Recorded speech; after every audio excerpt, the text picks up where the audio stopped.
tribe? You talked to? Did you talk to Amberlynn? What's up, man?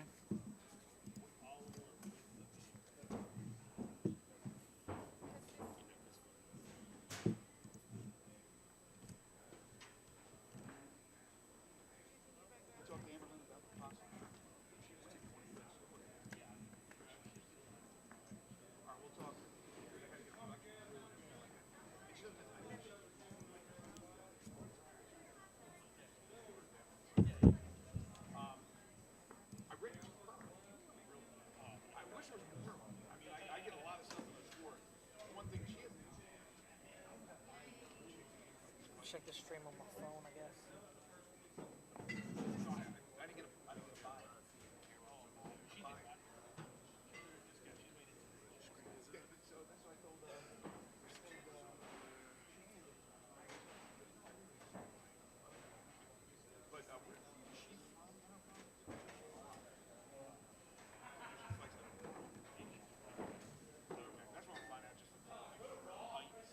Hey, see if we can hear me in that.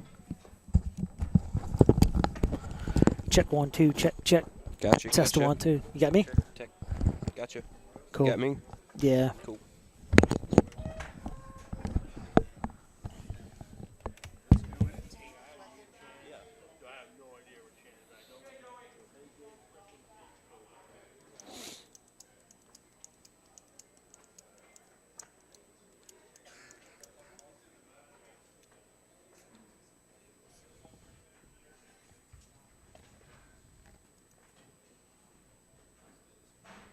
Good sign. That the other night. Looks slippery though.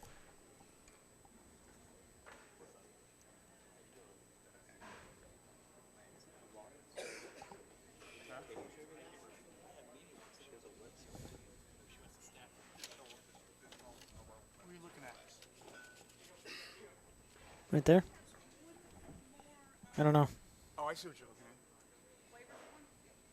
Does look like a good spot.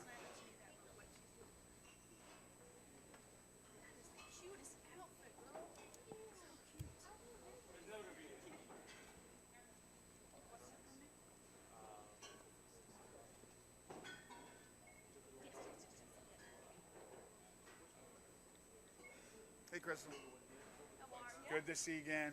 How's everything? We missed you up in Nashville last time. Oh, yeah. Did you follow the Tigers? Check 1 2. I didn't get the Bulls. My radio just taped. And it's great here on another special here and all this.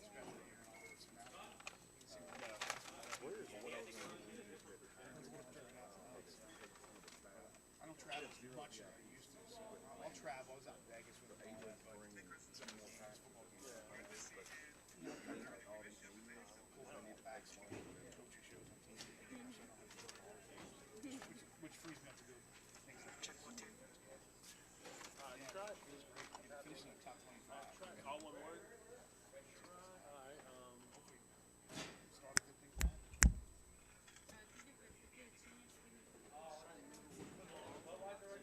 Oh, really? Okay.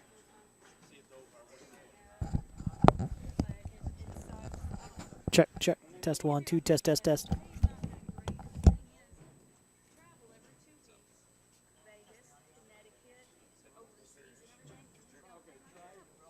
if we have that and try with the band? I'm like, how is that possible? Are we paying what I understand? They're like, oh, because it's sponsored. You get media outlets, you get Nike, you get blah, blah, blah. Sponsored you. They'll give you $10,000, put your name on the back of your thing. It's so easy, and it pays for all your travel, blah, blah, blah. I'm like, I can't just call it the owner of Nike. You're watching the help. You know, I'm like, I don't know what to do. I mean, these little companies here, they keep doing money. What's the delay? I have no idea. It's like, you know, any connections that will sponsor me, put their name on my bag. Really well. He's a young guy down here, but he would probably have to go through his. I could probably find a name. I don't know why they wouldn't give you leads or make a couple calls. Me try to do it, just But if you know I want to do it. like because I can't take the job, I can't say yes or no. now or just You want to lose money on the day. Yeah. Oh, man, I can't believe it. Dude, they did it for everyone. it's not a big deal. You can't really hear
is that plugged into? Is it plugged into the It's power plugged strip? into it's plugged inside in the power. There's a power strip inside the box. Okay. It's on this side. What's up, Dave? Need a light? Is that the only thing plugged in there? No, there's a bunch of stuff. It's plugged in, monitor. Yeah, that's what it is.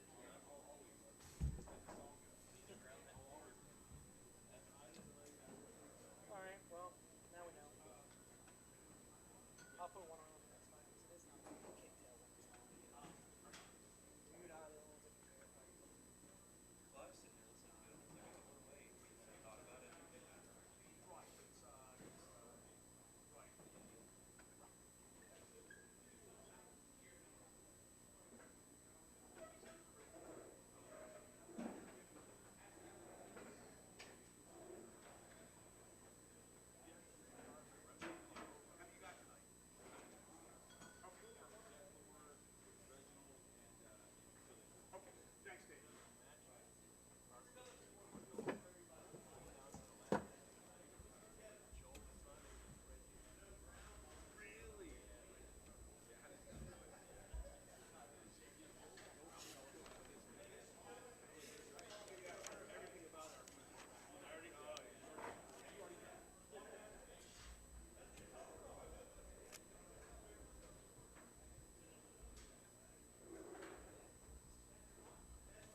Two-time world champion jiu-jitsu?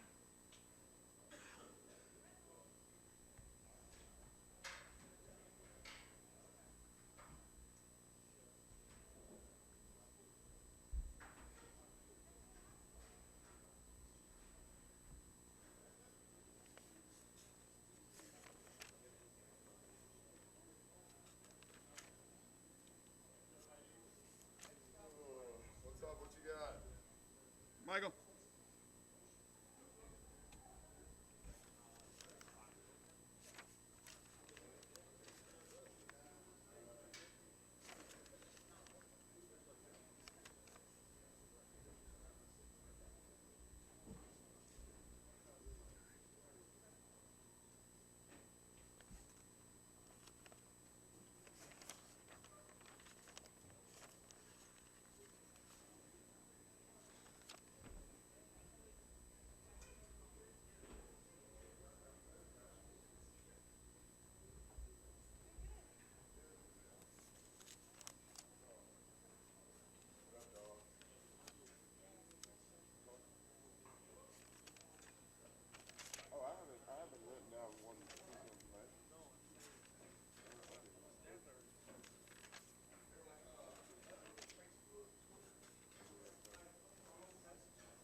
a second?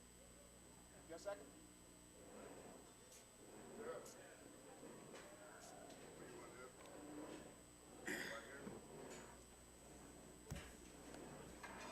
the hell are you eating? Nachos? Hey, I'm Greg Gaston. I'm doing the broadcast. Have a seat. I'm going to get a couple seconds with you. I don't know if you filled a bio page, but they didn't give me one, so I want to get some stuff. Learn a little bit more about you, man. Is it Chaos, right? Right. Where's that at? It's in Knoxville. Knoxville. Okay. Is it Team Chaos or how? Yeah, that's our fight team. We're actually out of D1. Okay. And your hometown is Knoxville? Knoxville. Okay.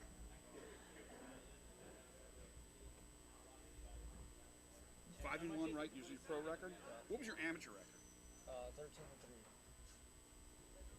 How long were you fighting as an amateur?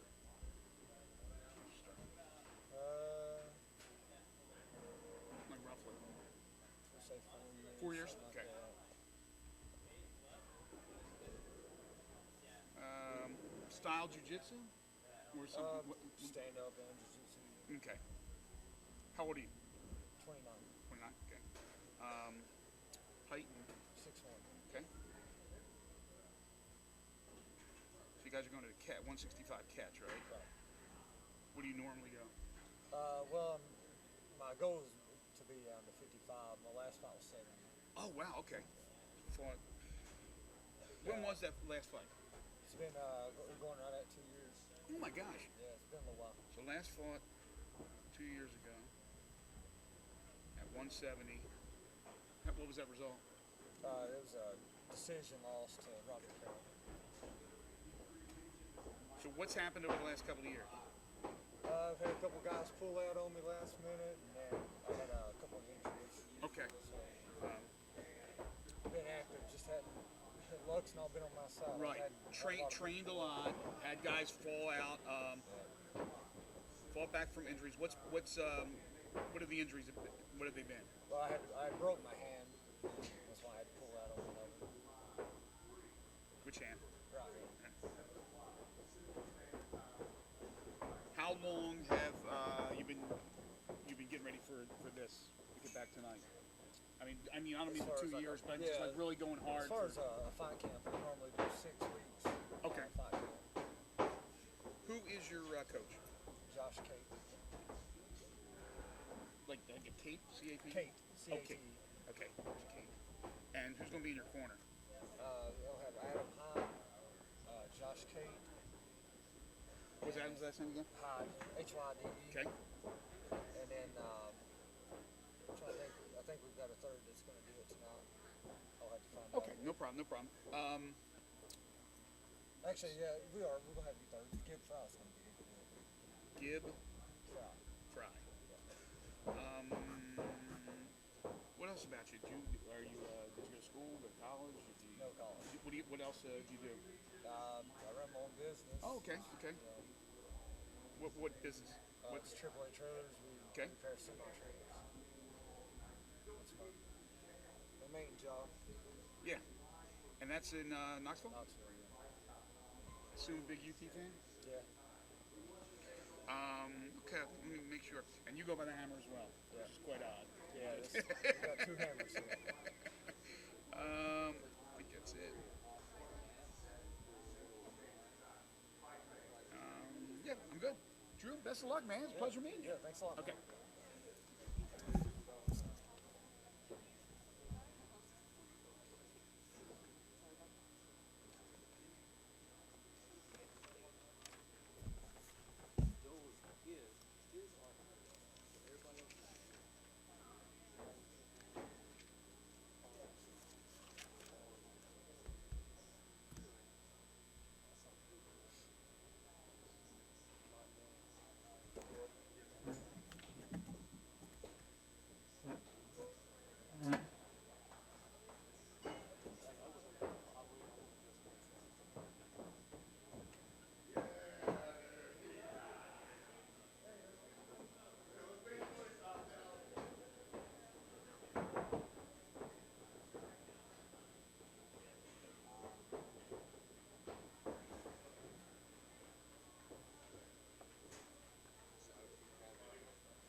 Come here for 1 sec. I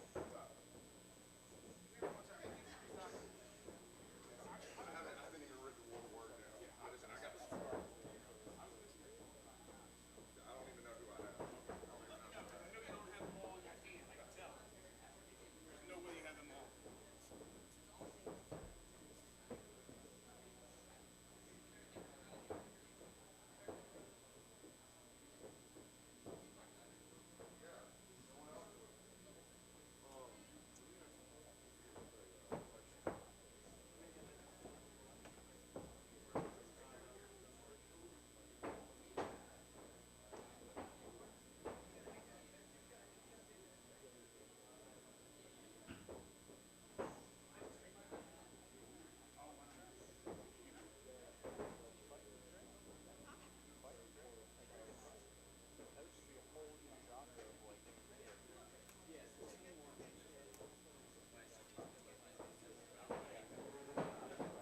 Primary name, like our national show.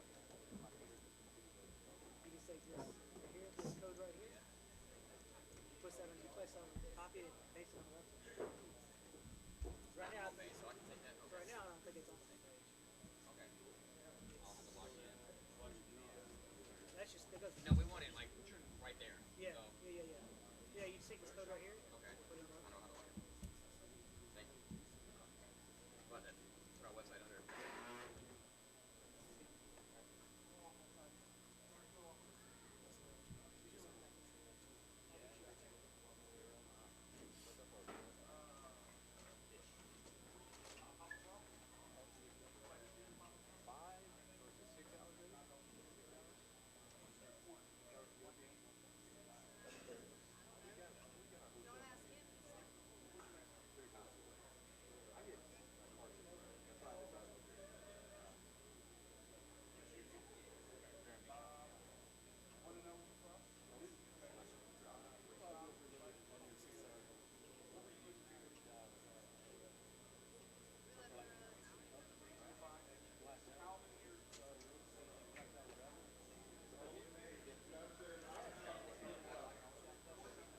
Website. So you go to something and you log in. Yeah. I can't remember the name really quick.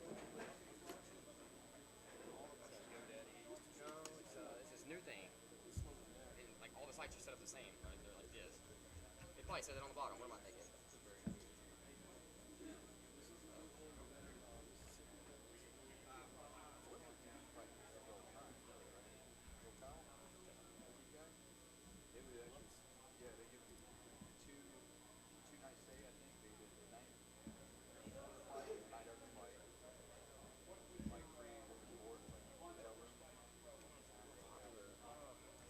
Oh, actually, I got an app that shows us our numbers, so it'll tell me. Metrics, Squarespace. Boom.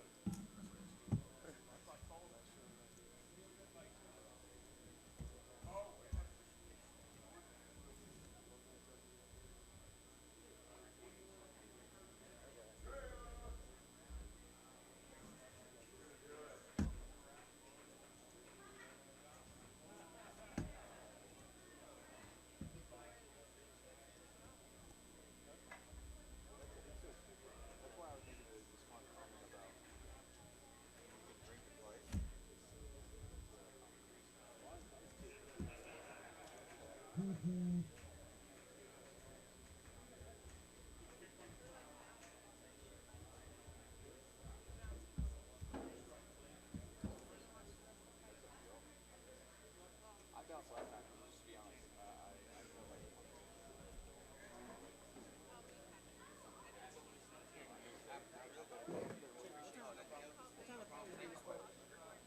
well, technically it should be probably now. Well, it's probably gonna be in. Only missing 2. So basically in 5 minutes we'll be back. I'm about to make an announcement.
got it on, but I don't know like where it would be. Like, okay, because you can easily hit it anything, but like,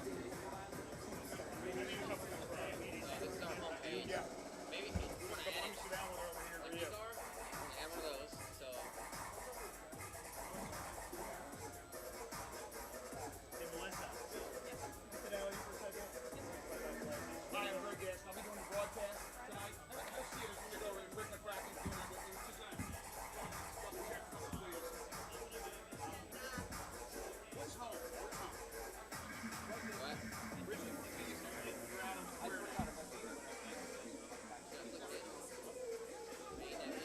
Add a new one. Yeah, yeah. Create a new page. There we go. Yeah, that's what the page be.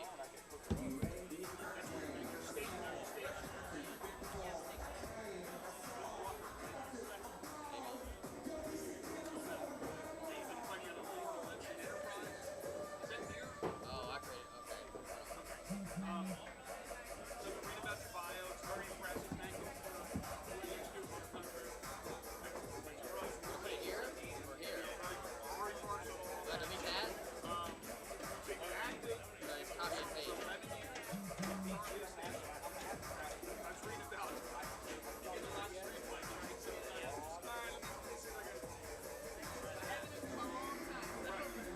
okay, so I got you down as 7-4, right? You're 6-4 in MMA and 1-0 in kickboxing, is that correct? Okay, sure. One of the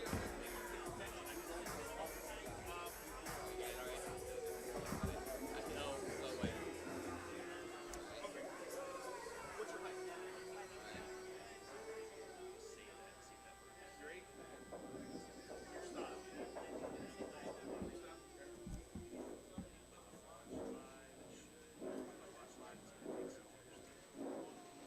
Do you have the staff things, or does Miami have them? I don't have them. Who's it for? For me. You got a wristband. You don't need nothing else. I need one. Those things. Well, then we'll have a wrist. I don't have them though. If you find one, you get it. But if I see a real staff member without one, let me go to the regular place. Let me go here. So here it is. Apparently oboe playing here or something. So What is it? I did that. I shoot those two in your corner. Anybody else in your corner? I'm gonna leave that there just in case. But Again, reading the bio. So in 2008, you was approached by a local MMA coach. So did you start in MMA at that time in 08? So it's been going for about 7 years. Okay.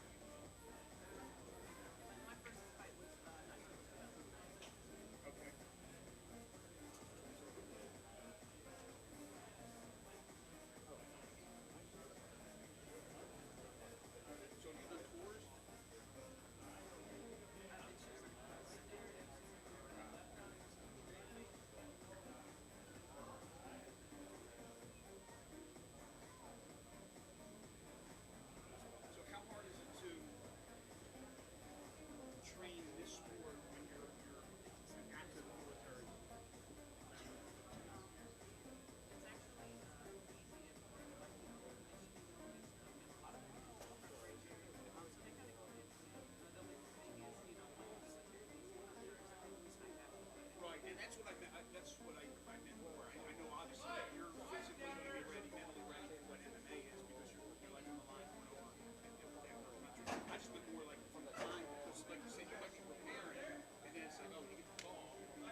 see any tape on Amber Moon? I've actually, I've never really been to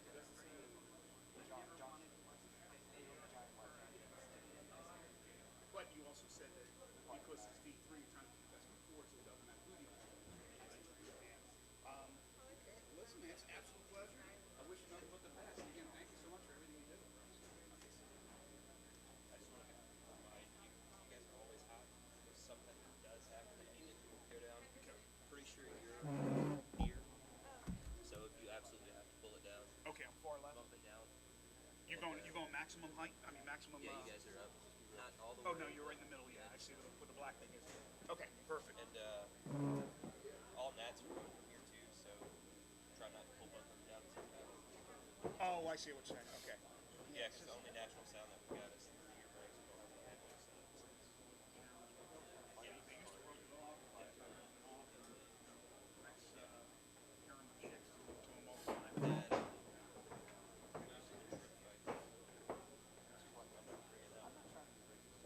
that was the reason that I started. That's true. All right. Let's see. A few more fighters here. 25 minutes, right? It just seems like it's, I feel like 2 hours.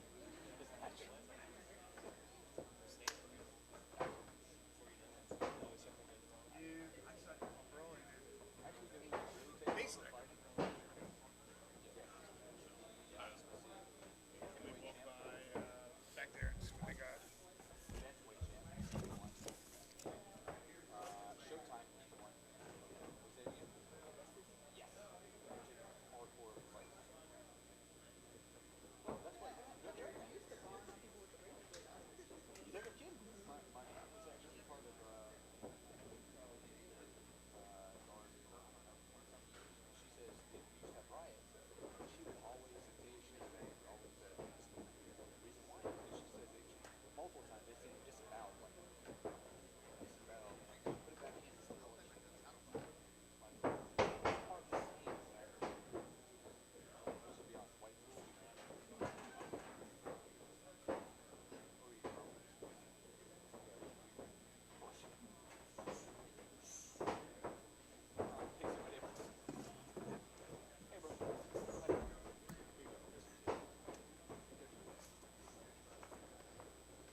It's our water. You like it? Thank you. It's your from the company? From your guys' company? Yeah, this is ours. We just made it. We got it about a couple weeks. Wow, couple that's months cool. ago. Had you had any liquid before? No. That's nice. This is alkali water too, so What is that? brings your body. Electrolytes in there? No, your body's. You always want to fight to be neutral, 7.0 pH. So anything you eat throughout the whole day will put you in acidic state. That's where disease comes in, all that stuff. This is alkali water, 7.8. Puts you back to 7.0. Dr. McCracken? Oh, Huh? So I gotta refer to you now, that's? almost. Alright, so I need to get Melton. Talk with Melton. If you Damien. see him out here, let me know. 'Cause I I don't really will. And then I wouldn't mind talking to Sanderson as well. What's this And madness? Oh man, I always get the jacked up one. Are you over here? Are we switching it up or what? right here. How come we don't put that in the middle? What? This. Yeah, I don't know why that's not in the middle. Well, let's move it to the middle. Well, are we seeing? We're not seeing any replays, are we? Well, we have to. Yeah, you're right. Well, let's ask. Yeah, I didn't even notice that. That's a good point, then. Where'd he go?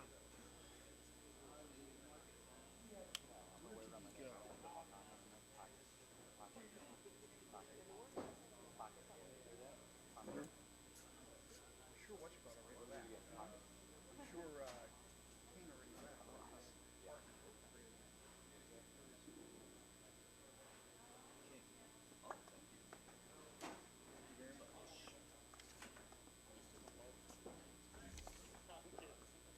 There he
this back locker room behind the bar. 5:45 fighter meeting, coaches, officials, and fighters.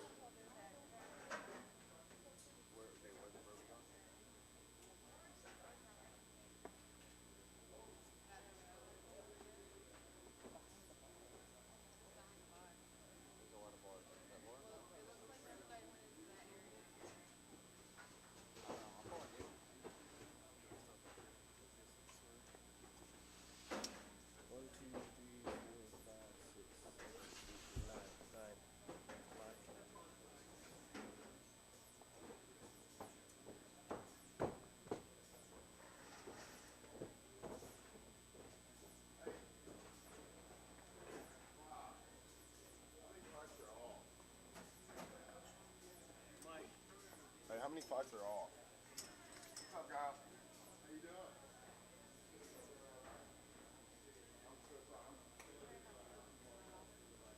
Hey, which ones are off? I don't have Oklahoma and Lewis campaign anyway. I don't have any information on Calhoun at the minute. I got Pena. There you go. Yeah, just take the whole stack. They're in there. But I'm missing a couple of guys that you probably have. So when you're done, let me know.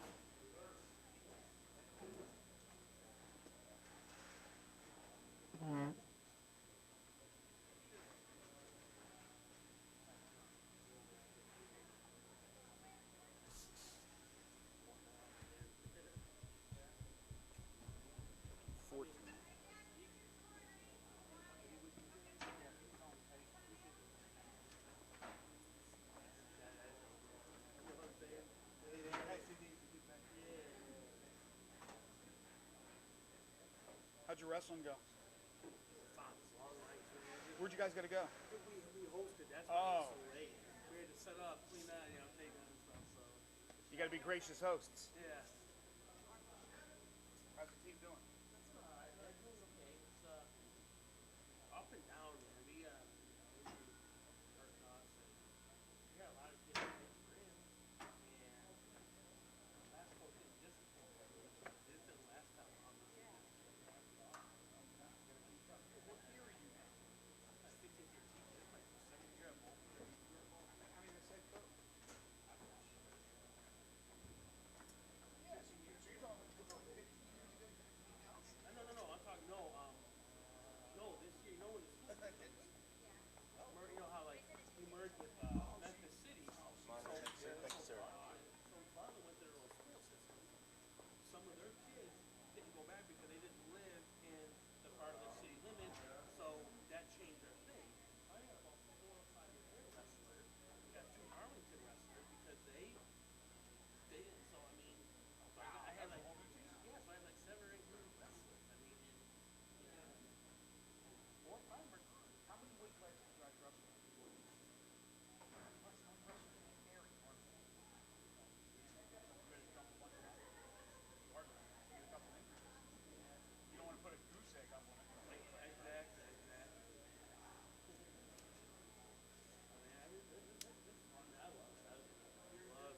more in Texas high school basketball. My kids are like, you know who a Gardner is? Yeah, like I met Kurt Angle a long time. I mean, a lot of these guys, but yeah, I do what I'm doing. I'm like, no. Ruin Gardner, like this guy Jeff Bernard, he's wanting WEC, but he's like the wrestling coach at UT Chat now and stuff. And yeah, Ricky Lundell, he's a high school coach. Bishop Gorman is right out in that thing. Well, you know, he does what I do in Vegas, but like I got guys like Flores and Kevin Henderson, like John Jones goes to him and stuff like that, because but like I'm friends with him. So I'm getting this thing together like 5 to 6 people, like Gene Nelson's in the Olympics, Rulon Gardner, Ricky Lundell, some of these coaches. I'm gonna try to get like Jordan Burroughs and stuff, and I'm gonna put a clip together.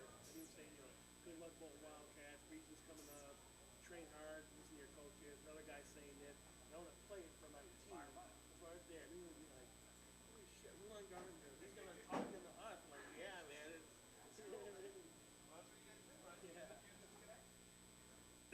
My assistant coach wrestled on like the world level and stuff. So I mean, we're training things out. So we had to clean house. This the building we had. The ones that are good, that are in, that are both dedicated.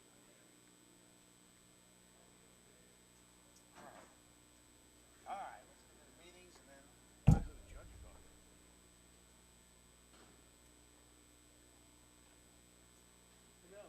Come here. Want to help me? You do those two. I give you some of these jobs and stuff. But you love doing this, I know.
You're the man, baby. You're the man. Nah, I just asked. Want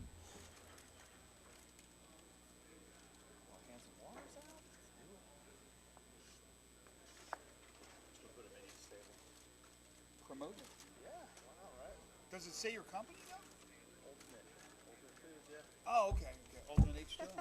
Well, it says the word ultimate. If people, I put Ultimate Foods H2.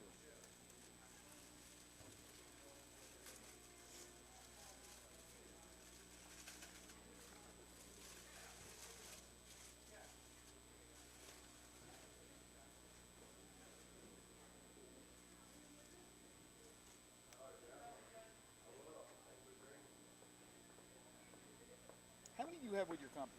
Huh? How many are in your company? What do you mean? You, Nick, anybody else? Me, Nick. It's just you two. You Yeah, still got? about 18 employees now. Wow. Crazy, dude.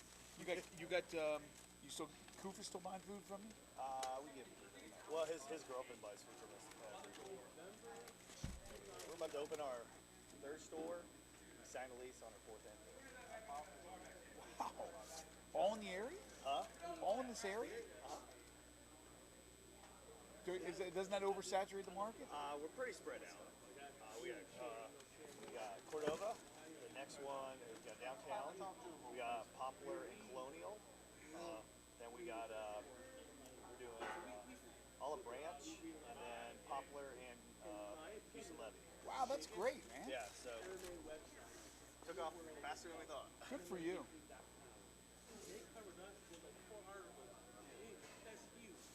That's huge. You know that, Greg? What's that? MMA Weekly, they're the biggest Yeah. website in the world, right? 4 articles on us. I know. I think you were posting them, right? I retweeting them. Huge. I mean, that's Yep. like here's the thing on Wade Johnson's thing. His article, like when you pull it up, it was in between an Anderson Silva article and Gustafson's article. I'm like, what? What's this? Huge. Man. Exactly. People are gonna look at that and say, okay, we gotta start paying attention to these, and then that's gonna get our numbers up and our views up. And You know what? Yeah, they were great articles too. I read them. I think you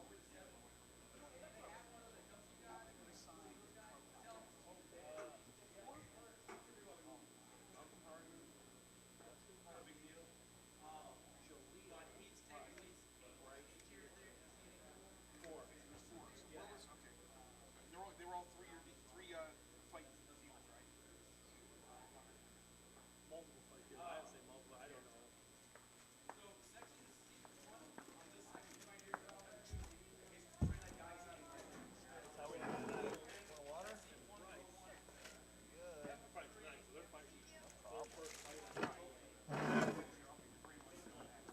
With Jaleel, I should have a lot of stuff, but he's with Memphis, right? Yeah. Where's he from? What's home? What's home? Memphis. Especially Orange Mountain. Orange Mountain. Somebody had North Memphis here.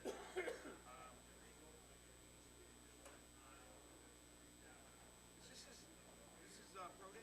No, No, it's he's like fought, right? 2-0 or 3-0, brother. John Lincoln at the ring, and I can tell when guys are fighting V3, they're fighting in that particular league where they can. Middleton Willis fight. I was telling Jaleel, I was like, just don't sub him.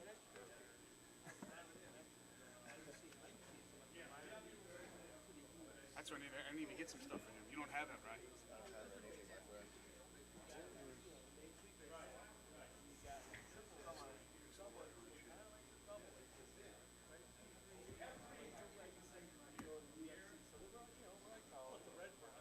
You know the judges, right? Right, where are the Redbirds? Triple A or double A? Triple A. Triple A. So like whoever the double A is for the card. Because Jay, heck, I covered him when he played high school football at Fire. Fighting here in the octagon. For a belt against the guy that That fight's gonna be a drop. I saw Brandon's debut on YouTube. I think there. We have food up there. Why is that out? Can we slide that in? That looks like, I think it slides, doesn't it? Oh, I don't want to touch him. I'm afraid someone's going to land on it or. No, that's too high. Those things, though. See, it's going to smash. It's some of the most brutal and Hey, comes right back out. hits round and pound. What about Brandon?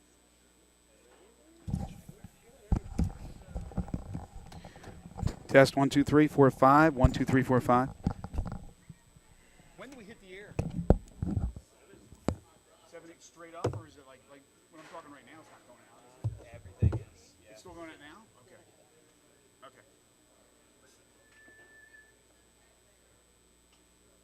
All right, Channy boy, let's go. I said you had some time to spend with us. Well, that's what he said. You know me by now, man. I mean, I like preparing a week before. Yeah, I know. To start getting, Mike's doing crash course. Well, I don't like doing crash course. Yeah. I like doing preps. And I know a lot of these fighters, but a lot of stuff, they don't do the bio page. I don't have this. I don't know the first It's any like records and things that got to be updated. 6. I gave him my bios, but I got a bunch of crap. When I kind of look through that, it's going to be a mad rush then when they walk open the doors. In the lightweight division, with Jay being the 6'2", I imagine he's one of the taller lightweights. You gonna try to buy the wrists from Perrier? Yeah. That's going to come with Honda stores. Yeah, but you know what? Where you guys are going, maybe one day. Hey, and all it takes is somebody with like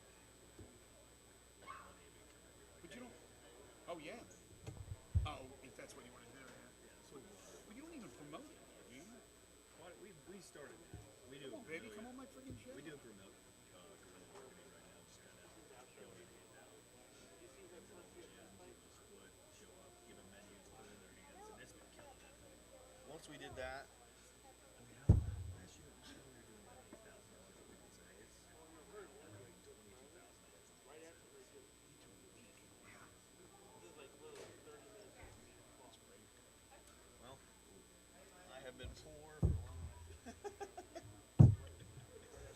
We don't pay ourselves anything now. All the money goes right into the business. So, then how you live it? It's good. I mean, I don't What pay about my Nick? gas. Well, he's the same. But he's got He's got a V3 wife. too. Yeah, his wife makes lots of money. What's that? His wife makes good money, so he's okay. Is he breaking even with this? Or? Oh, we're doing good. But this is our 6th straight sale. I mean, but after all the expenditures, are you making money? Yeah. Did you turn that off? No. I didn't know.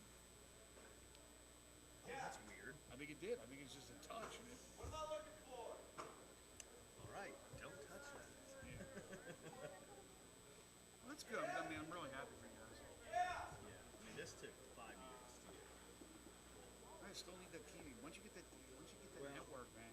Yeah. I mean, it's those little things. Once we go over that edge. Now you got to pick. Now you're paying 4 fighters. Yeah.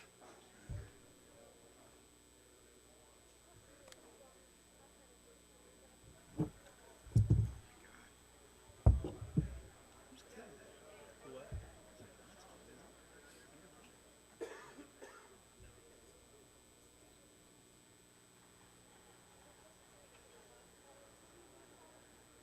All right. Judges, are we gonna get 4 or 5 fighters?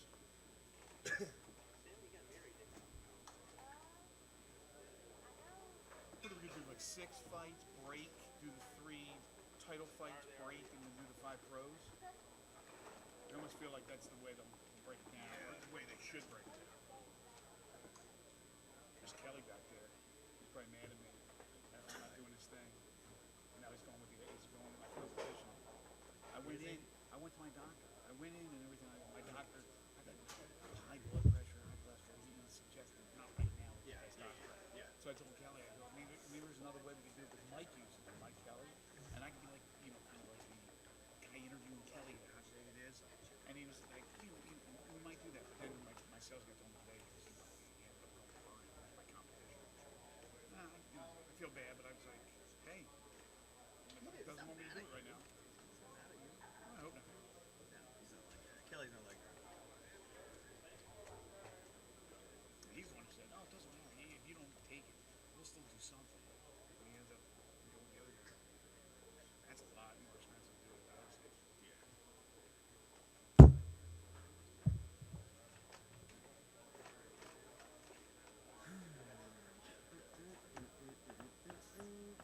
So, what's going on? You got another new girlfriend now? Where you at with your girlfriend behind here? I am girlfriend lost my friend thing. That was the same with Nashville, wasn't it? Huh? Weren't you girlfriend with Nashville? They come, they go. Wait, did you go to Nashville? Yeah, okay, that's right. You were doing just the cage. Yeah. What is that? It's a song. We get him a song. I thought somebody had an oboe. He played this at the weigh-ins, and we're like going, because he set up where you couldn't see it. And we're like, oh, what is going on? I thought somebody had one of those big oboes. He's got the smoke glass. That was pretty cool, though. We all promised.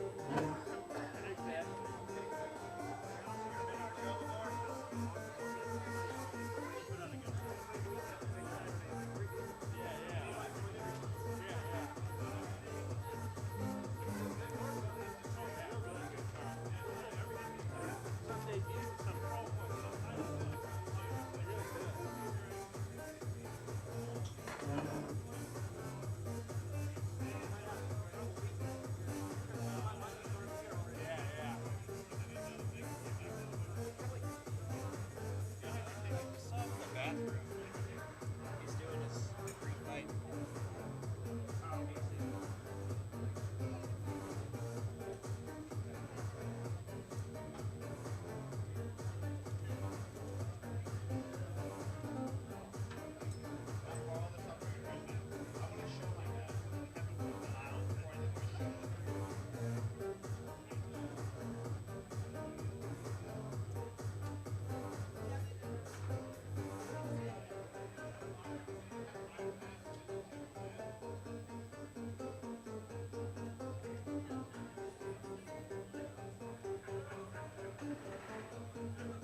some fighters if you want.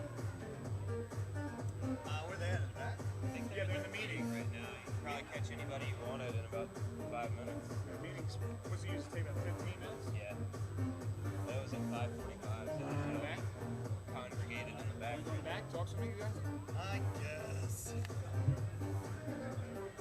You're thinking about opening up your 6th. I put 2 at every table. Grab mine. Rick was telling me about, man, you're starting to you're opening your 3rd and you got licenses for 4th and 5th. You guys are taking off, man. Sink or swim, right?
second ago. Let me see.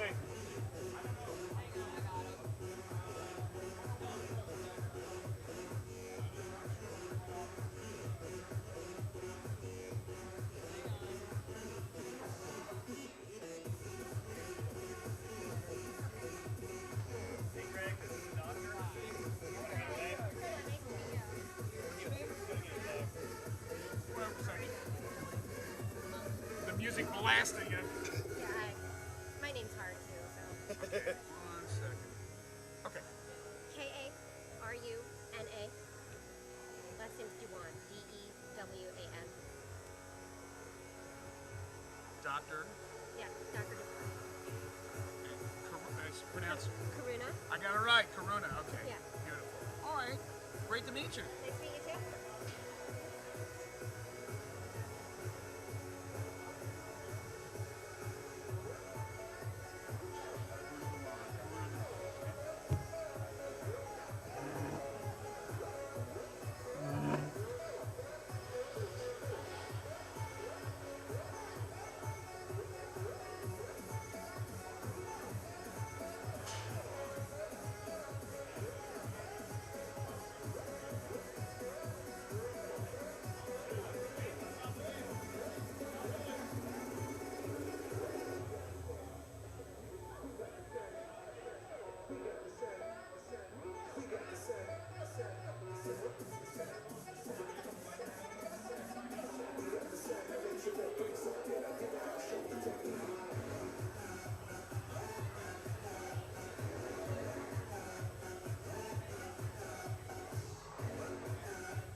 I got a couple of those that you mentioned, I think.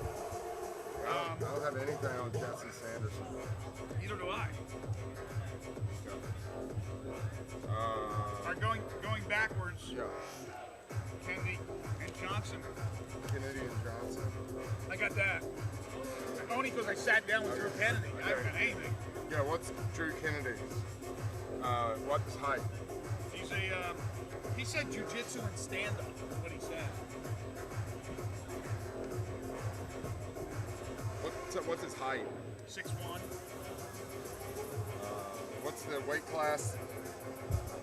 This is the main event. It's 165-pound catch weight. So I'm just gonna say both of them are 165.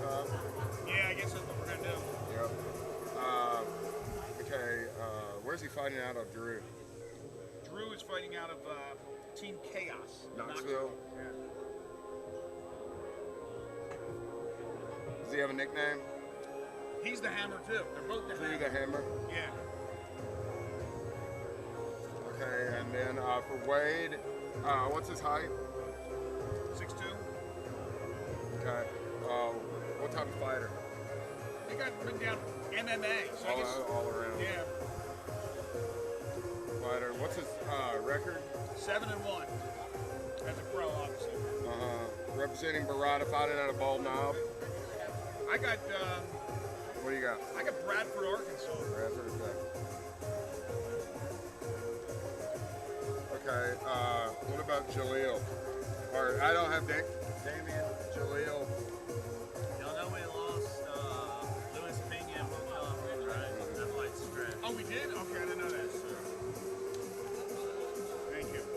Okay, So, Calhoun and Pena done. done. Okay. And this will have your intermissions and all that good jazz. Okay. Thank you. So Anything really. I need Vasquez, Adams. All right. I got nothing on Melton. You got Melton? Nope. You got Willis? I got neither one. Nope. Okay, we got to get those two. I'm going backwards here. You got, Vasquez. I don't have Sanderson. Right, I got Collins. You got that? Yep. Okay. You got Smith and Mitchell.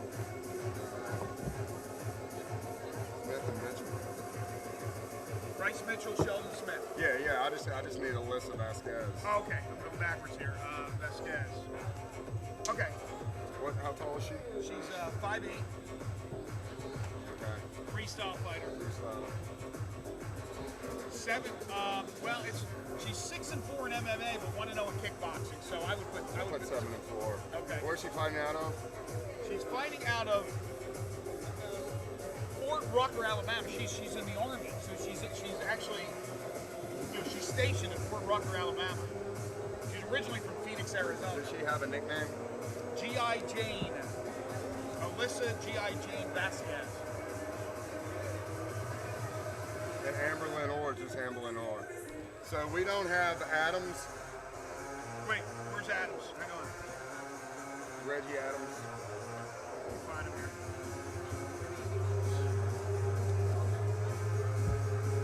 Yeah, I got Adams. Okay. 5'10". Yep. He's 1-0. Right out of Memphis is a wrestler. 21 years of age. You don't do that. All right. I got Higgins. I don't have Middleton, Willis. That's it. I don't have And Sanderson. Melton, Willis, Sanderson. We need all three of those. Do you need this? Hey, Mike, you got judges?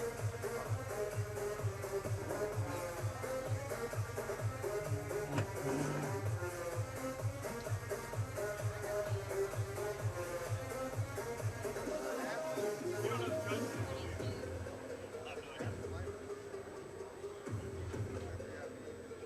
Just show you the money, baby.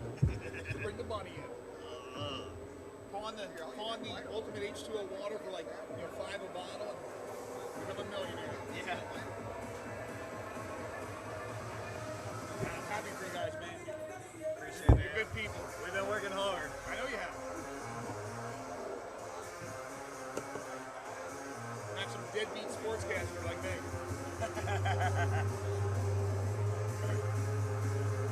Alright, I got 3 more fighters to get and 3 judges, and I should be ready.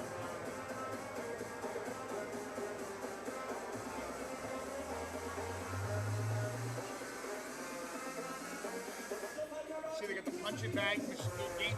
Man, somebody's gonna break that damn thing, probably. The animals we get in here. We've been here. Already? Less.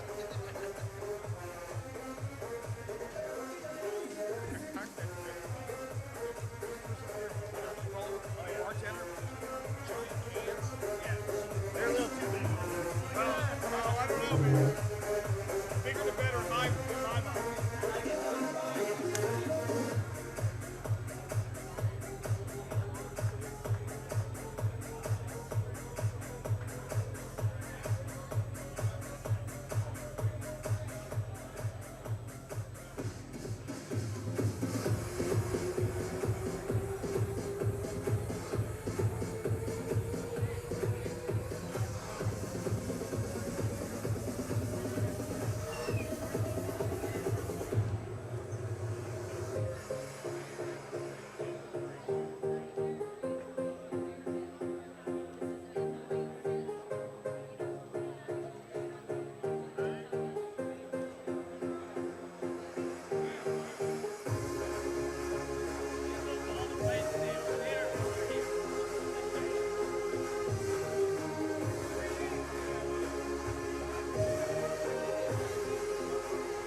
Attention everyone, a quick reminder, there is no re-entry at all of the fights. Once again, there is no re-entry. Once you enter, you must stay in. That includes everybody, all fighters, all officials, all coaches.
Check this out. So we're having an intermission after this fight.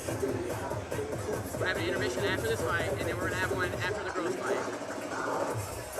Alright, so after this intermission, So before the pros. yeah, after this intermission, King's doing shit with sponsors in there. After this intermission, Billy's gonna introduce our 2014 of the year winners. We're gonna give them trophies. But this fight, I just pulled this. Check this out. We don't have a 145 champ. I'm making this the 145 vacant. I'm making this a title fight. Nick Davis is here. If Kevin Henry wins, he's just the champ. We're not doing anything. If Blake Snow wins, I'm gonna have Nick Davis ready to come in cage side. You be like, make sure you like, we got somebody here to see you. So this is a title fight now. This is a title fight, and if Blake Snow wins, him versus Nick Davis is the main event of March. March 28th. 10 rounds. Is that a 10-round fight? No, they're all. So.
got rid of that, so now it gives us 4 title fights. Also, judges switch when it turns pro. It's kind of weird.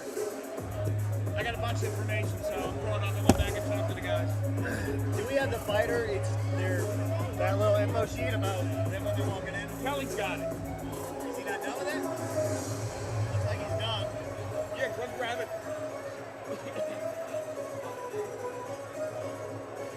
Everything's live. It's all yeah.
brother was looking for him.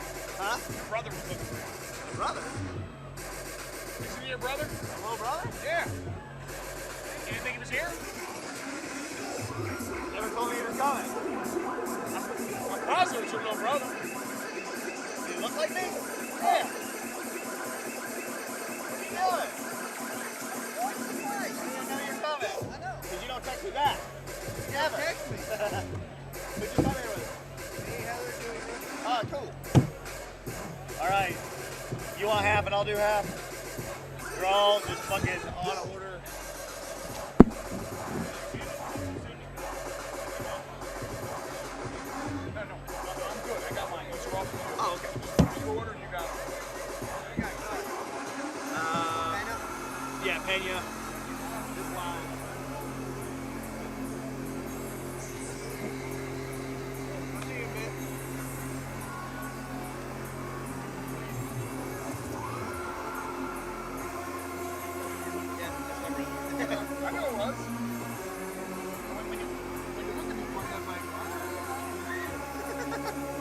it.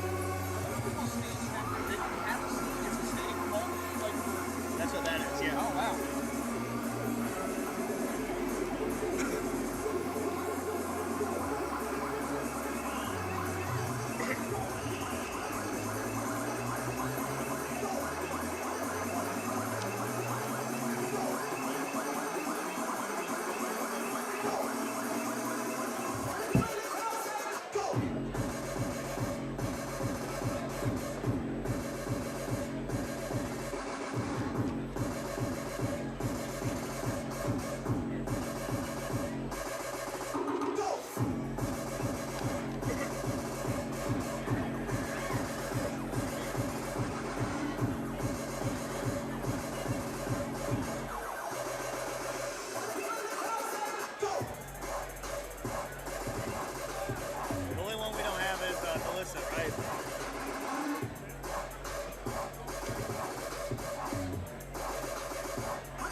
And good evening, everyone. Welcome inside Minglewood Hall in Memphis, Tennessee, as we kick off 2015 in style with a free live streaming event. Tonight, V3Fights presents a terrific evening of MMA action with 8 amateur fights, including 4 title bouts and 5 fights in the V3 professional division. So glad you're with us tonight. I'm Greg Gaston alongside my partner, former professional fighter and collegiate wrestler Rick McCracken.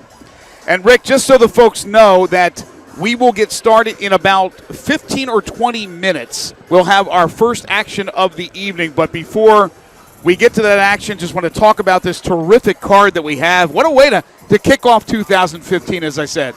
Yeah, I am with you on that. And I'll tell you what, yeah, fans, hold tight a little bit. We'll get in the action in a little bit. But, yeah, first fight of the year, and this is an absolute doozy. We got about 14 fights on the card. There are 7 previous V3 champions fighting tonight, and 2 of the fights pits former V3 champions against each other. So it's the best of the best. Also, for those folks out there who follow V3Fights and follow what's been going on with their fighters, 4 fighters have been signed to professional contracts. 2 of those fighters will be in action tonight. So not only does V3 provide some of the best amateur fights in all of the southeastern portion of the United States, but of course now we've made our way into professional fights, and now under contract 4 different fighters, including Jaleel Willis, who will be in action tonight. We are so excited about that. yeah, Jaleel has taken his undefeated record. He's never been beaten in amateur or the pro circuit. So that's going to be an exciting fight tonight to watch. Cannot wait for that one to get rolling.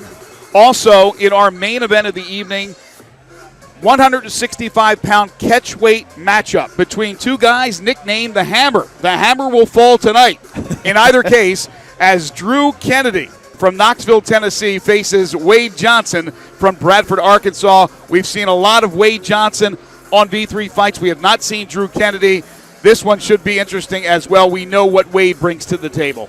I'll tell you what, man. Drew Kennedy is a legend in Eastern Tennessee. He is just the man out there coming in. These are 2 dynamic strikers that are just going to go at it. Everybody knows what Wade brings to the table, so we cannot wait to watch Drew and Wade square off and put their talents to the test. I had a chance to talk to Drew Kennedy earlier tonight. He hasn't fought in a couple of years, but that doesn't mean he hasn't been training. He's had a couple of unfortunate situations where fighters' opponents have dropped out. He also had to rehab a broken hand, which he has done. He is 100% ready to go. And again, he's a guy who has a very good amateur record, 4 years an amateur, 13-3, and now as a pro, even better at 5-1. So the Hammer will fall tonight, as I mentioned, Drew Kennedy and Wade Johnson in our main event of the evening. But again, 4 V3 titles will be on the line, 5 professional fights, 13 fights in all. Sit back, relax, go get yourself a cold one, something to eat. We're coming back in about 15 minutes or so with live action as we are cage-side at Minglewood Hall in Memphis, Tennessee. Greg Gaston, Rick McCracken, should be a great evening.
kick right.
V3 Legion, how are we doing out there tonight?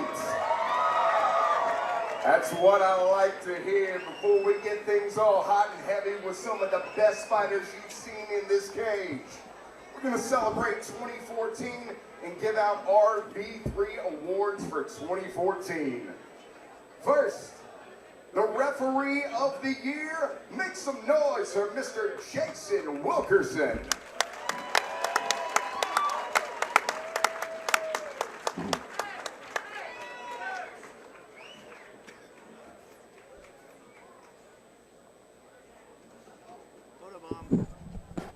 Next, we'd like to recognize the team of the year. Memphis Judo and Jiu-Jitsu, Dave Ferguson is here to accept the award on behalf of the team.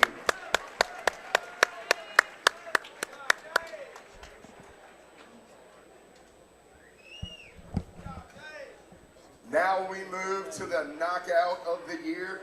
It goes to Trey Manley, a brutal KO of Trip Carter. Trey Manley's not here, but give a hand for Trey Manley. Now fans, let's see if you can get really, really loud for this one. The most popular fighter of 2014. It goes to V3's champion, Amber Lenor.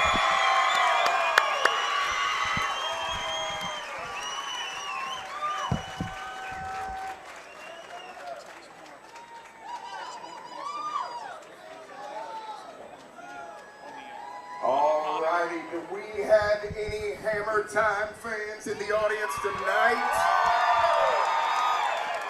Well, make some noise because the winner of the submission of the year and the fight of the year goes to Wade the Hammer Johnson.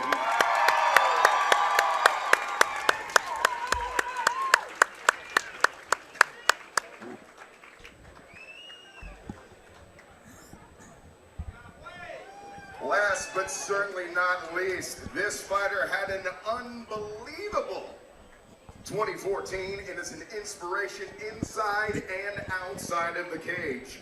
V3 Legion, your 2014 fighter of the year is Bryce Thug Nasty Mitchell.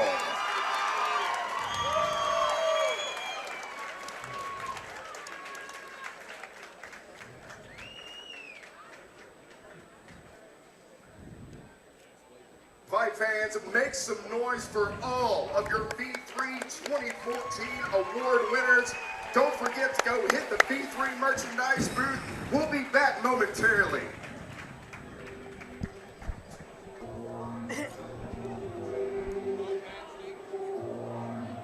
Let me go ask him.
Trying to explain to me about a tab or something. I don't want to mess with anything, but I think he'll come over here.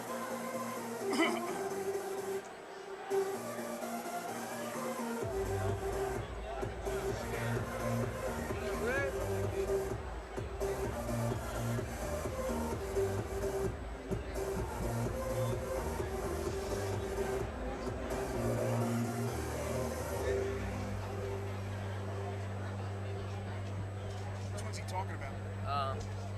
Yeah, mouse.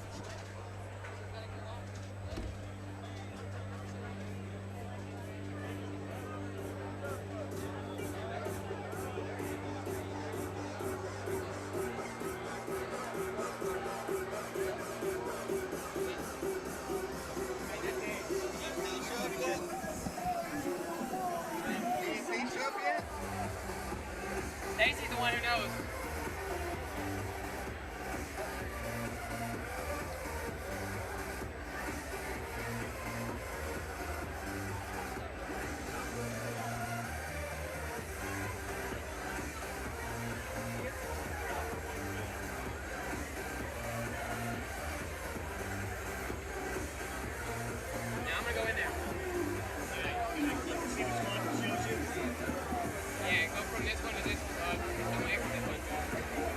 Right now.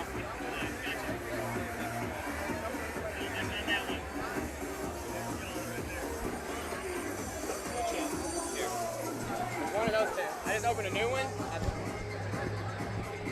don't know how to. There you go. That's the live feed. It's sort of smaller. But that's. Oh, the other one's the.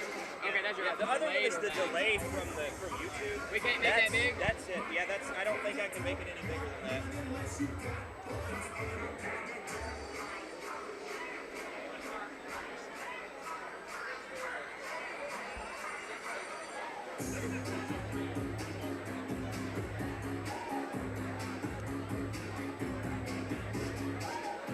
Going with Anthony. Here, I'm gonna go move the camera. Let me see if that. Just watch me and let me know if that moves.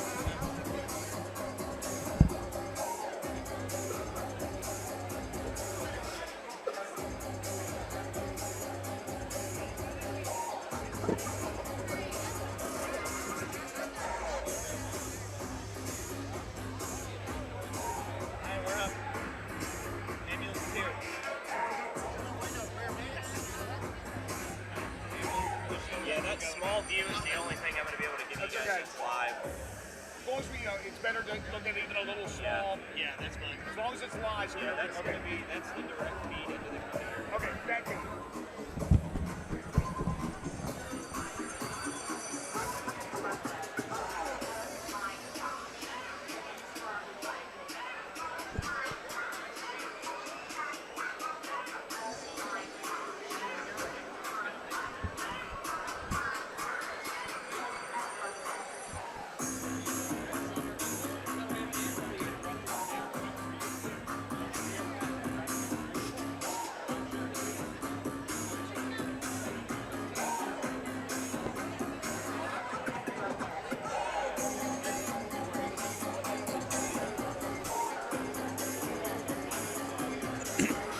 All right, V3 Legion, how we doing out there? Well, if I could get everyone to stand, gentlemen, remove your hats. We will pay tribute to the Americas with our national anthem. Singing tonight's national anthem is Jessica Montague. Oh, say, can you see by the dawn's early light what so proudly we hailed at the twilight's last gleaming, whose broad stripes and bright stars through the perilous fight o'er the ramparts we watched were so gallantly streaming, and the rocket's red glare, the bombs bursting in air, gave proof through the night that our flag was still there. Oh, say, does that star-spangled banner yet wave o'er the land of the free and the home of the brave?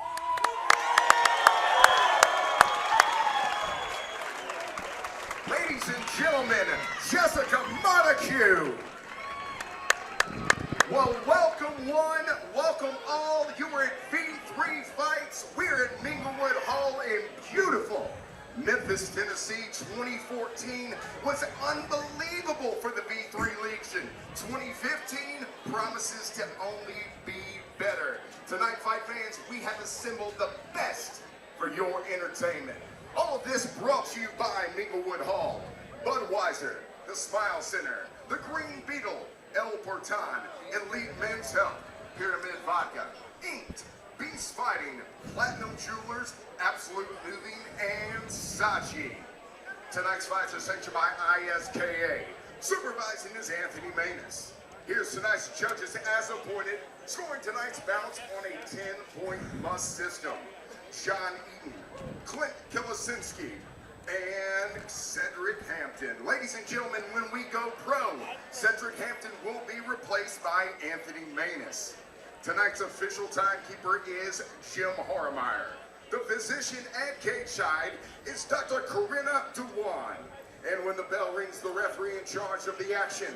The third man in the cage will either be Jason Wilkerson or Dave Ferguson. Fight fans, this is one I want to hear you get loud. Ladies and gentlemen, are you ready? V3 Legion, are you ready? Well, here we go. Thank you very much, Michael Kelly. An enthusiastic welcome to our friends watching tonight. Absolutely free with this live streaming event.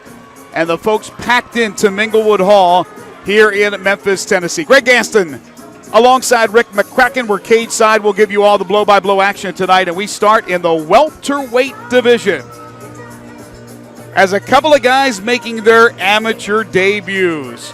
First up, it's Rocky Sweet Pea Doyle out of Cherry Valley, Arkansas, and the House MMA Academy in Wynne, Arkansas. Comes in at 170 pounds in this welterweight division battle, 6'2". He's the birthday boy. How about that, Ricky? Turned 20 today, and his style is jiu-jitsu. There's a good look at Rocky Sweet Pea Doyle as Crystal Morrow does what she does, and she's the best in the business, our cut girl. As Michael also mentioned, the judges, John Eaton, Cedric Hampton, Clint Kilowowski, Jim Harmeyer is the timekeeper. The fights are sanctioned by the Tennessee ISKA, Supervisor Anthony Manus, and the Tennessee Athletic Commission. The director, Jeff Mullins, is with us today, as is Arnold Murphy and Joey Waymeyer. It's a debut. It's two guys making their first appearance. Certainly they want to put their best foot forward. Yes, they do, and Rocky Doyle has come up here to fight. This guy is a jiu-jitsu fighter. He's going to try to get him on the ground, and comes from a really good place, really good gym in the House MMA. Reading here, one of his strengths, he's got a good sense of humor, Greg, so hopefully he doesn't have to use that tonight. Does that work? Does that help a fighter inside the cage, having a good sense of humor? I'm going to say absolutely not. So Rocky Doyle awaits his opponent, and his adversary is Tim Terror Finzo out of Memphis, Tennessee, and Mullins Karate, trained by Jeff Mullins. He is 5'4", so he's giving up an awful lot as far as the height advantage and the reach. Freestyle fighter, 30 years of age. So here's a guy who's 10 years the senior of Rocky Doyle. This is as contrasting as you can get a fight to be. A 5'4" guy versus a guy that's 6'2". You got a jiu-jitsu fighter with the taller fighter, and then the shorter fighter is a freestyle fighter, so he's going to come throw some punches. He's going to mix it up as much as possible. I'll tell you what, this one's going to be a little fun to watch. I don't know how this is going to match up. Well, Finzo is the one doing the talking for the most part. He predicts a knockout win. He's been training for about a year, both defense and fitness. Certainly you want to be in tip-top shape. Very good striker. So Tim Finzo will make his way inside the cage here on V3 Fights. The first of 13 tonight, including 5 titles up for grabs and 5 in the professional ranks. Actually, 4 titles and 5 professional fights. Jason Wilkerson will be the third man in the cage for this battle. Again, a welterweight division clash between Rocky Doyle and Timothy Finzo. Now let's meet the two.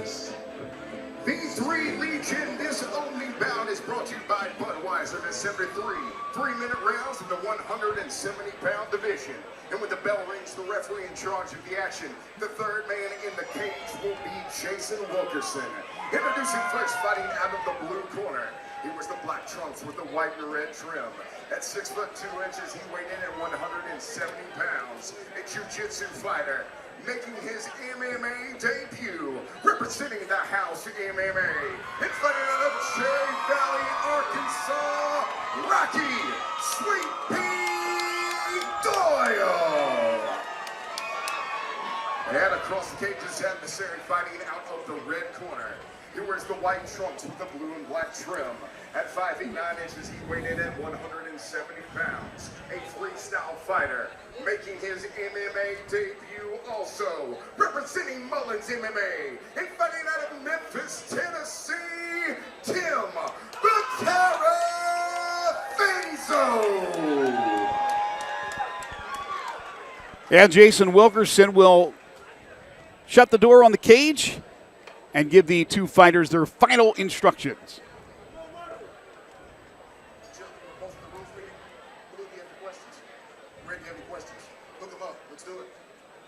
Rocky Doyle will have Burge Franks and Paul Johnson in his corner. Of course, Jeff Mullins, Montreal Grant, Malik Tuggle, Sheila Finzo, all part of Tim Finzo's corner. Round 1, scheduled for 3 3-minute rounds.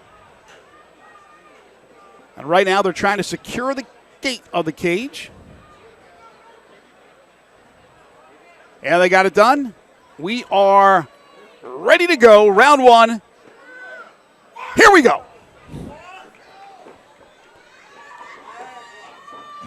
Rocky looks like he's kind of the aggressor with the movement right now. He wants to utilize that length right here off the bat. Again, the height, the reach advantage for the taller Doyle.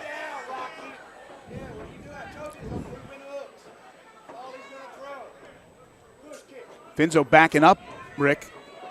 Yeah, he doesn't want to get hit with anything coming in like that. Got peppered with a couple little jabs. Got caught with 2 or 3 right hands from Doyle. Pretty good little exchange there from both fighters. Doyle very herky-jerky, a lot of movement. Finzo, again, he's going to have to feel it out because of that reach. It's going to be an issue. Finzo's trying to get inside. He's just getting hammered. Oh! Now, it wasn't a knockdown. It was Doyle trying to get to the ground and to take it down to the ground. Tell you what, Tim Finzo does not look like he's in a good position right here. Not at all. Already got passed. Doyle trying to get that left mitt loose so he can rain a little ground and pound on Finzo. Trying to get that full mount. You know, Tim's got his head locked up, but can't really do much with that right now.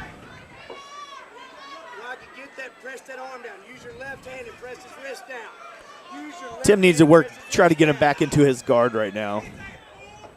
Von flew him right there, Rocky. Von flew choking. Von flew choking. Just Von flew him. Von flew him right there, Rocky. Von flew him. That's it. Just finish it right there, Rocky. Finish it. Again, Rocky Doyle, his corner right next to us. You can probably hear the instructions coming. So he's getting a little bit of a Von Flute choke, as you probably heard. What that is, that's his shoulder right on his pretty much thorax right there. Carotid artery and all that jazz right there that supplies the head with blood. So Finzo trying to fight this one off here in round number 1. Again, scheduled for 3. Rocky's trying for the full mount right here. He almost has it. If he could get his left leg through. Loose.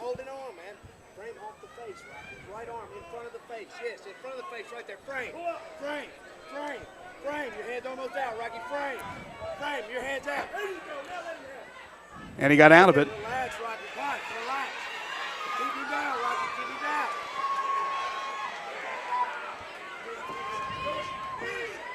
Oh, standing guillotine. Finzo in trouble here, taking a couple of knees as well. Seconds to go in round number 1. Good knee right there from Doyle. Good, strong first round, but Finzo is going to survive to get to round number 2.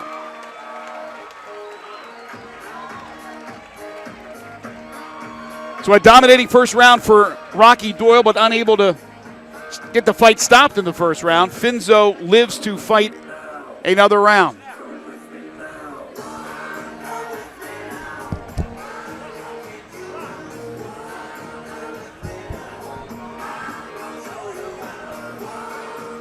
So right now you're Burge Franks, and what are you saying to Rocky Doyle? You almost had that fight done in the first round, but Finzo was able to escape and again get to a second round. Rocky did great. He hit him with the jab, used his length at will, and then when Tim tried to come inside, just kind of dropped down and took him out and took him down and kind of worked his jiu-jitsu, almost had a nice couple chokes, and then ended that round with that guillotine. And then Tim needs to get inside and just hit him with some bombs. He's got to use that strength, that low center of gravity of his. Again, 2 fighters who are making their debut here on V3 Fights. Both looking for that W to start off their careers. Round 2, here we go. Again, it's Rocky Doyle. He's the taller of the 2. And Tim Finzo. And Finzo caught a left right there from Doyle. Clean left from Doyle. Great hit, man. Tim is just in trouble with this leg. He can't do anything. Yeah, right hook there by Doyle. Again, it's tough when you're trying to match it up. There's a straight right and a nice combination from Doyle. Finzo's taking a pounding right now. He's got him on the proverbial ropes, Greg.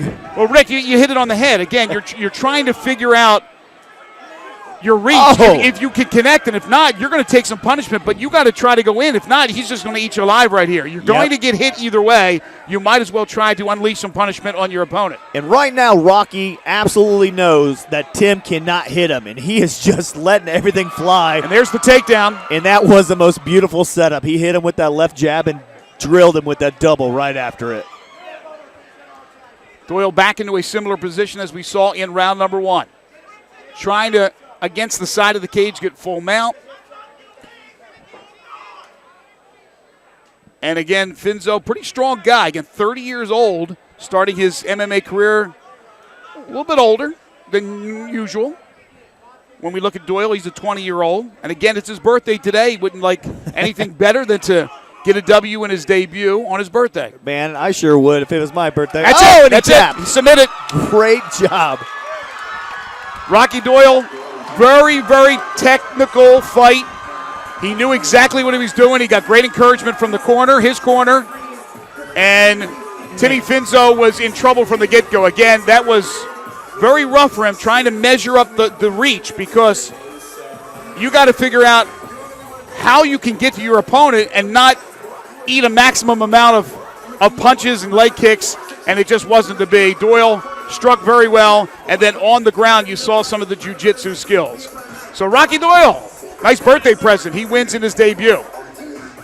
Meanwhile, Timmy Finzo will go back to the drawing board. It's over in round number 2. Let's get the official time as we go inside the cage to our very own Michael Kelly.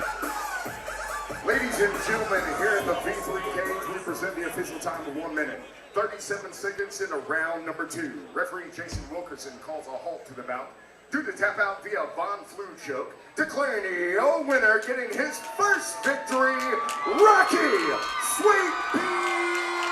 Doyle. Sweet debut for Sweet P, Rocky Doyle. And now our Rick McCracken makes his way inside the cage. Get a few words with our winner.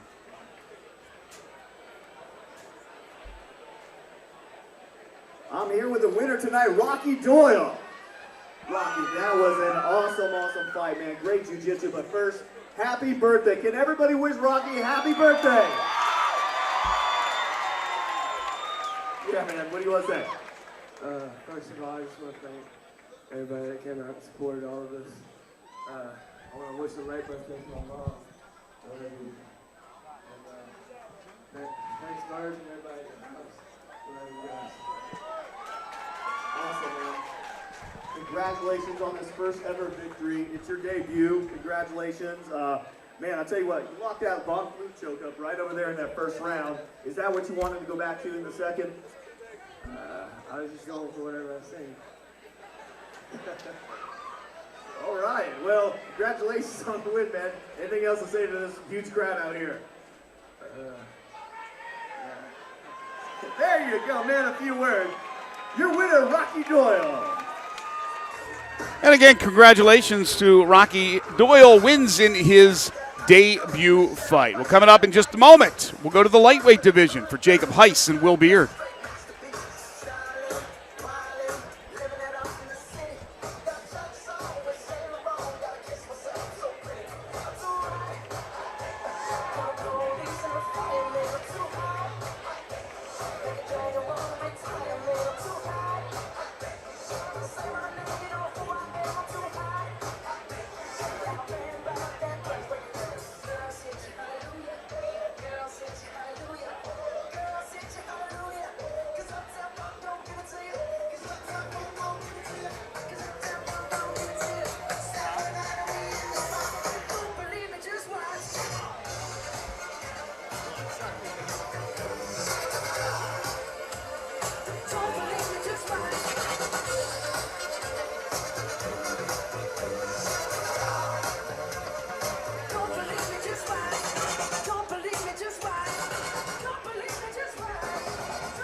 Money's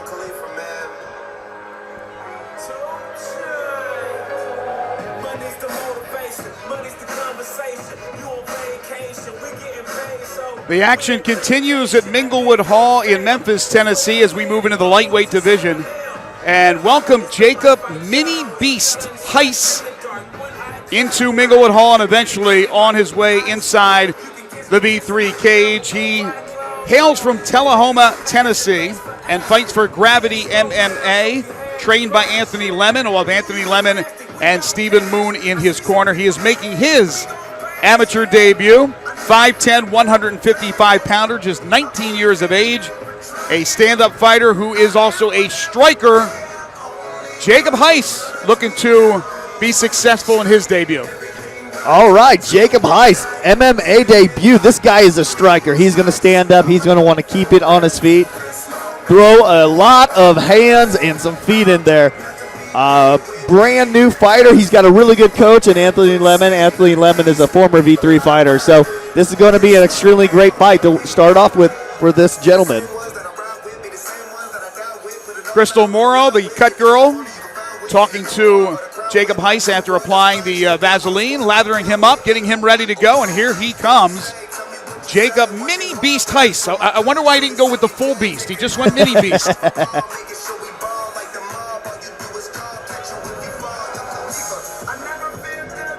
And Heist will be fighting a gentleman named Will Beard, who has fought one time and was successful in that one fight. We'll meet Will Beard in just a second as you see Jacob Heist make his way inside the V3 cage. And a nice round of applause. Some of his following, I'm sure, made the trek west to Memphis from Tullahoma, Tennessee. Now, Mr. DJ will switch up the music. We'll lower the lights once again. And we'll say hello to Jacob Heist's adversary, Will Beard, who hails from just south of the border from Memphis, Tennessee, Horn Lake, Mississippi, and fighting for Fisher's Bang Gym with Fred Fisher, his trainer, and Fred Fisher and Thomas Vasquez in his corner. Loves the sport, Rick. That's why he said he wanted to get into MMA. Again, 1-0, also 5'10", a Muay Thai Jiu-Jitsu fighter, and also, like his adversary Heist, just 19 years of age. So a couple of very young fighters going at it tonight. Will Beard comes from a great gym down in Mississippi, Fisher's Bang Gym. They teach a little bit of everything over there. So it looks like his main focus tonight is going to be jiu-jitsu, getting him down on the ground. So you got this classic battle, Greg, of a striker versus jiu-jitsu. So Jacob Heist and Will Beard are going to get it on tonight, right in the middle of the V3 cage. Dave Ferguson will be the third man in the cage for this battle. Again, sanctioned by Tennessee ISKA with Anthony Main as supervisor on hand. And the Tennessee Athletic Commission is also here for the professional fights with director Jeff Mullins, Arnold Murphy, and Joey Waymeyer. As we look at Will Beard, I'm sort of partial to the classic, as you mentioned, grappler, striker. I like the contrast. Normally they're good fights, but normally it's one willing their way onto the other, willing their style onto the other. In the end, it's good to see a really good fight up until that third round, and then one of them taking it over. That's what I like to see. John Eaton, Cedric Hampton, Clint Kulowski will be the judges for this bout. Our second of the evening, again in the lightweight division.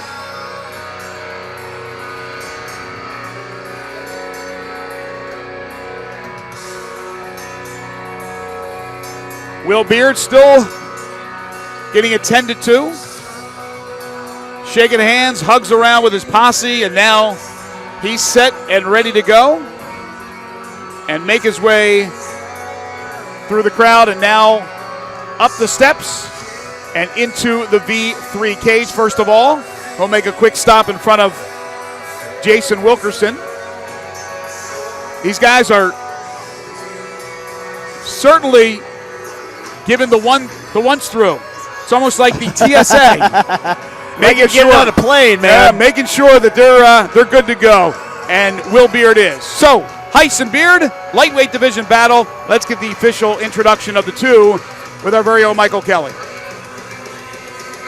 V3 Legion, this bout is brought to you by Absolute Moving and is set for 3-minute rounds in the lightweight division. And when the bell rings, the referee in charge of the action, the third man in the cage will be Dave Ferguson. Introducing first, fighting out of the blue corner. Here was the black trunks with the yellow trim. At 5 feet 10 inches, he weighed in at 155 pounds. A kickboxer, making his MMA debut, representing Gravity MMA, and fighting out of Tullahoma, Tennessee, Jacob Mini Beast Heist. And across the cage, his adversary fighting out of the red corner. It was the black trunks with the gray and red trim. At 5 feet 10 inches, he weighed in at 155 pounds. A Bang Ryu Tai Jitsu fighter with an MMA record of 1 win, no losses. Representing Fisher's Bang Gym and fighting out of Horn Lake, Mississippi, Will Beard. Nice round of applause for the Mississippian. Now final instructions from Dave Ferguson. Okay, guys, if you've given your instructions beforehand, make sure you protect yourself at all times. Listen to all my instructions. Any questions from the blue corner? From the red corner, touch them up and let's fight. Contrasting styles, but very similar. Again, 19 years of age, both 5'10", and both tipping the scales at 155 at the official weigh-in yesterday. 3-minute rounds, round one. Here we go. They touch gloves. Right off the bat, Beard. Will comes in with a head kick right away. Oh, a little slip. I mean, the hit him, but it was still a slip. Oh, nice combo by Will. Beard tried to go up top, and Heist tried to counter, both off the mark. Good kick by Beard. And then he struck him there with that right hand. Good lead right. Some uppercuts. Will is just taking it to him right now. Got him stuck against that cage. Great height on those kicks. Really good shape. Both fighters are in really good shape. Jacob is a sitting duck leaning against that cage like that. He is just getting teed off on right now. Another big kick from Beard and another one. That time he blocked it. Let's see what Heist can do offensively because right now it's been a total control for Beard early in this fight. The length is just hurting him right now. It really is. It really is. They're about the same size and height, but I'll tell you what, Will Beard is using those kicks to his advantage, keeping Jacob far away. The kicks setting up his uppercuts. Choke. We got to choke in. It's over. Wow, that came quick. That was impressive, and I'll tell you what. We're watching his kicks. We're watching his punches, the uppercuts, and all of a sudden he lulled everybody to sleep, and there was the choke out of nowhere. Oh, man, beautiful. Great setup by him. Just hit him so many times he didn't realize that choke was coming in. That was absolutely impressive by Will Beard. He improves to 2-0, and he does it in quick fashion. Meanwhile, Jacob Heist making his amateur debut. Will live to fight another day, but he was dominated by Will Beard. Two 19-year-olders and two very talented fighters. Let's get the time. Let's go back inside the cage to Michael Kelly and tell us exactly how long it took Will Beard to get his second W. Ladies and gentlemen, here in the V3 cage, we present the official time of 1 minute, 38 seconds into round number one. Referee Dave Ferguson calls a halt to the bout due to tap out via guillotine choke, declaring your winner, Will Beard. 1:38 the official time on the guillotine choke and the W for Will Beard. Now, Rick McCracken will get a few words with our winner. I'm here with the winner, Will Beard, man. That was impressive, my friend. That was awesome, man. How do you feel? Oh, I feel great, man. Just got to give a big thanks to Bang Gym, baby. You know, they train me hard. You know, I give him all, man. He's an old fighter. Well, good, man. We thought we were a jiu-jitsu fighter. You come out just throwing some kicks left and right, bro. Bang Tai Jitsu, baby. Say that again. Bang Tai Jitsu. There you go.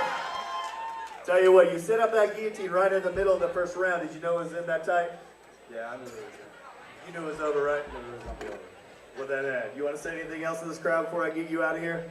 I Well, thanks to Fred Fisher, Thomas Vasquez, Amber Lenor, Carlos, the whole team. Well, congratulations, your winner, your victor tonight, Will Beer. They call it Bang Roo Jiu-Jitsu at Fisher's Bang Gym, and what a great job Fred and Thomas Vasquez did with young Will Beard. That's a name to keep an eye on, folks, for down the road. Coming up next, a catchweight fight at the 195-pound weight limit. Chris Sorrell and Jeff Lamar.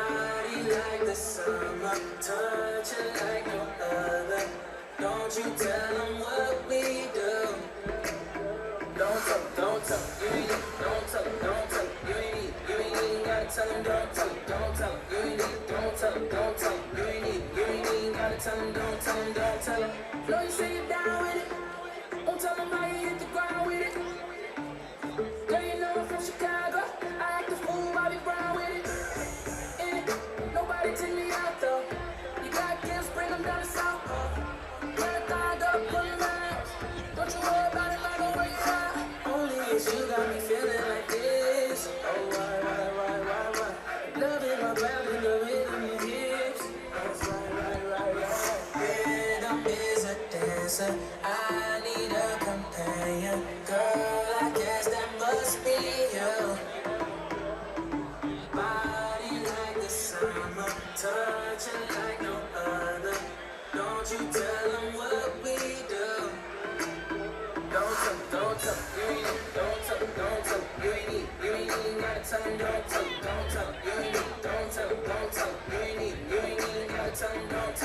tell them. Girl, they fool with it. But you know I know what to do with it. I know what to do. Get it. Yo, I'm talking laps. Let's see if you got a fool with it. Let's see if she ain't with your best friend. Let me be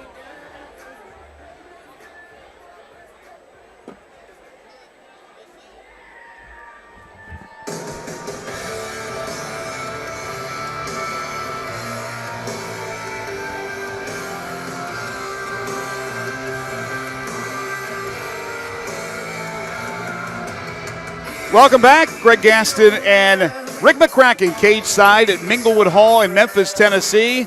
Time now for two more fighters making their debut here on V3 Fights. This is Chris Sorrell. I fixed the corner stuff.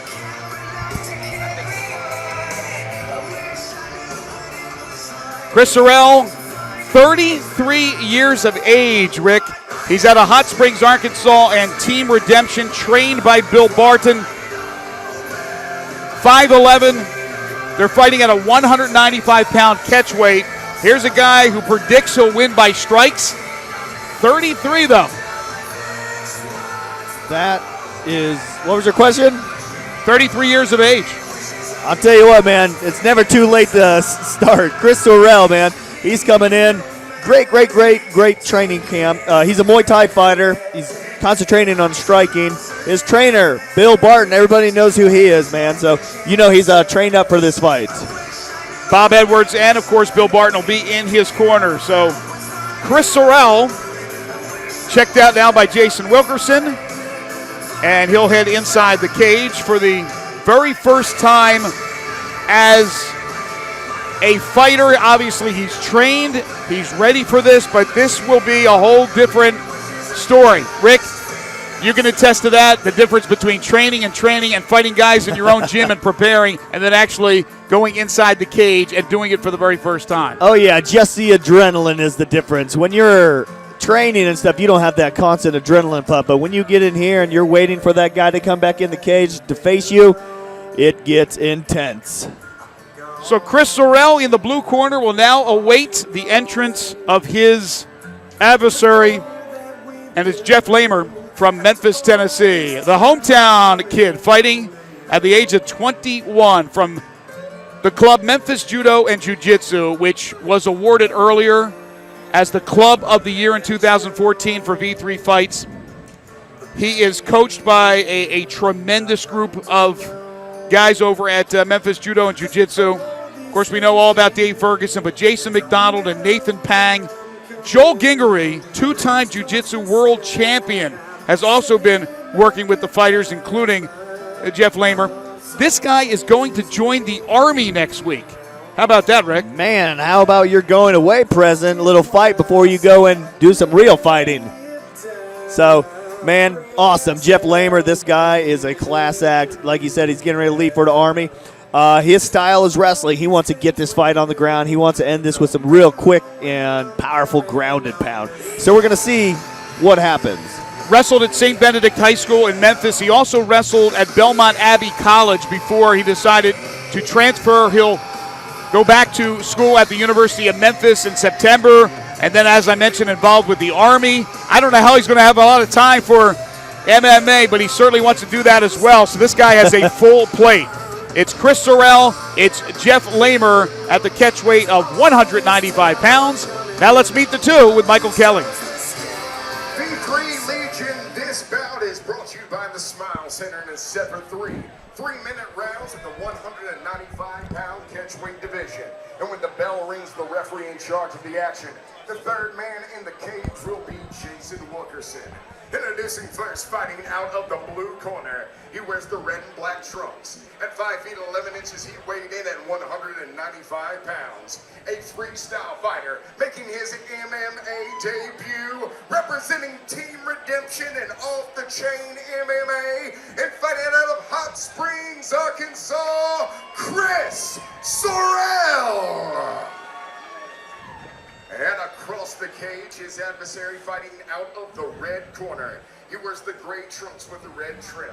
At 5 feet 10 inches, he weighed in at 195 pounds. A wrestler also making his MMA debut, representing Memphis Judo and Jiu-Jitsu, and fighting out of Cordova, Tennessee, Jeff Lamar. Final instructions now from our third man in the cage, Jason Wilkerson.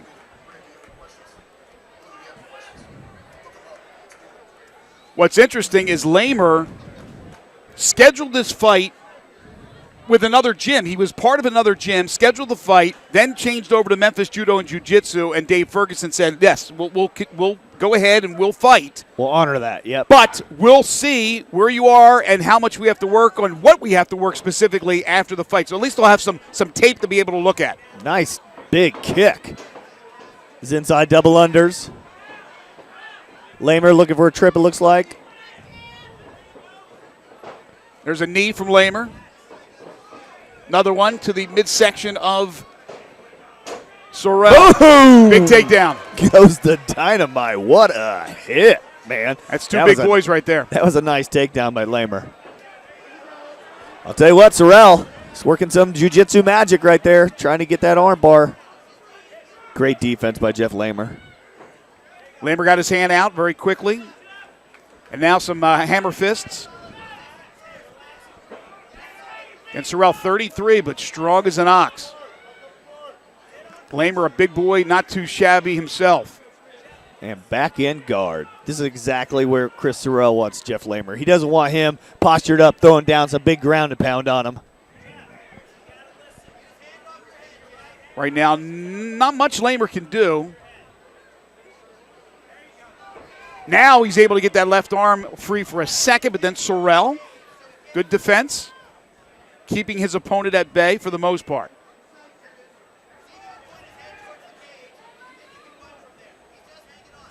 And not much pop from Lamer. Now he got out of it. Now Sorrell's trying a little ground and pound from the back, laying on his back. Right now, what is Sorrell trying to do here? Sorrell looks like he's just kind of holding him close. What he needs to be doing is getting one of those hips free and either working that arm bar that he went for before or something to try and go. See how he's kind of moving up on Lamer? And Lamer needs to sit back and sit on his butt and then try to posture up and throw some ground and pound. He needs to get away from what Chris is doing, holding him close to him. There he goes. Again, Sorrell, though, trying to slip out of it and stay at harm's length, and he's doing a pretty good job. Lamer now got his left arm free. Now maybe we'll go for a pickup and a slam. We'll see. Here it comes. Here is going to come some ground and pound, it looks like. Lamer has his knee right on Sorrell's face. That looked very uncomfortable. Sorrell looked like a pretzel right there. But again, Lamar's still not able to get those arms free enough to rain some ground and pound. He's listening to his corner. He's taking instructions. You saw him look over for a second. There you go. There's a couple of pops. Here it comes. 2 left-handers. Oh, now he has him in the rear naked. No, it's guillotine. Guillotine, excuse me. Seconds that's all ago. right. You're excited. Got out of it. Sorrell's head just popped out of it. I'll tell you heard what. The popping sound. Oh, man, I'll tell you what. That was real good because Jeff Lamar, you could tell he's pretty experienced even though he doesn't have any fights. He waited to the last 10 seconds to throw a submission on. Why do you wait to the last second? Well, he gave up a great position on top of him to go in a really bad position if it wouldn't work. So he tried the guillotine. It didn't work, and then he only had 1 second with him on top of him.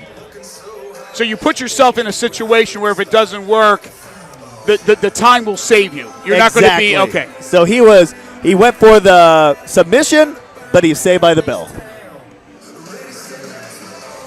But a lot of credit to Sorrell because earlier he was in a bad situation where he could have got pounded, and he did a good job in keeping Lamar's arms tied up where he couldn't get a lot of ground and pound, and then with the guillotine, he was able to pop out of it.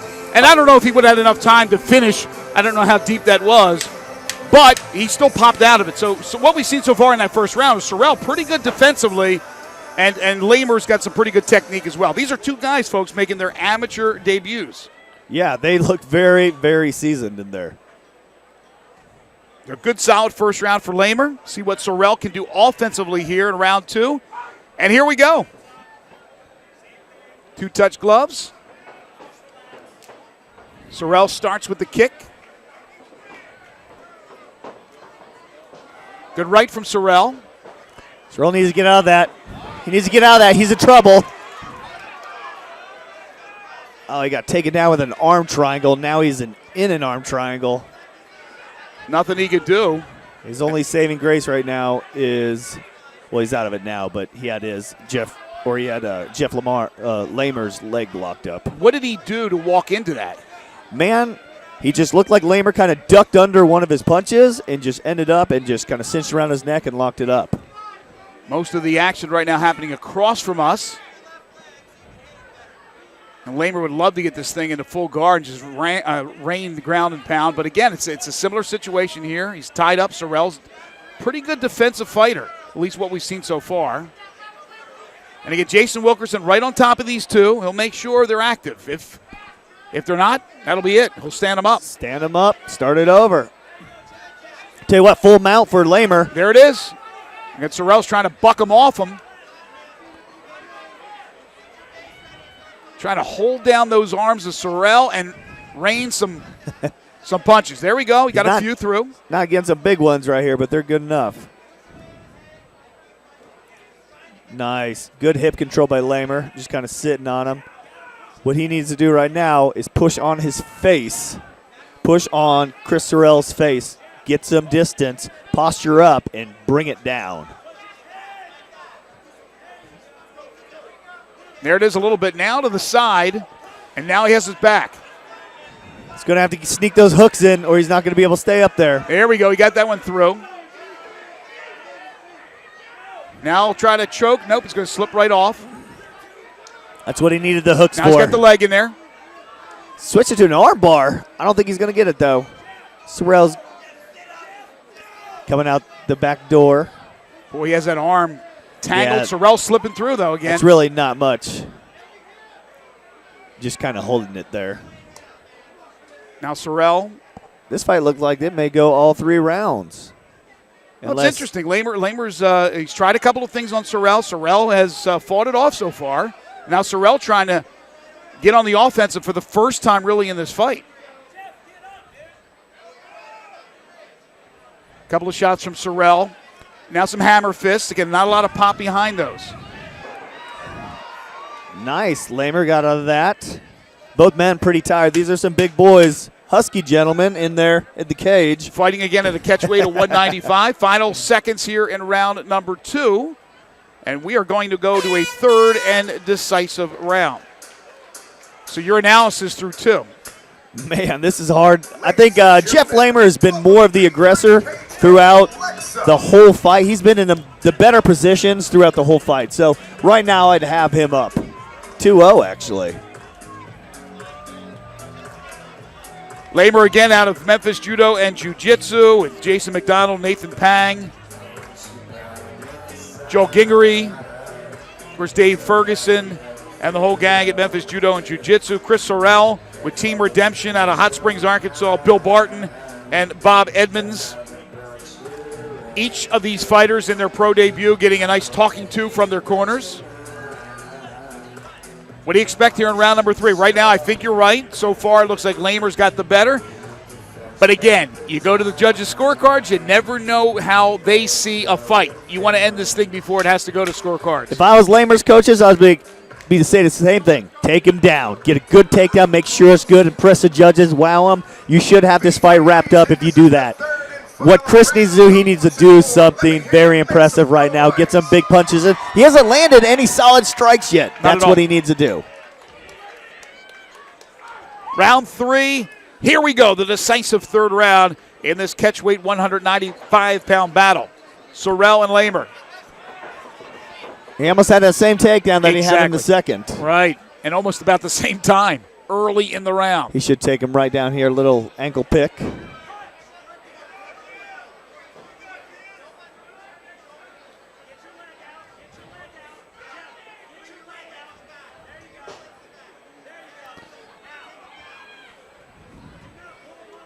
Again, right now, Sorrell. All Chris really needs to do is plant that right leg and take that left leg and step behind him.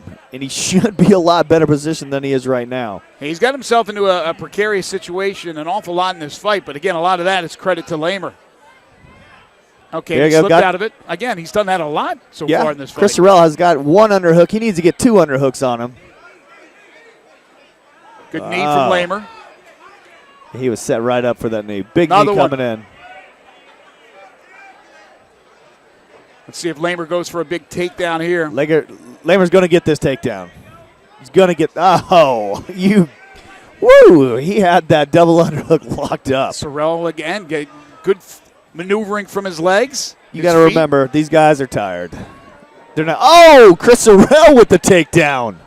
Well, Sorrell probably knows he has to end this thing here because if it goes to the cards, he probably is not going to get the decision.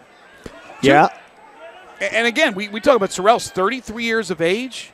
He's looked pretty darn good for his debut. I think Lamar has a lot of skills. Look, Sorrell got the arms free a little bit, tried a little ground and pound here, and Lamar now has to cover up. How about this? I think Lamar's just really tired right now. That kind of made him mad, but he might expend too much energy right here trying to get out. Who cares if you make him mad? You better do something. At least Sorrell's trying to do something right now. Exactly. Yep. He just tried to do too much. And he tried to get the choke there, and Lamar was able to slip right out of it. Now he gives up his back. Lamar needs to get those hooks in before he can really do anything. Last time we saw he tried to put in that choke early and flipped right off the top of him. You made a point about the guillotine was late in that second round because you didn't want to give the guy time. Now you have plenty of time. If he can get that arm in there deep, it's going to be over. But again, Sorrell has been very impressive in how he's been able to get out of everything. Yeah, he has been pretty slippery at this point, pretty resilient. Sorrell needs to take that left leg and just kick it. There it is. Oh, there it is. Got him with the rear naked. Yeah, it was hard to tell how deep it was in. Jason Wilkerson came around to the other side because he could not see it. And then you saw the submission, the tap out by Chris Sorrell. But really a good effort by Chris Sorrell in his debut. Again, a 33-year-old who showed me an awful lot. But Jeff Lamar's got some skills. And again, folks, he's going to be joining the Army. He's going to be going back to school. He's transferred to the University of Memphis. Got a bright future in whatever he does. So this one does not go to the cards. Rear naked choke is the way Jeff Lamar wins in his debut. Let's now go to Michael Kelly, get the official time. Ladies and gentlemen, here on the V3Fights, we present the official time of 2 minutes and 41 seconds into round number 3. Referee Jason Wilkerson calls a halt to the bout due to tap out via rear naked choke, declaring the winner, Jeff Lamar. And now Rick McCracken will talk to our winner, Jeff Lamar.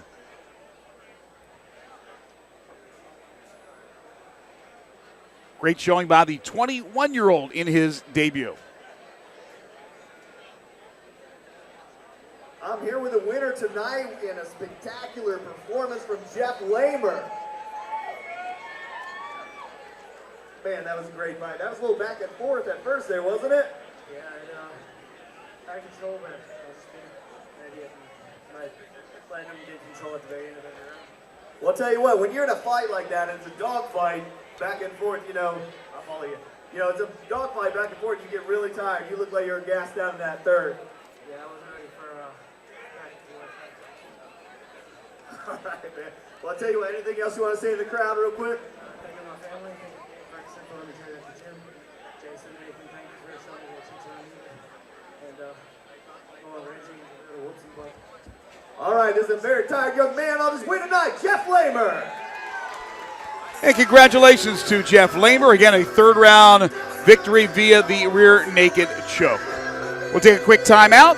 Don't go anywhere. Coming up next, the welterweight division battle between Hunter Middleton and Miguel Flores.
Time now for this welterweight division battle between Hunter Middleton and Miguel El Toro Flores. Here's Hunter Middleton, the pride of Wynn, Arkansas, and the House MMA Academy, trained by Burge Franks.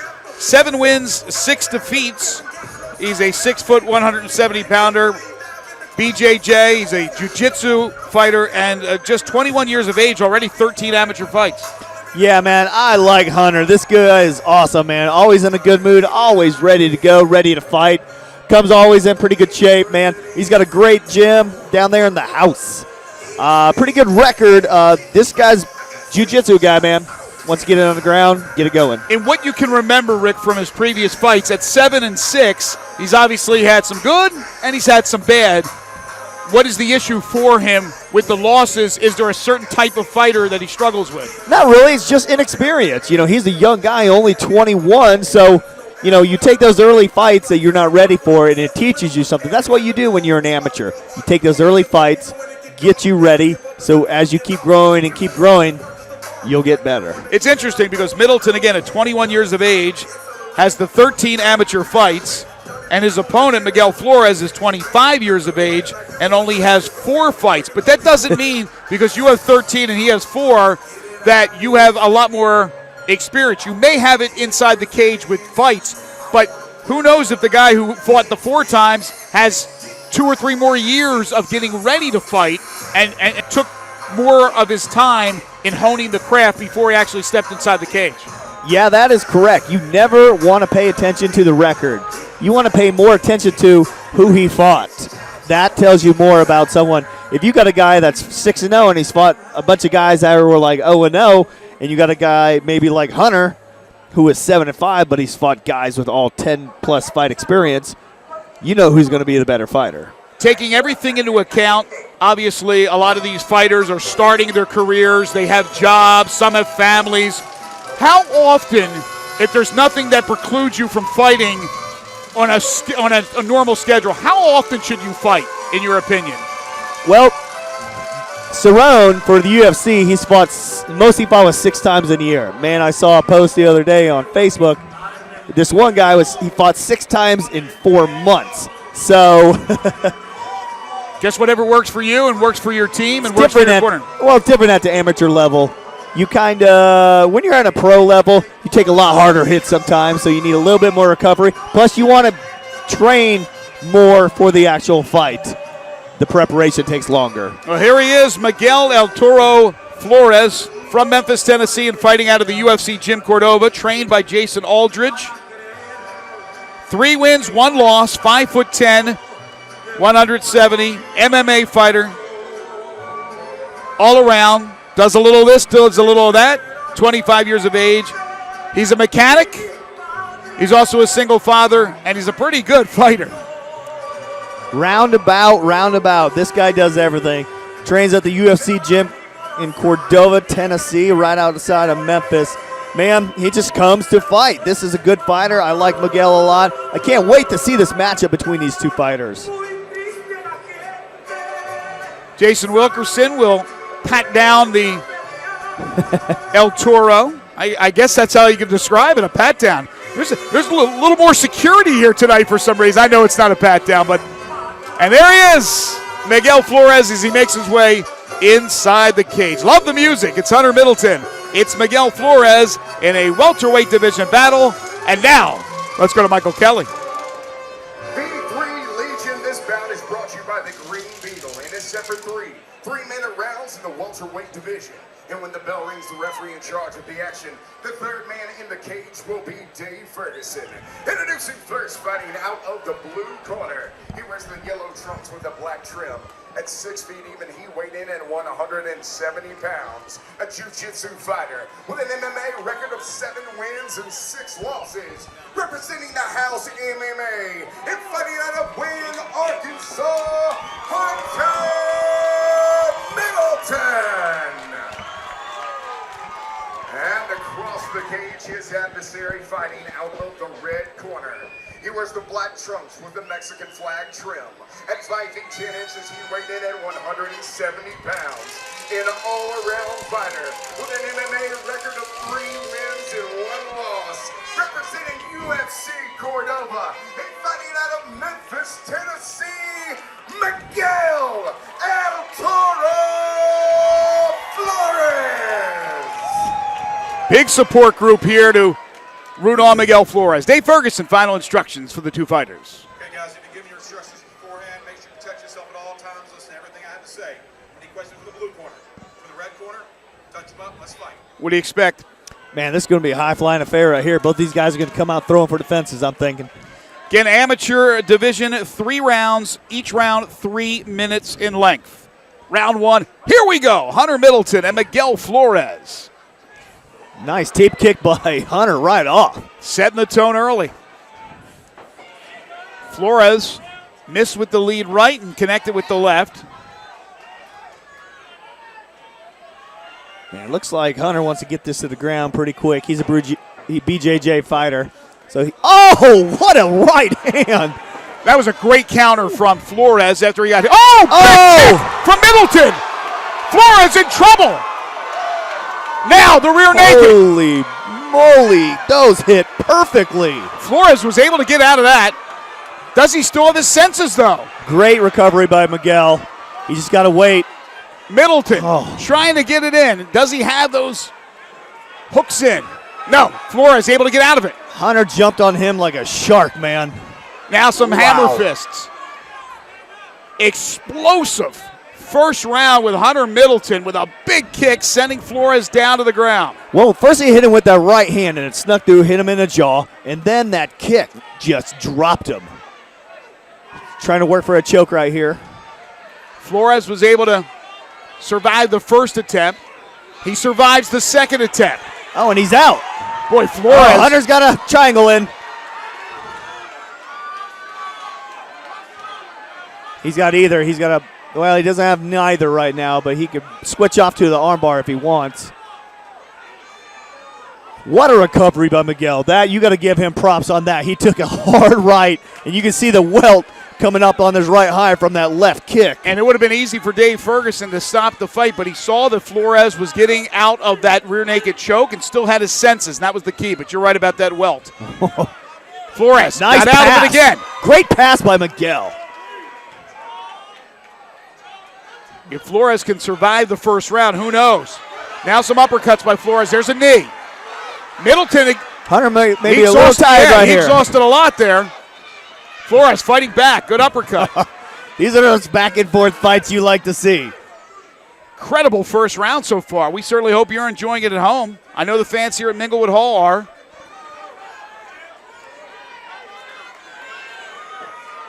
Coming now, for a takedown. Flores, yeah, looking for the takedown. Middleton trying to hold him off. Again, Middleton maybe a little winded here. Couple of elbows to the back. Not a lot of pop behind those. Big slam by Flores. Oh, talk about a comeback from the first round. What a great slam. He set that double leg up perfectly. Now Flores looking for it. Seconds to go, round number one. Oh, I can't wait to watch round two, man. And that will do it. What an explosive first round. Miguel Flores surviving that. Rick McCracken, there's probably not a lot of fighters that survived that right there, what he went through.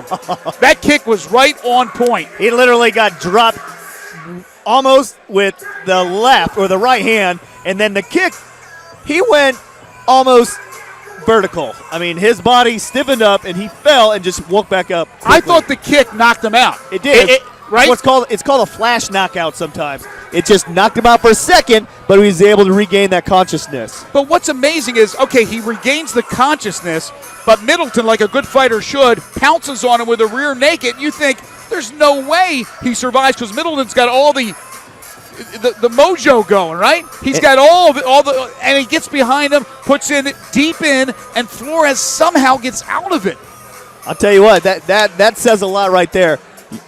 I'm looking over at Miguel right now. He's got a big smile on his face. So. Well, Middleton's got to be thinking to himself, what do I have to do? Obviously, talking with Burge Franks in his corner. Flores getting some encouragement from Jason Aldridge and his corner. Boy, oh boy, what a first round. Round two, here we go. Oh, this is going to be great, man. Oh, first round was spectacular. What does the second round going to be? Oh! That had a bad intention. It on did. That was good. Hunter's elevation. in trouble. I think Miguel might get him here. Good combinations. Middleton holding on. Couple of shots to the rib right there. Miguel's got to be careful not to punch himself out. Whoa, what a left. Uppercut. Middleton. Wild spinning kick there by Flores. Could Middleton be playing possum a little bit here? I'm wondering. I don't know. I think, oh yeah, there it is. Here it comes. We just didn't know how tired Hunter was. I guess he was a lot more tired than we thought. He had a chance to get a little breather in between rounds, but it looked like he was covering up pretty well. But Flores did get a few in there. Now more strikes from El Toro. Big knee coming up. There it is. Good call. He was winding up for that one. Tell you what, if Hunter doesn't get out of this, Jason Wilkerson will stop this. He's not intelligently defending himself. He's just taking hit after hit after hit. Flores, the knee to the side. Another knee right to the rib cage. And back now down. the takedown. Oh, gave up his back. He's in Turtles trouble. up, Middleton. You can hear the corner more than likely telling Middleton to get up, get up. It seems like Hunter's trying to contemplate what to do. But while he's doing that, he's taking a lot of pounding right here. And a lot of these hammer fists are getting through, or these punches right here are getting through. Well, they don't hurt. They just you can't. When they score, They score, and you can't think. You have no idea what to do. Third straight takedown. This is a very dominant round. Big strikes, mixing it up. This is what a 10-8 round looks like. Now he's trying to get those. There's those knees. Another one. Another one. Well, that's got to hurt Middleton. Well, I mean, the look on his face looked like that didn't really hurt. Yeah, he looked up at Ferguson. I don't know if he was saying, hey, this is nothing. He was just letting him know it wasn't really damaging him. Maybe this is Hunter's strategy. Let him wear out, kind of get it all back in that second round and come out in the third. It wouldn't surprise me. Again, you get a little of this, you get a little of that with Hunter Middleton. Some good, some bad. But El Toro continues to hammer away. Strike after strike after strike in a dominating second round. Boy, this, as you said, could set up for a huge third round. There we go. He's trying for the guillotine right now. Seconds to go, though. 10 seconds. Not unlike an earlier fight we saw. Again, the guillotine attempt with 10 seconds to go in the round. Probably too little, too late. And that'll do it. That was a complete domination by Miguel Flores. How much stamina do these two have for the third and final round? Can you get a take on Middleton right now? Oh, he's done. He is dead tired right now. So you don't think at all it's the possum to the third round deal with him? Unless he is the best actor I've ever seen in my life, then the Academy Awards are coming up, I think. They are. He looks really tired. Maybe he's got a little left because he's got power in all his punches. You've seen it. He drilled Miguel, put him down with like 2 shots, so he's got a lot of power. What about on the flip side with Flores? He used an awful lot of energy in that second round. He looks like he's ready to go right now, man. He's mad. He's Miguel, mad. He might be a little embarrassed. Not only mad, but a little embarrassed for going down like the way he did in that first round. But I think anybody would have. And you know what? 90% of the guys would not have recovered to continue to fight. He's got a lot of people here that are supporting him, and he wants to put on a good show. They both certainly do. But boy, oh boy. He's got something to prove. Miguel does this third round right here. What a fight, Rick. Just our 4th fight of the night. And again, folks, we are so pleased that you're with us, watching it on this free live stream. This is what V3Fights is all about. And we're coming to a neighborhood near you. Nashville next month. Round 3, here we go. Yeah, Middleton looks spent. Good lead left by Flores. He wants a takedown. Tell you what, Hunter did hit him with a couple of those when he was coming in. That's a lot of respect for that kick, though, too, that Flores wants to try to get it down to the ground, because Flores was getting a lot of opportunities standing with his striking in the second round. Another big slam. That's at least 4. 3 or 4, right? Yep. Perfect, yeah. 4 slams. Very nice takedowns. Hunter's just holding on. I don't know what he's doing. Couple of elbows there by Flores. So what is Flores trying to do now? What is he trying to accomplish from the side here? Well, his coaches could have been like, you know what? You got this fight pretty much wrapped up. Just get him to the ground and hold him in a good spot. Act like you're doing work. Work a little bit. Make sure you're hitting and moving. And you got this fight won. So that could kind of be what because he's not really working for anything. He's just kind of pinning him against that cage and throwing some knees in there. Big knees. But that should be in the first round with a 10-point must. That's a 10-8 round, right? Yeah, that second round was definitely a 10-8 round. What about the first round? The first round, Hunter had a knockdown and some good shots. So, but I would have gave that to Miguel as well. You would have gave the first round to Miguel? Yep. Wow. I don't know about that one. And again, the judges, if it goes to the cards, that will make that decision. John Eaton, Cedric Hampton, Clint Kilowowski. Miguel just did a lot at the end of that second round, or end of that first round. And kind of resonates in my head a lot more.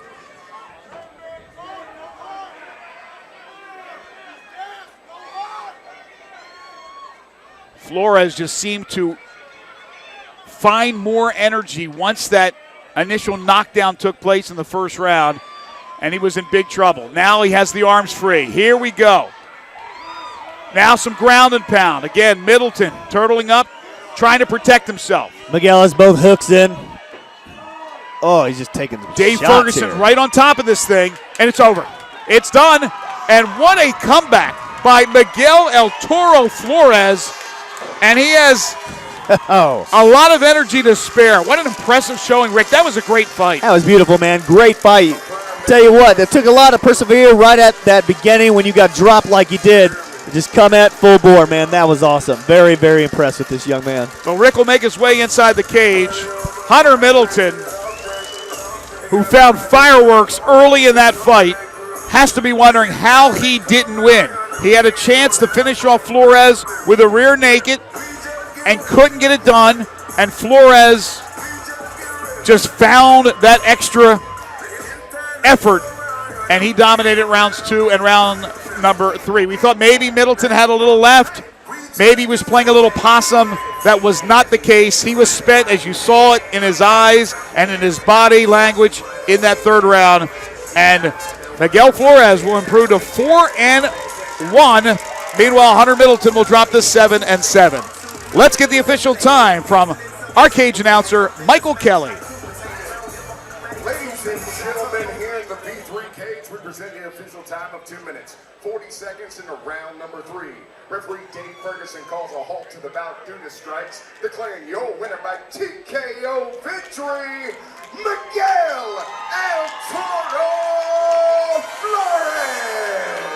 And a popular victory here among the crowd assembled at Minglewood Hall. Now our very own Rick McCracken will make his way towards Miguel, get a few words with our winner. I am here with the winner of a spectacular fight, Miguel Torres. Flores. My bad. Man, that first round was insane, man. Do you remember that first 20 seconds? Clearly.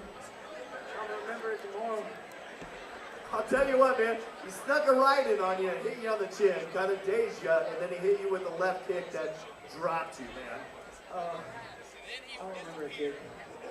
I swear to you, there was one, man. And he got behind you, and you regained it right away, right when he started putting in that rear naked choke, man. Did you come back? What were you thinking right when he was trying to rear naked you?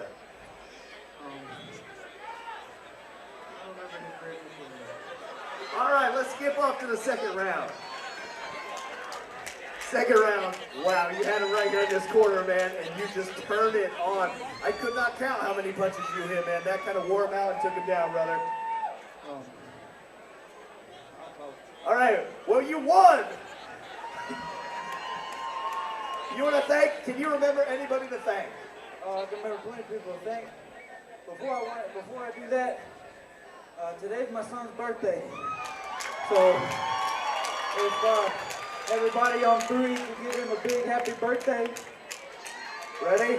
1, 2, 3. Happy birthday, Gavin, I love you. Awesome, man. Well, congratulations on your win, man. That was an awesome comeback fight. Start calling you the comeback kid, man. I can deal with that. I would get the big thank this man right here. The man pushes me every single day. And I wouldn't be who I am today if it wasn't for him and all the other coaches, my teammates, my kid, my daughter, well, she's in the gym every single day with me. And I remember in times of sparring, I get my butt handed to me and she's just sitting there. Focus, Daddy. Focus. And she pushes me. So. Well, man, you'll relish this win tonight, man. One more time, your winner, Miguel Flores.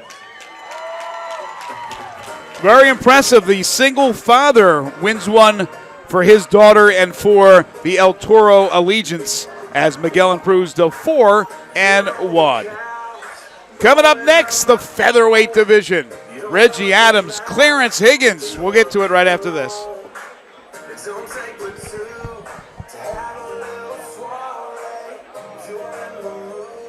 sit tight right where you are, babe, 'cause I'll be excellent for attention. Like, I didn't remember any kick. You don't remember anything. Have a good time. I'ma bring a good time home to you. We'll have He was like,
Well, Rick, it's going to be hard to top that last fight that we just had.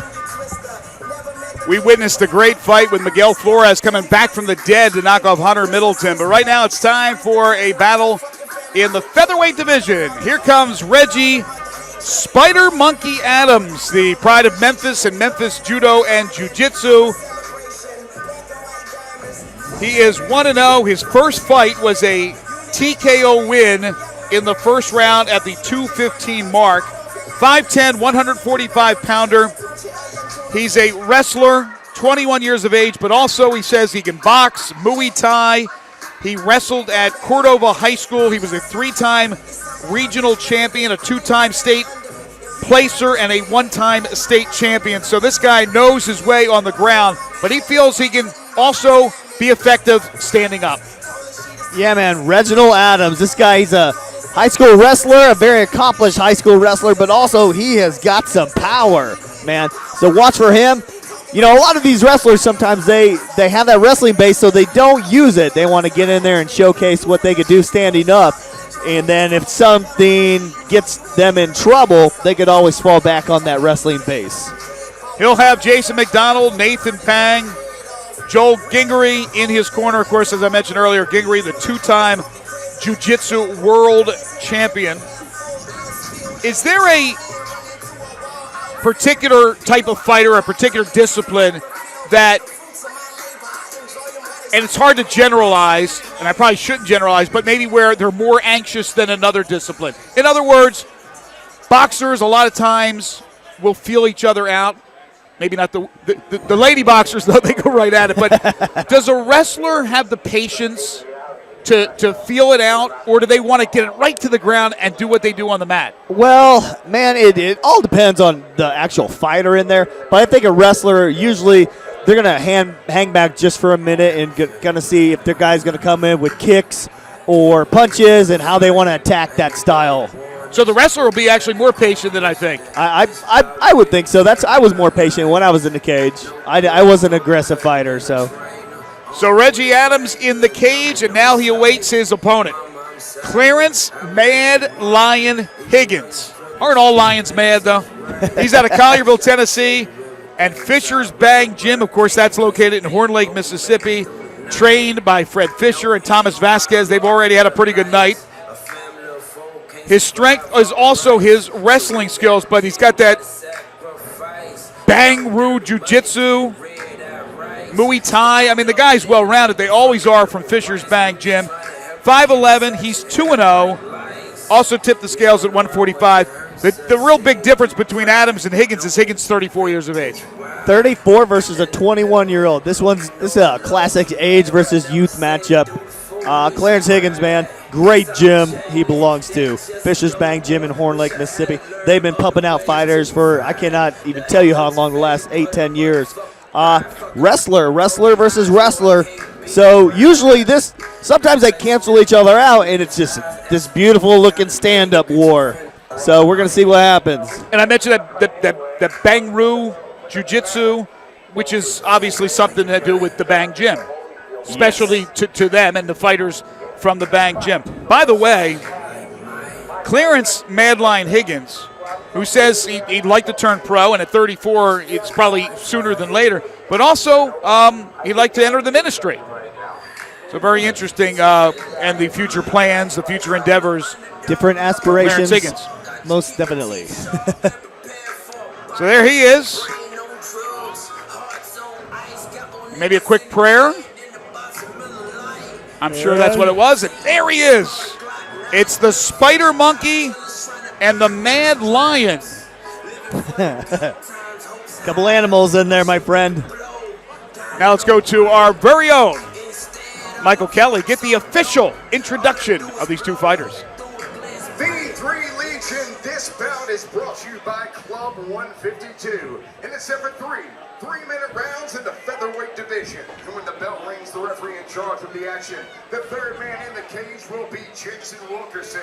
Introducing first, fighting out of the blue corner. He wears the black trunks with the white trim. At 5 feet 10 inches, he weighed in at 145 pounds. A wrestler with an MMA record, 1 win, no losses. Representing Memphis Judo and Jiu-Jitsu. And fighting out of Memphis, Tennessee, Reggie Adams.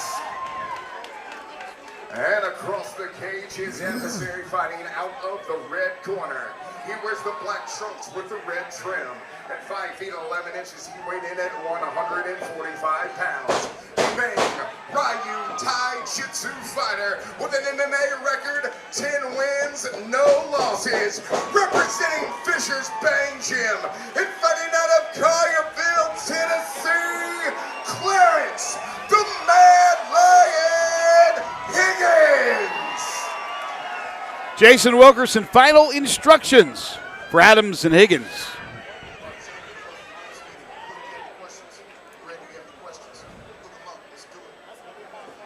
So two guys that are very, very strong on the ground. But again, as Adams told me, he thinks he can stand and strike. And I would imagine Higgins feels the same way. But we'll see how quickly he goes to the ground. Round one, here we go as they touch gloves. The Spider Monkey and the Mad Lion. I'll tell you what, he does look mad. Some couple quick fighters in here. Good kick by Adams. And here we go, the Mad Lion looking Higgins for the takedown. Oh, Adams with the takedown, though. Higgins had it locked up and just kind of tripped back. And Adams now with some stand and pound, baby.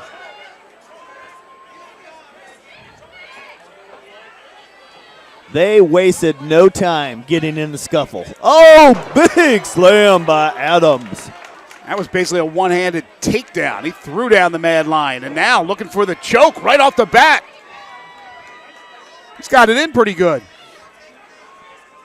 He's kind of out now. Nope. Good job by Higgins. Oh, man, these are two squirrely guys, man. They're all over the place scrambling. Well, again, they call Adams the spider monkey. You've ever seen a spider monkey, Rick? Yes. They get around. Not up close and personal, but I think on the National Geographic There channel. you go. They're fast, they're elusive, they're tricky. Reginald Adams is on top right now. He's just kind of posturing up, ready to throw some ground up. Oh, he left snuck in there hard. He did get it in there, and again, there's some pop behind those punches. He's a couple of 145-pounders. Oh, big slam. How about that? Nice Adams? belly to back from Adams there, man. That was awesome.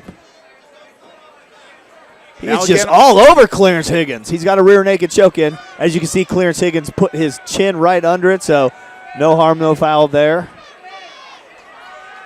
Uh-oh. Trying to get it in again. Trying to flatten him out, though. Clarence has already turned into him, so that thing, there's no way that choke could do it any damage right here.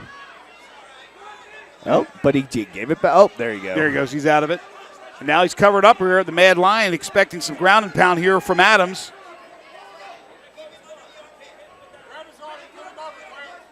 Adams now, you can see him strategically trying to figure out what's the best move here. He's looking at it. He's not rushing, being very patient at what he needs to do. Oh, he shouldn't have done that. Now he's about to get hit. You never want to reach back. Hammer fist. Good strike. Clarence Higgins reached back, and Reginald just grabbed that hand and locked it in, and he won't let it go. He's not going to let it go. Oh, that's a big shot right there. Mad Lion caught that one right in the face. The Mad Lion isn't as mad as he was at the start. No, we'll see if he survives this first round, which looks like he will. Perturbed Lion right Maybe now. he'll be the infuriated Lion after the first round. Good first round for Reggie Adams. Man, that nickname is apropos. He's jumping all over the place. He really maneuvers himself well, his body. He tried a couple times that rear naked choke, although you got to give a lot of credit to Higgins. He got out of it. As you said, you put your chin down, you're able to get that. Explain it to me. Yeah, what he did is he put his chin down, so now his neck, his carotid artery, what you want to choke out is not available for the other fighter's arm. So he just kind of put his hand under and pushed his arm up. He was able to get out of it. But, he looks like looks really tired over there. He looks like he took some unwanted shots, a lot of hits when Reginald was on top. Remember, Clarence Higgins is 34 years of age. Not a spring chicken, although in his MMA career he is. Only 2 fights, to his credit, both victories. He predicted a first-round TKO. That did not happen.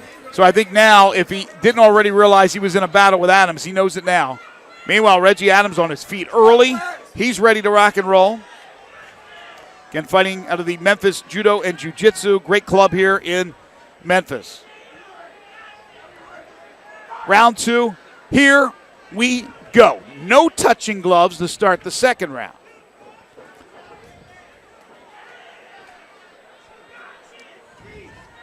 Mad Lion tied up there by Adams. Higgins went right in and got underhooks right here. He wants to get a chance to get this fight back on the ground with him on top instead of Higgins or Adams on top of him. Yeah, backfired in the first round.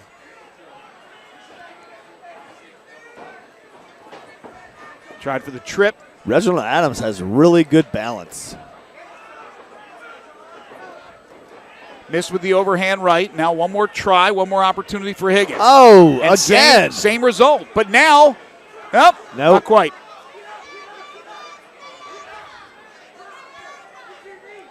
So 2 times Clarence Higgins has tried that takedown, and 2 times Adams maneuvered himself to go and land on top. He just wasn't set up. He wasn't close enough and tight on that grab and just didn't have it. So when he went to throw him down, Reginald was able to turn into him and land on top.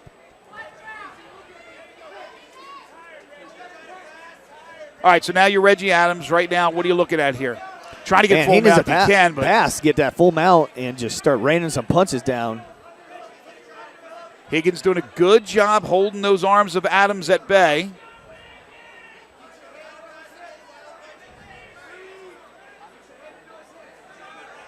Big shot right there. Big shot. I mean, his head was solid against the canvas, so there wasn't any movement. I mean, he took that full force of that punch.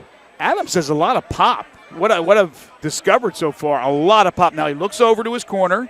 He listens to his corner. Again, Jason McDonald and Nathan Pang and the gang from Memphis Judo and Jiu-Jitsu, and he listens to what they have to say, and now he'll try to do what they told him to do. Easier said than done. Man, Clarence needs to move off that bottom. He is just getting ate up down there. Plus, Reginald has all his weight on him. He's going to get more tired, getting laid on. He can't breathe as well. Right now, sticking that arm into the neck. What is that doing right now?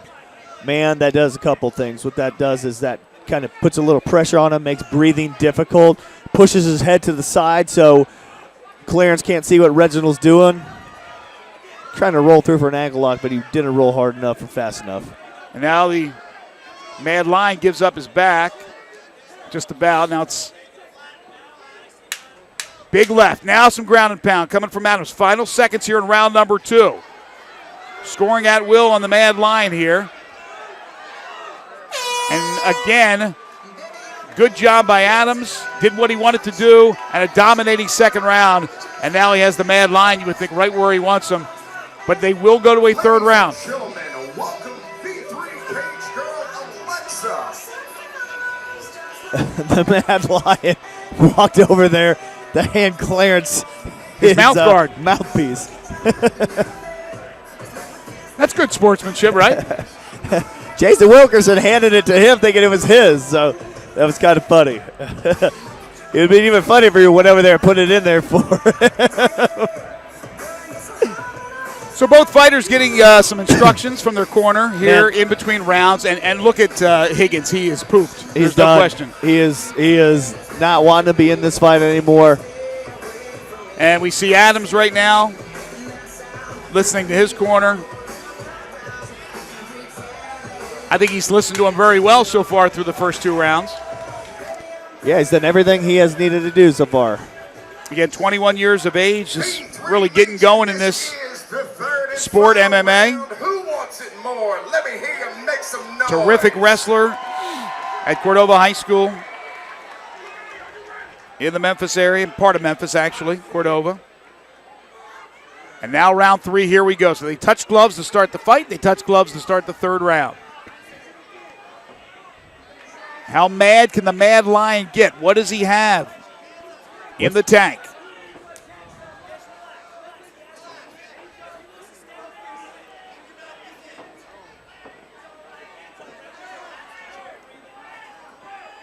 Adams slipped. I don't know. That was a chance for Higgins to pounce on him. He did not. Normally Lions do that. Again, Adams will try to get this, or make that Higgins will try to get this to the ground, but it's really backfired the first 2 rounds in what he's done. Meanwhile, Adams, I don't know if Adams wouldn't mind just standing up the rest of the way. He knows he has his fight pretty much sewn up. Yeah, it's 2-0 right now on the round count in my book.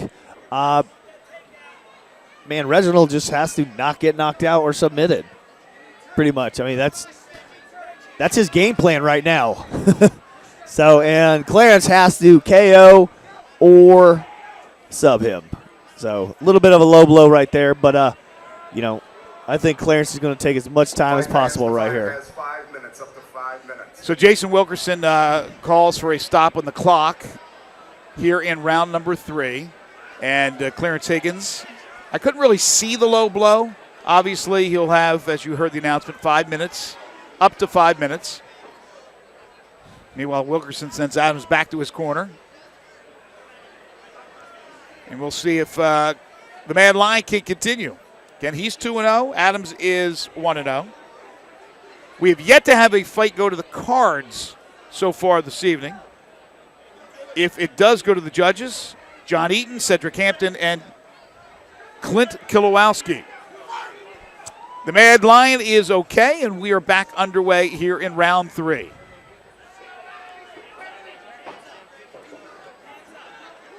Man, throw it if you're going to throw it, man. It's the third and final round. And not much going on right now. What is the Mad Lion contemplating? He has to get busy and busy in a hurry. He's trying to get a takedown, but he is not taking down Reginald a single time in this fight. Oh, Reginald could have had a nice one, but man, he's just a little too tired. And again, Higgins unable to get him down, and Reggie Adams says, okay, well, we'll stand. So I know I have this fight. Higgins, if he wants this fight to have any chance, he has to get aggressive right now. And it's not happening. He's eyeing down his opponent. He's breathing very heavily. He's winded. There's no question about it. Does he have any gas left? Good leg kick, good follow there with a combination from Reggie Adams. And now the attempt by the Mad Lion one more time. Kind of a desperation attempt right there. Not much pizzazz or strength or speed or anything going into there. And again, goes for the takedown, gets taken down.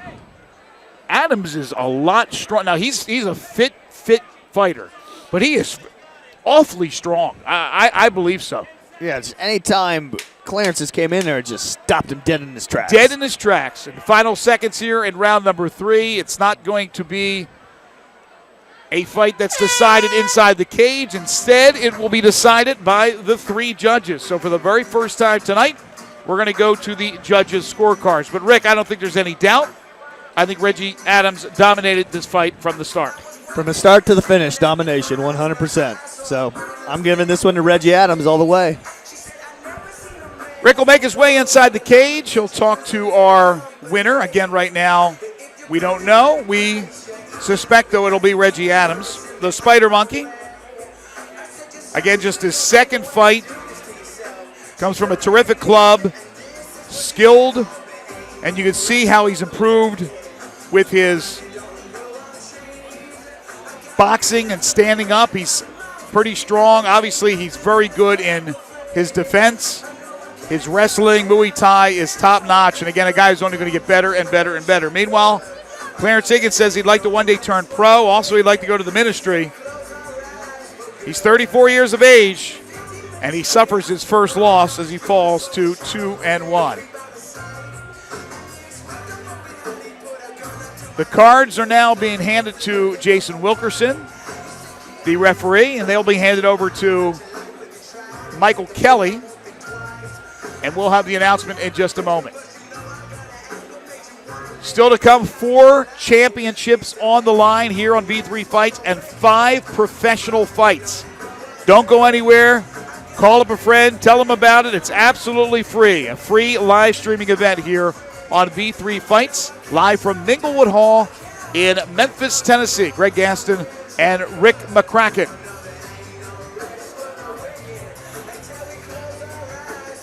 The judges once again, Clint Kilowowski, Cedric Hampton, and John Eaton.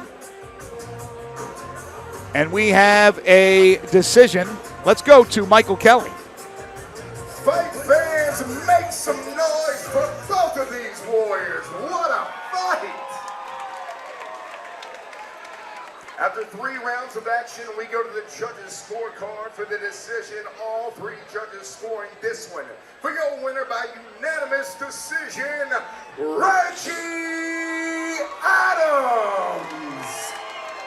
No surprise there. Reggie Adams wins it. Unanimous decision. Now a few words with our winner. Here's Rick McCracken. I'm with the winner tonight, Reggie Adams. That was a spectacular win, man. That was awesome, man. Controlled the whole fight. Yeah, I think I did pretty good, but I felt that I could have been a little better prepared. All right, what do you think you could have done better there? A little more striking for one. I think the ground game was taking it out of the whole time, but I feel that I could have done more. Well, yeah, man, a win is a win is a win is a win. You know what I'm saying, man? You had some awesome takedowns. You had a couple belly to backs there, man. Nice technique. It does, it does. All right, so aside from the striking, man, great win. Got anybody to thank?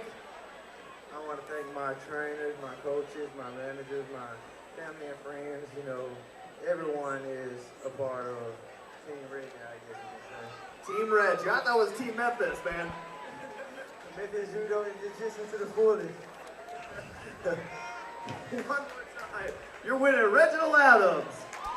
The Spider Monkey prevails in our battle for jungle supremacy as he knocks off the Mad Lion. All right, we'll take a break in the action, folks. Don't go anywhere. We got our championship fights coming up, followed by our pro fights. So stay right where you are. Hey, before we go to intermission, you like those good-looking V3Fights t-shirts? Would you want one? Well, make some noise. Our lovely cage girls and our guest cage man is here. Make some noise, V3Fight fans. Oh, we can do better than that. V3Fight fans, I want to hear you get loud.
I gotta have all this shit at least a day ahead of time, you know? All of our information. Because there's nothing. When do you normally get it? Like, don't you remember when we had like that system going where we got it to Chan like a day or two before? Oh, the old system? I don't know if we'll ever get that again though. I mean, how did you do it for the last fight? So we went to Nashville.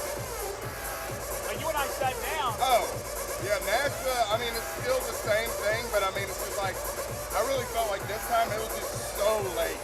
Yeah, I think because he kept changing, like fights kept changing. Yeah.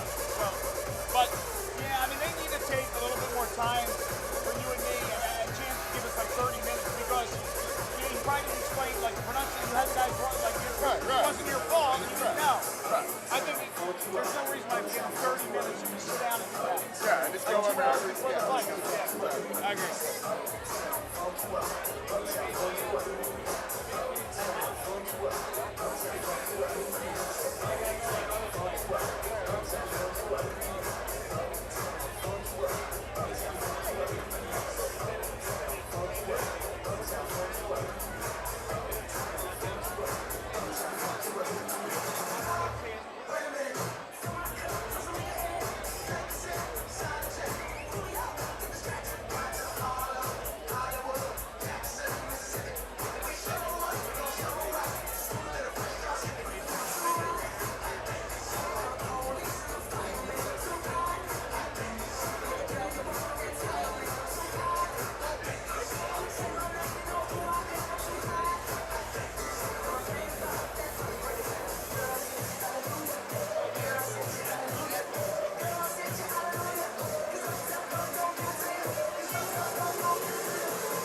All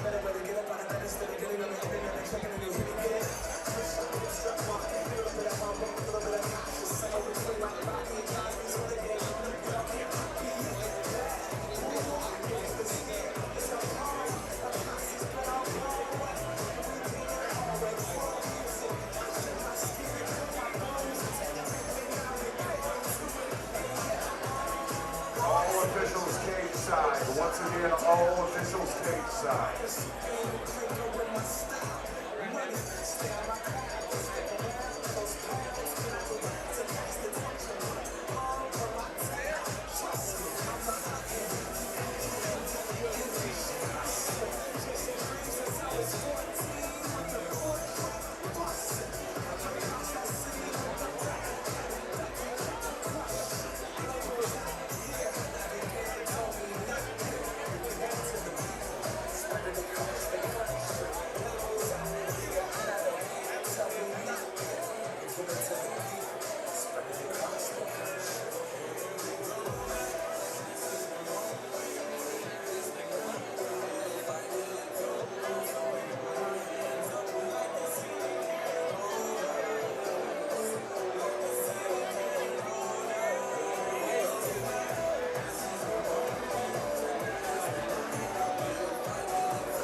We're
All right, Rick McCracken, back from an intermission, folks. After 5 terrific fights, it is time now for some belts to be fought for.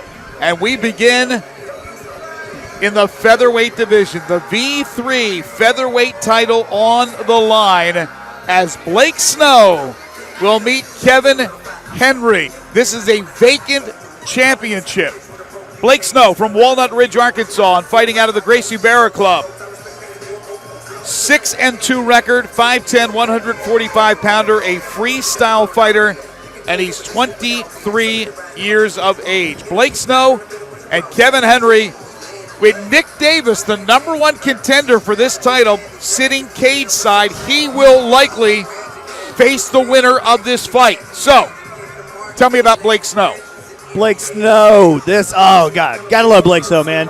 Good looking guy, come in, he's always game to fight, always in shape. Fights for Gracie Barra, freestyle fighter. This man does absolutely everything in cage. He's a great jiu-jitsu guy, he's a good stand-up guy. So look for him to kind of try to exploit anything he can versus Kevin Henry. His trainer is Tony Walker. In his corner will be Tony Walker and Trevor Anderson.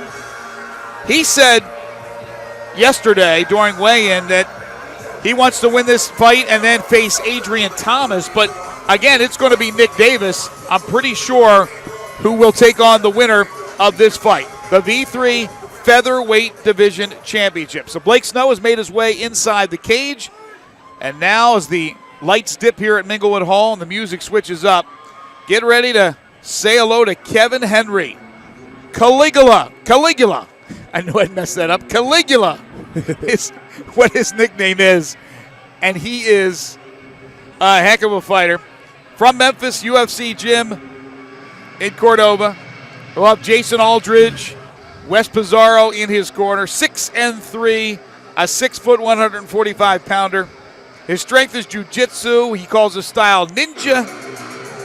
He's 34 years of age, though. Again, so we have at least 2 or 3 fights tonight where we've had a young guy go up against an older fighter, not in experience, but in age. Yeah, I'll tell you what, Kevin Henry surprised a lot of people when he took down Trip Carter. Man, put himself right on the map. This guy has a 6-4 record in MMA, but I'll tell you what, he is tough as they come.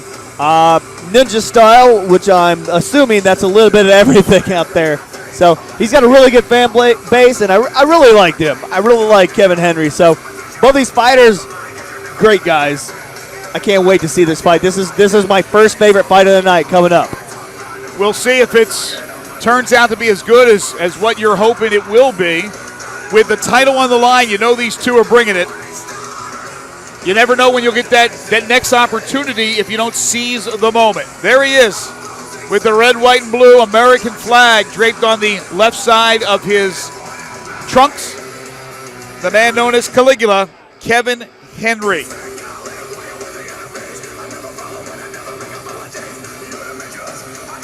And here he comes.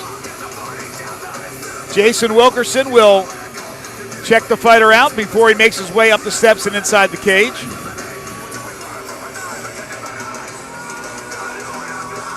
Nothing like a title fight. And we have 3 of them for you tonight here on V3 Fights. And then it's 5 fights in the professional ranks. There he is, Kevin Henry. It's Snow and Henry for the V3 Featherweight Division title. And now let's get the introduction from Michael Kelly. V3 Legion, this championship bout is brought to you by El Portal. And it's set for 3-minute rounds for the vacant V3 Featherweight title. And when the bell rings, the referee in charge of the action, the third man in the cage will be Jason Wilkerson. Introducing first, fighting out of the blue corner. He wears the black trunks with the white trim. At 5 feet 10 inches, he weighed in at 145 pounds. A boxer and all-around fighter with an MMA record of 6 wins and 2 losses. Representing Gracie Barra and fighting out of Walnut Ridge, Arkansas, Blake Snow. And across the cage, his adversary fighting out of the red corner. He wears the black trunks with the American flag trim. At 6 feet even, he weighed in at 145 pounds. A freestyle fighter with an MMA record at 6 wins, 3 losses. Representing UFC Cordova and fighting out of North Memphis, Tennessee, Kevin Caligula Henry. Jason Wilkerson will be the third man in the cage. After doing a little housekeeping, he'll bring the two to the center of the cage.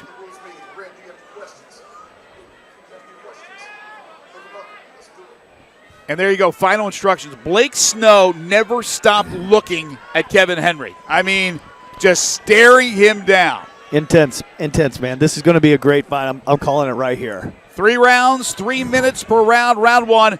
Here we go. Couple of uppercuts by Snow as Henry came right at him, Rick. Kevin wants to get this to the ground right away. He feels like his advantage is his jiu-jitsu on the ground, so look for him to lock this up and try to get this right down. Meanwhile, Snow doing a pretty good job trying to prevent that from happening. Now, Blake, he thinks he can fight anywhere, so he wants to keep this to his advantage, which would be standing, as he just took him down against what I said. But So Snow on top. Henry, again, the senior of Snow by 11 years. We'll see if stamina, if that's a factor. Henry looks to be in great shape, though.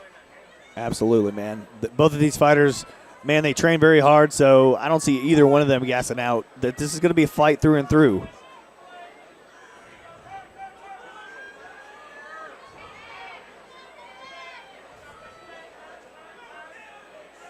Henry working hard to try to dislodge Snow from his back.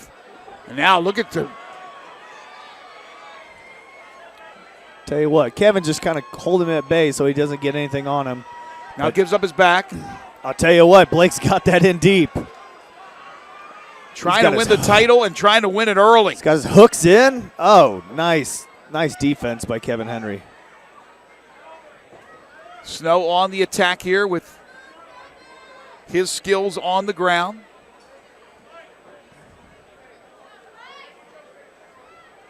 Again, Blake Snow or Kevin Henry. The winner of this fight more than likely will have to face the man known as Dynamite, Nick Davis. He's the #1 contender. He is cage side for this fight. Now a little ground and pound by Henry. Some hammer fists as he finally got his mitts a little loose. Now Snow will try to tie him up again. Man, this is a really good back and forth kind of jiu-jitsu battle on the ground here. Both strong fighters. Henry a little taller at 6 foot. Snow at 5'10". Usually a fight like this doesn't get decided until like later rounds just because both of these guys, whoever's in better shape sometimes is going to win a fight like this.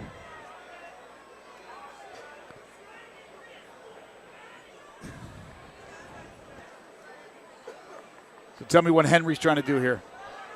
Man, I can barely see on this side. Right now, Henry is just staying kind of, making it very uncomfortable for Blake to do anything. He's in his guard, but, well, here's some strikes. Ground and pound, it looks like. Final seconds, round #1, and that'll do it. So good flurry of activity there to end the first round. And look at Henry helping up Blake Snow. Great sportsmanship. Well, I think he helped him up because he landed 2 blows after the round was over. I believe you're right. I believe you're right. That might have been like, my bad.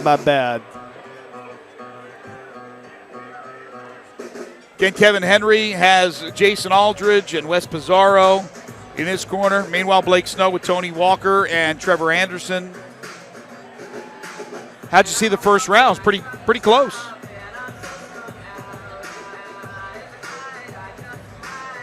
What'd you think of the first round? Yeah, this is man, it's back and forth. I wouldn't want to be judging this one right now. It's a little too close for me to call. I think when Blake was on top, he showed some aggression, hit him with a couple, and then when Kevin Henry was on top right at the end of that round, he hit him with a couple things of ground and pound. So, well, again, luckily for the judges, they don't have to decide anything after a round. We'll see how this fight goes the next two, if it does go the next two. The judges are John Eaton, Cedric Hampton, and Clint Golowowski. Jim Harmeyer is your timekeeper. Your physician at ringside is Dr. Karuna Dewan. And as you saw earlier, Crystal Morrow is our cut girl for V3Fights. Round two, here we go. Little blood coming out of Blake's nose there. Kind of lunging there on those punches and looking for the takedown, Henry. Blake looked a little tired. Yeah, just kind of like he just threw those punches out there to try to get in for the takedown. Oh, nice. That was a very nice takedown. That was skilled. That was skilled. Man, he had his left leg locked up, and he just come around and just swept that right one. Now just about in front of us. Snow looking for the choke, trying to get it in here. Got some big knees coming up. Very nice by Blake Snow. On the attack is Snow here early in round number two. Very tight first round. Snow started out well. Henry finished well.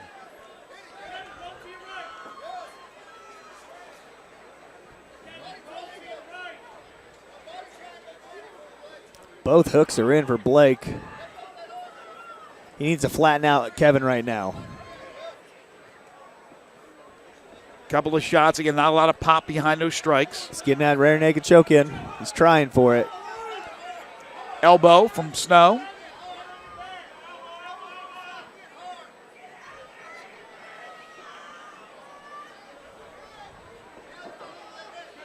Trying to get it in. Meanwhile, Henry trying to fight him off. Henry's got really good rear naked choke defense right now. Snow relentless, though. Once again on the attack here on Henry with Jason Wilkerson hovering above. Blake has a body lock on Kevin Henry, so he's pretty much stuck right there for a minute. And I'll tell you what, Kevin is throwing some elbows down on his leg. Meanwhile, Snow is relentless. Submission attack after submission attack after submission attack. Blake Snow is putting on. Oh, as you can see, Kevin Henry's got that chin way under him. It's not even close. Fans get excited, but again, Henry doing a great job defensively against Snow, who's trying every trick in the book. Now some strikes from Snow, a couple from Henry. And Snow looking over to his corner, trying to get a little help. What to do? Snow at 6-2, Henry at 6-3. Somebody's walking away with the belt. This is the V3 Featherweight Division Championship. Final seconds here in round number two. Man, this is just a nice little jiu-jitsu match with some strikes in it, it looks like. And that'll do it for the second round. A lot of aggressiveness from Snow. He tried an awful lot of choke moves, tried that rear naked several times, and Snow was unsuccessful as Henry was able to fight him off. You know, but they were still scoring with all the submission attempts and just racking up some points. So it's going to be real hard for Kevin Henry to come back from this. Looks like he's kind of down 0-2 right now. He's going to have to pull some nice submission moves or get some good hits or just, you know, something to change those judges' minds. From an endurance standpoint, both right now drinking some water. They're sitting on the stools, but they don't seem to be too winded or too out of shape. I think we should be in store for a very good third round. Kevin looks a little less tired than Blake does, but Blake always looks tired. Right when he walked in the cage, Blake looks tired. That's just that's the look he kind of has. He has that disheveled, tired look. But a good fighter he is. They both are. So here we go, folks. Get ready. Third round action. What do you expect to see from each fighter here? Man, we're going to look probably the same thing that happened in first and second round. They're going to look for some takedowns by either Blake or Kevin. Somebody's going to work their jiu-jitsu on the ground, and I don't think we're going to see any significant standing strikes or anything in this fight. Round three, here we go to decide the V3 Featherweight Division title, which is vacant. And I was wrong. Comes out to be a striking match. Well, for the first few seconds anyway. Henry combination, the left caught Snow. Blake took a shot right to the kisser.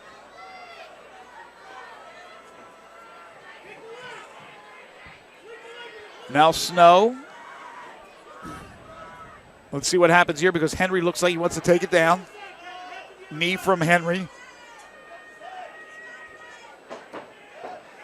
And now Snow, he brings it down, brings the action to him. Again, Henry showed his defensive expertise in that second round, being able to slip out of every one of those choke moves by Snow.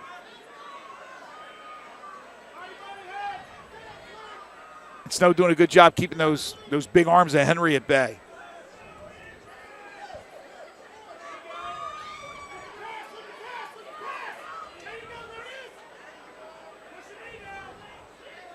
All right, what's Snow setting up here, Rick? Looks like he's trying to pull some rubber guard, but he's not going to pull it back fast enough.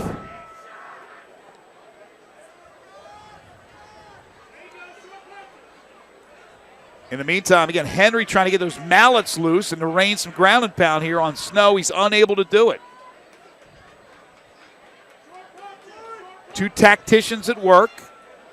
Again, as you mentioned, very skilled with their jiu-jitsu strength on the ground, and sometimes that doesn't provide for the most exciting fights. Competitive, yes, but maybe not fireworks. Well, you know, I mean, if you're a real student of the game or you love the sport, you have to love this part as well. Just these two fighters going at it. Oh. What's he got? Well, he's trying to get this arm bar. He's trying hard. And Kevin has it locked up pretty good right now.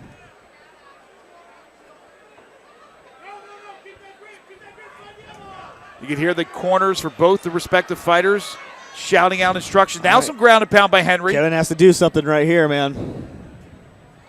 Third and decisive round. Nothing happens here in the next minute and change. It's the judges that will decide the belt. And again, Jason Wilkerson's right on top of this thing. If he sees inactivity, he'll stand the two, but they're doing just enough. Here we go, final seconds. So it was less than a minute. And now it's less than 10 seconds. Does not appear that this one will end going to the judges, man. Submission. And it will go to the cards. Blake Snow thinks he's won. Kevin Henry thinks he's won. We'll find out from judges John Eaton, Cedric Hampton, and Clint Kilowowski in just a few moments. Well, let me ask you, Rick, before you head to the cage, who do you think won? Man, I'm going to give that to Blake Snow. He was more aggressor. He controlled the whole fight. He controlled every position in the fight. Kevin Henry did a few times he got out and got in a good position, but he just didn't do enough in my view. All right, that's the thoughts of Rick McCracken. We'll get a decision here momentarily. Again, Blake Snow, the pride of Walnut Ridge, Arkansas, and Gracie Barra. Kevin Henry, Caligula from Memphis, Tennessee, and the UFC gym in Cordova. The winner will likely fight Nick Dynamite Davis next. He's cage side. He's ready to go. He's ready to fight the winner. He is the #1 contender for the V3 featherweight division title. Still awaiting the judges' scorecards. Coming up next, more championship action. The V3 lightweight title as champion Brandon Gladiator Gator puts his title on the line against Jay Metters. That'll be followed by the V3 Women's Bantamweight Championship. Amberlyn Orr is the champion. She'll face Alyssa G.I. Jane Vasquez. And if that's not enough, then we go to the pros for 5 fights. Great action tonight on a Saturday evening in Memphis at Minglewood Hall. So glad you can be with us. Greg Gaston and Rick McCracken. Always a great crowd here at Minglewood Hall. This may be the biggest crowd I have seen, and we've been doing a lot of shows here. Standing room only as usual, but they are lined up, and I don't think they could fit any more people in this place. It is packed. Make some noise for both of these warriors. The cards are in. The decision has been made. Let's find out who the winner is as we go to Michael Kelly. After 3 rounds of action, we go to the judges' scorecard. All 3 judges scoring this one for your winner by unanimous decision. And new V3 featherweight champion, Blake Snow! Blake Snow gets the belt strapped around his waist by V3 Fights president Nick Harmeyer. He is a winner, and it's a unanimous decision over Kevin Henry. Now, a few words from our champion with our very own Rick McCracken.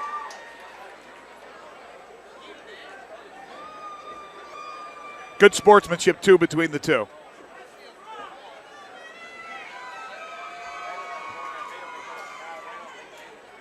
I'm here with the winner and new champion, Blake Snow. Awesome fight, man.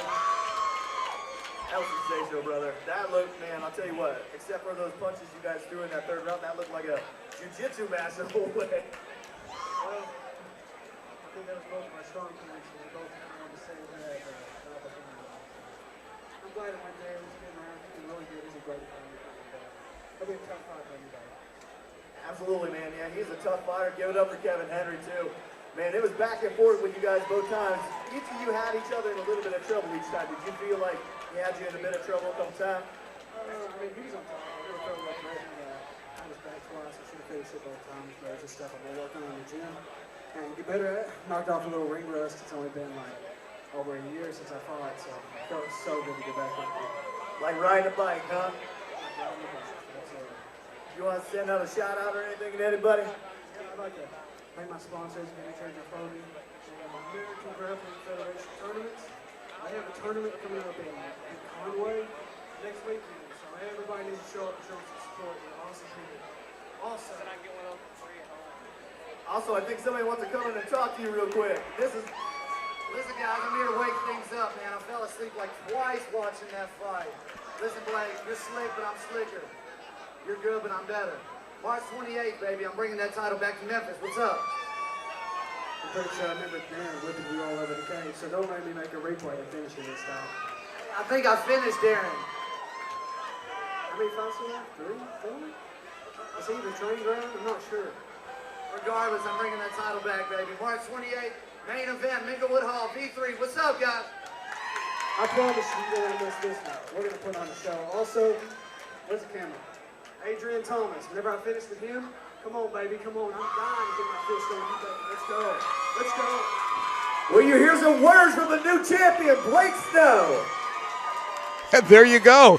As I said earlier, Blake Snow had said yesterday he wanted Adrian Thomas. Well, he may get a shot eventually at Adrian Thomas, but first it's Nick Davis, who already is ready to fight March 28th. It's already been announced.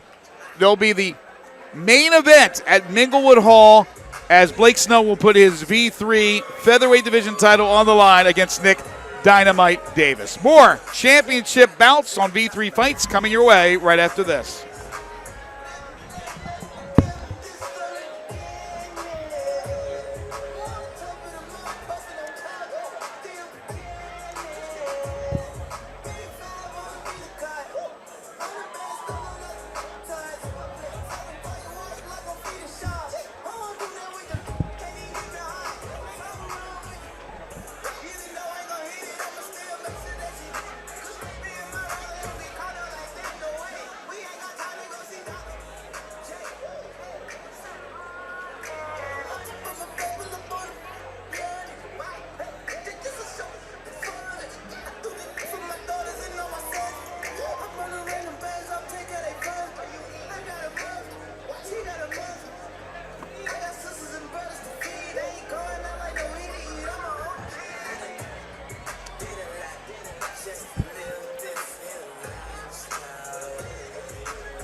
And you can hear the crowd. They are getting excited because the V3 Fights Lightweight Championship is about to take place. And here comes the challenger from Pace, Mississippi, fighting out of Wolfpack MMA in Cleveland, Mississippi. He's Jay Metters, the former football player, 5-0-1, 6'1", 155-pounder, 29 years of age, a stand-up fighter. He wants to knock your block off, Rick. Man, I love Jay, man. He's got some fire under his belt tonight. I'll tell you what, this is going to be a great fight. Jay Metters, he is a stand-up fighter. He just wants to throw it down, very tall, lean. Man, he's got real good stamina. He's tough, man. He has been in some tough fights, undefeated fighter, so cannot stress that enough. He's going to come in. It's going all the way for him. He has a great reach at 6'1". He has a couple of inches on his adversary, Brandon Gator. He has pop behind those punches. He can unleash, and he can take a punch as well. Here he comes, Jay Metters. And his challenger will be the champion. There you see Jason Wilkerson working on Jay Metters. And now stepping into the cage after a few quiet thoughts to himself. There he is. A lot of fans making their way up north from Mississippi to watch this one tonight. So now the challenger awaits the arrival of the champion.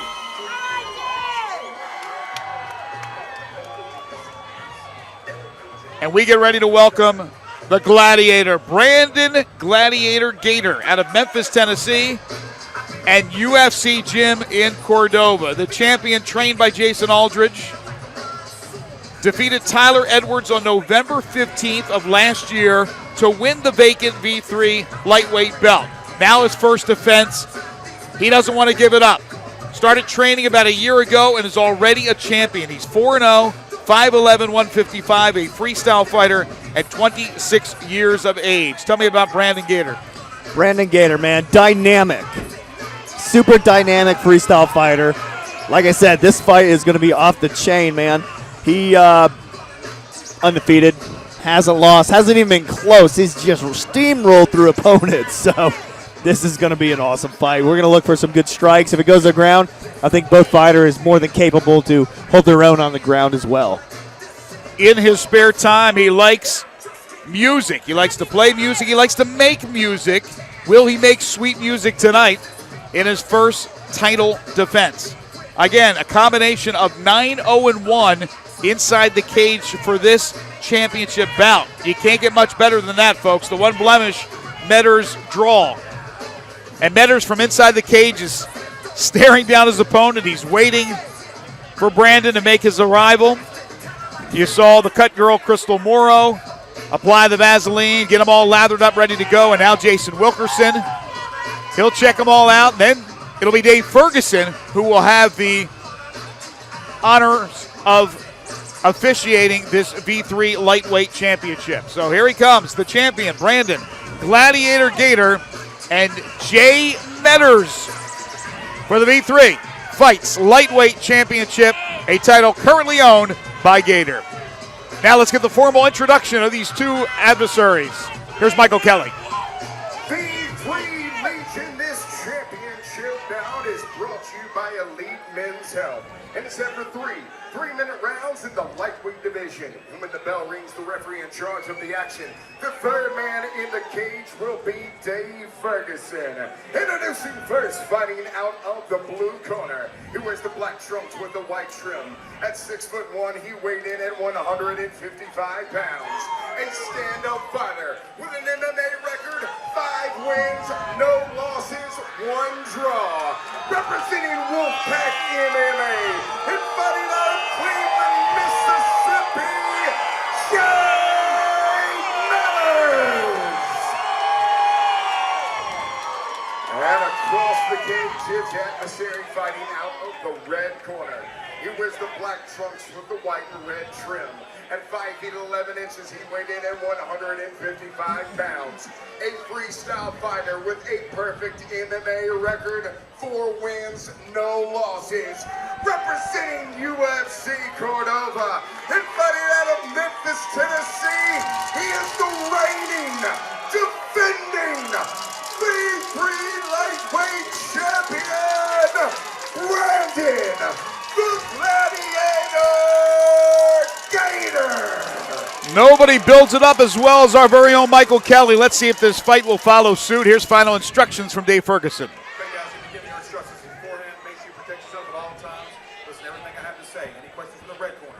From the blue corner, touch the button, let's fight. John Eaton, Cedric Hampton, and Clint Kilowowski are your judges. Your timekeeper is Jim Harmeyer. The V3 Lightweight Championship owned by Gator. Metters wants it. Round 1, here we go. Right off the bat, Gator caught Metters trying to put that kick up there. Tell you, and took it down. Brandon Gator, man, he is just explosive, dude. Lightning quick, Rick. Metters has that long length, both with his arms and with his legs, and Gator took it down to the ground. He's a freestyle fighter, so he does a little of this, does a little of that. Meanwhile, he knows Metters is better standing up. He wants to knock your lights out, so you got to think advantage Gator right here. Yeah, really composed. Gator is super composed on top right now. Tell you what, Jay Metters took that hit right off, but he looks like he's got everything back.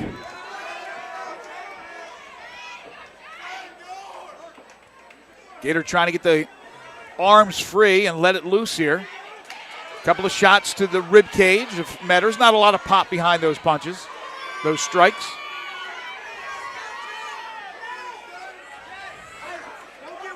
Yeah, Metters long and lean, but strong.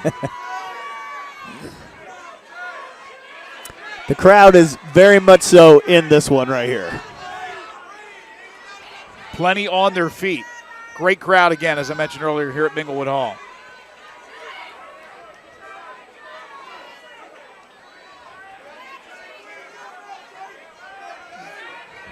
All right, so what's Metters trying to do here? Armbar, is that what he's looking for? Man, Jay Metters looks like he's got a little bit of a Kimura right now. He's kind of holding on to it more than anything. He doesn't have an angle. He doesn't have leverage to crank on it. You know, right now he's just kind of holding Brandon a little bit at bay with it. Yeah, he's holding that left arm down, so it's just the right arm that Gator's able to strike. And again, not getting a lot of pop behind it. Metters trying to fight back himself. There you go. Gator actually was able to pop up and just kind of lunge at him, put a lot of power, a lot of weight behind that punch. There you go. Here it comes. Big shot right there by Gator. And now Metters gives up his back.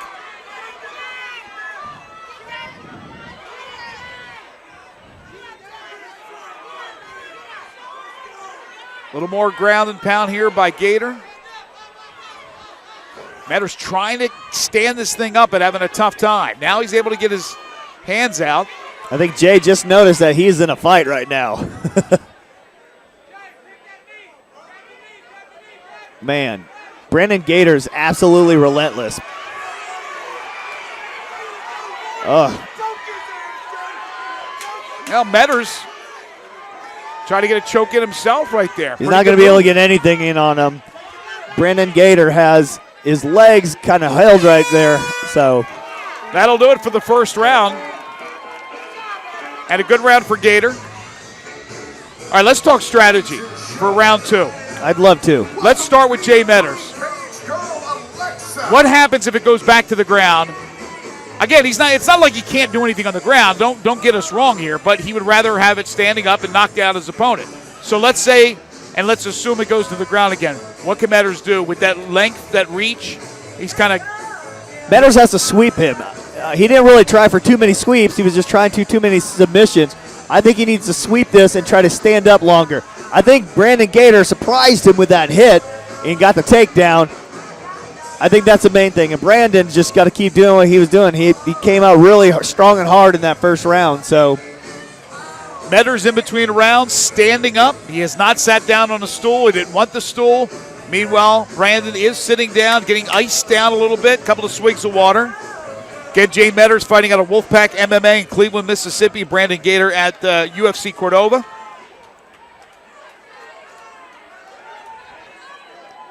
Gator the champ, Metters the challenger. Round 2 of the V3 Fights Lightweight Championship. Here we go. Let's see if Gator tries to pounce on him quickly again. Wild swing by both of them right there. And Gator's looking to try to connect and then take him down. I think that's the strategy here, but he's got to watch it. There you go. Took the swing and he got in there. He's just trying to time it, Rick, so he didn't get hit with a big punch from Metters. Nice. Jay looks... Good knee. Oh, he got it caught. Jay looks revitalized here, but he did just give him that leg for a single. Now, it all depends on if Brandon Gator can finish this. Jay needs to get a whizzer in. He did not get it. A few hammer fists there before the takedown.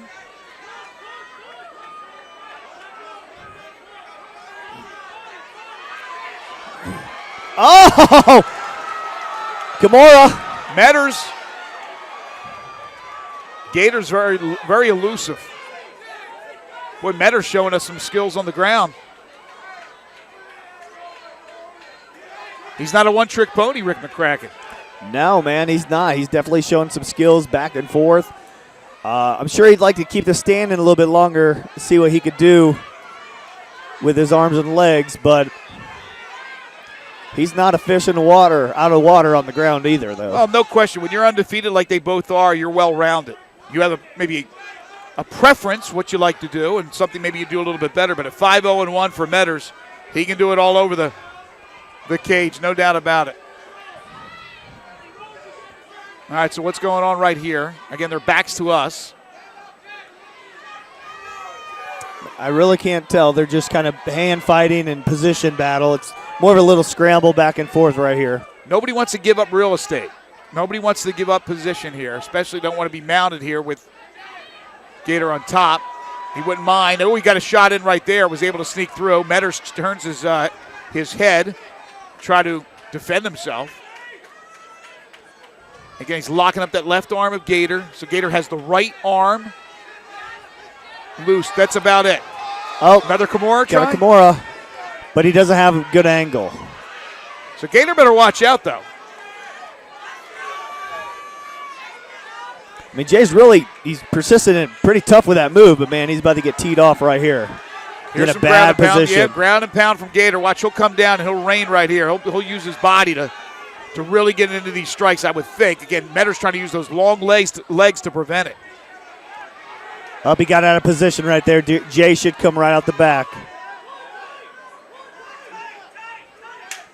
Final seconds here in round number 2.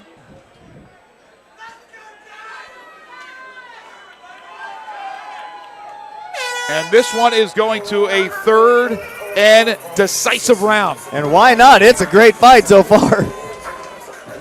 Tough to score, I would think, right now. What do you say, again, unofficially? Well, that first round, I would have gave that to Brandon Gator all the way. But this second round, that was a little harder to score. It really was.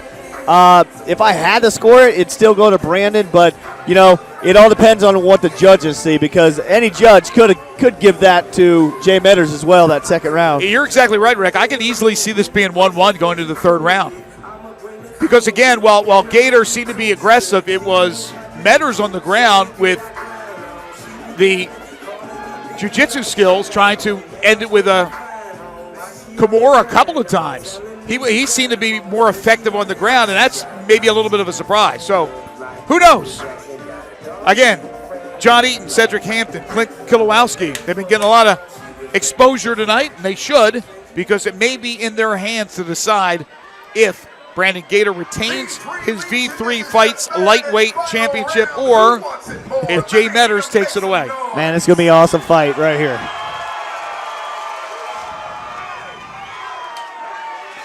Metters, Gator touch gloves, round 3. Here we go. Again, Metters the taller of the two. Gator is the champ. Good lead left by Gator, and Metters slipped.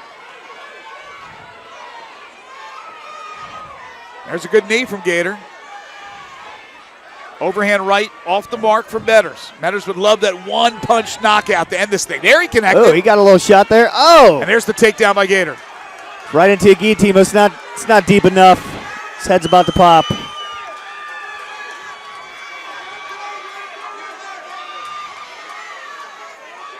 Metters is trying, but there's he's trying. no question that's not in there tight. There you go. Pops right out and almost popped Metters. Yeah. That stunk to get hit by a headbutt right there. That's got a lot of force in it.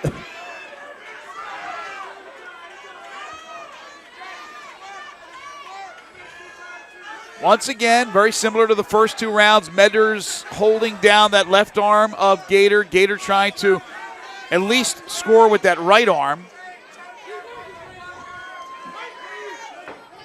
Both these fighters represented well here at Minglewood Hall. Both fan bases hoping they're celebrating a victory for their fighter. What an exciting fight. I mean, this fight's been on the ground a lot, but it's been a back and forth battle. A lot of strikes have been thrown, especially on the ground. Just a lot of great different submission attempts as well. Well, Gator kind of willed his way. We talked about that. He'd rather have it on the ground, and Metters hasn't been a slouch on the ground. But again, we talk about his striking capability. But they're two tacticians. They're skilled, and neither one giving much leadway to the other.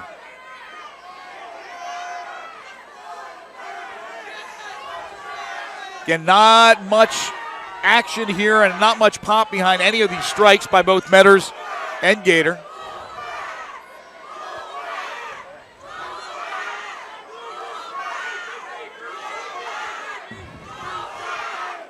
And Gator would love to get a full mount here, but boy, Metters and those legs just keeping him at bay. And this crowd is definitely in this one. They're chanting Wolfpack for Jay Metters on the bottom there.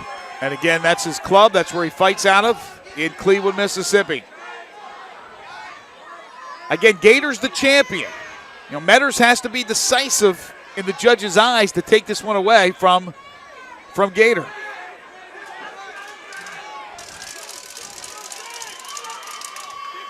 Again, this fight has been basically on the ground.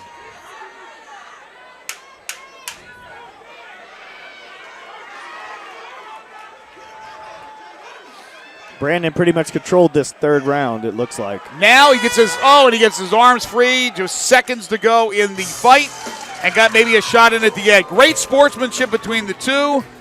A lot of mutual respect for each other. Jay Metters, Brandon Gator.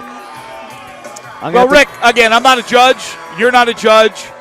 I don't think Metters did enough to take away the title from Gator, in my opinion. I don't think he did. It would have been good to see the all-out effort from both, but I think Brandon still retains this.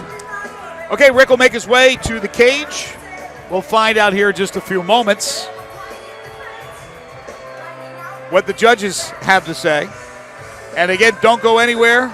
Up next, the women take center stage. The champion of the V3Fights women's bantamweight title, Amber Lenor, will be facing Alyssa G.I. Jane Vasquez. And what a great story with Vasquez, who's been on active duty in the U.S. Army for 11 years and is currently a staff sergeant, having made 2 tours to Iraq and 1 to Afghanistan. She is a true American hero, but can she be a V3Fights women's bantamweight champion? We'll find out coming up next. But right now, in the balance, the V3Fights lightweight championship. Did Metters take it away from Brandon Gator, or is Gator still the champion?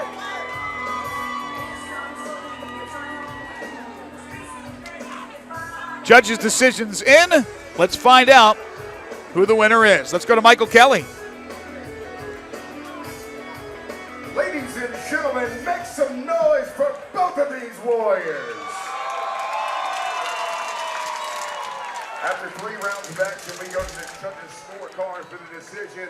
All 3 scoring this one for your winner by unanimous decision. And still, V3 lightweight champion, Brandon the Gladiator Gator. So Gator gets it, and he gets it by unanimous decision. I could have seen 2-1 but not surprised whatsoever. Gator in his first title defense keeps the belt. And we'll get a few words from our champ as Rick McCracken makes his way through a crowded cage. And good sportsmanship between the two sides as they all appreciate the effort by both these fighters. Real quick. Hey, I just want to give a shout out to all my Wolfpack. I love y'all. Y'all are the best, man. Third round here, Wolfpack. That's awesome, man. I appreciate y'all. Thank you, V3. Great show.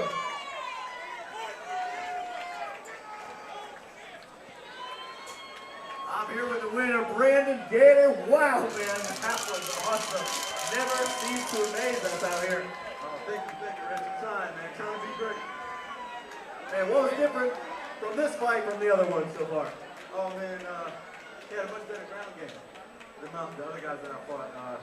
But again, nobody's going to stop me. When I get my mind made up to do something, dang it, I'm going to do it. Well, your mind looked made up right there, man. Thank you. I want to give a shout out to my family. Jason, Uncle Mike, B2G, all my training partners, Kevin and Miguel. I appreciate it. Happy birthday to Maricela Rodriguez. Where you at? There you go. I love y'all. Thank y'all for supporting me. It's like birthday central tonight out here, man. There we go. All right, what is next for you? Who you want next, man? Man, I'll take anybody. You don't have anybody on top of your mind? Nothing? Nope. Anybody you guys put in here, I'll do it. This is B2G. We're better together. Anybody who wants to come cross train with me, come over to UFC Gym Cordova. We got you. You train hard.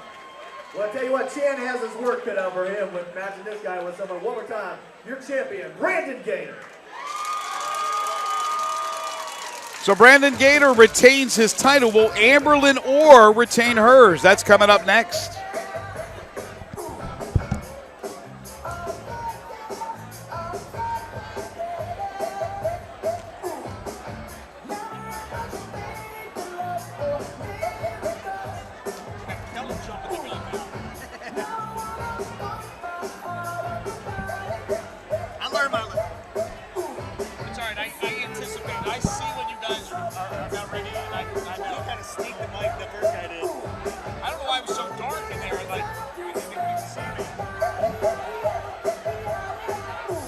V3 Legion, make some noise for your V3 Cage girls, Alexa and Stephanie. They are looking for the loudest fans in here. Who wants a V3 t-shirt? Let me hear them make some noise.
And now, ladies and gentlemen, the women take center stage, and here is a true American hero, Alyssa G.I. Jane Vasquez, who is looking to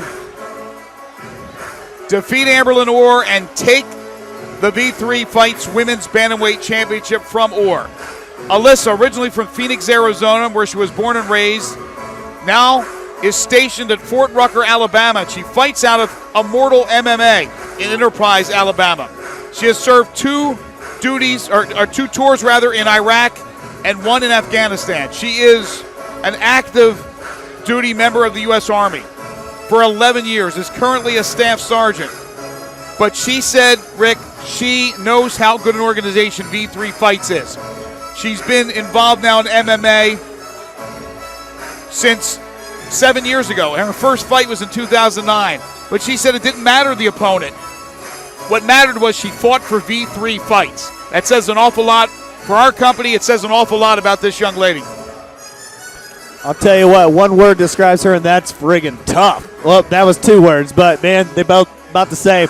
Wow, awesome. Respect this lady all the way. She is a model citizen right here, and she looks just ready to go. Look at that. Man. 6-4 in MMA. She has a kickboxing fight under her belt. She's 1-0, 5'8", 135-pound freestyle fighter. She's 32 years of age. She told me earlier, we were talking, that sometimes she'll lose maybe her concentration on what she wants to do, and that's when Amber Lenor, taking it to the ground, has a real big advantage. So can Vasquez jump on her early and basically win with strikes? Because if it goes to the ground, it's advantage Amber Lenor. As we get ready to meet one of V3's most popular fighters from Horn Lake, Mississippi, and fighting out of Fisher's Bang Gym, trained, of course, by Fred Fisher and Thomas Vasquez. She started fighting 4 years ago, and she's a champion. 8-1 record, 5'7", 135-pound freestyle fighter, and 10 years the junior of her opponent, Alyssa Vasquez. She is Amber Lenor. I'll tell you what, it sounds like everyone is here for Amber Lenor. Man, this is going to be a fight. I already have goosebumps right now, Greg. Man, this is going to be awesome. You have the Army, the active Army girl. You have the South Haven police officer. Both women are super respectful. They're loved by everyone, it seems like. Man, you cannot get a better build-up to a fight than this right here. Yeah, these are two that put their life on the line. Every day they walk out, they're putting their life on the line. And then, putting everything on the line here in the cage as well. Exactly. And in my vast experience being in this fight game, whether it be boxing or MMA, for years and years and years, I can tell you what, Rick, the women bring it every single time. I would expect fireworks right off the bat. At least that's what I've noticed over the years. I would imagine you have too. Yeah, and, let me tell you something interesting about this fight. Amber Lenor has absolutely dominated everyone in this area. There's not many people we have to bring in people from out of state just to fight her. Like Vasquez. Like Vasquez and her previous opponent as well. Those were those opponents were ridiculous. They were monsters. And she's taken everything, with a smile on her face. Awfully popular fighter. Now Jason Wilkerson will check out Amber Lenor. Amber Lenor will make her way. And now into the cage.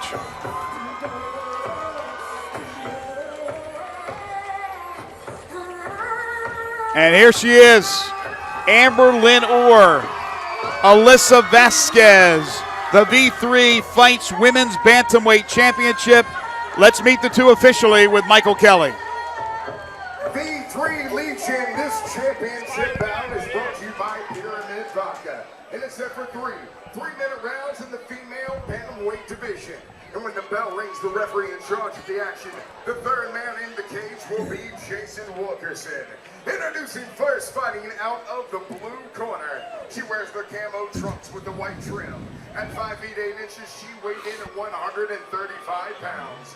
a freestyle fighter with an MMA record of 7 wins and 4 losses, representing Immortal MMA and fighting out of Fort Rucker, Alabama, Alyssa G.I. Jane Vasquez. And across the cage, her adversary fighting out of the red corner. She wears the black trunks with the white and red trim. At 5 feet 7 inches, she weighed in at 135 pounds. A freestyle fighter with a very impressive MMA record, 8 wins, just 1 loss. Representing Fishers Bang Gym and fighting out of Horn Lake, Mississippi, she is the reigning, defending V3 Bantamweight champion, Amber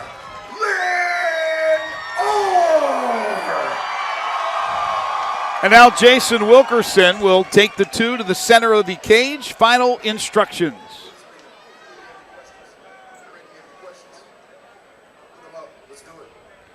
Mentioned Fred Fisher and Thomas Vasquez in the corner for Amber Lenor. Meanwhile, for Alyssa G.I. Jane Vasquez, it's James Nickerson and Corey Bennett. 3 3-minute rounds. Round 1. Here we go. And they don't touch gloves. No, you know this is a big fight when you have tons of established MMA fighters taking pictures of this fight. Vasquez with a couple of shots early, and then Amber Lenor locks her up. Amber Lynn has some insane ground game, too. Couple of knees there from Orr. Vasquez returns with the knee. I think this is going to go right to the ground quick.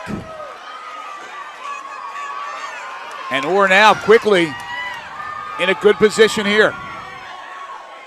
She's trying to lock something up right here and put her down to the ground. If she goes on the ground, she'll already have something locked up. Exactly. Vasquez trying to get it loose before it goes to the ground, if it goes to the ground.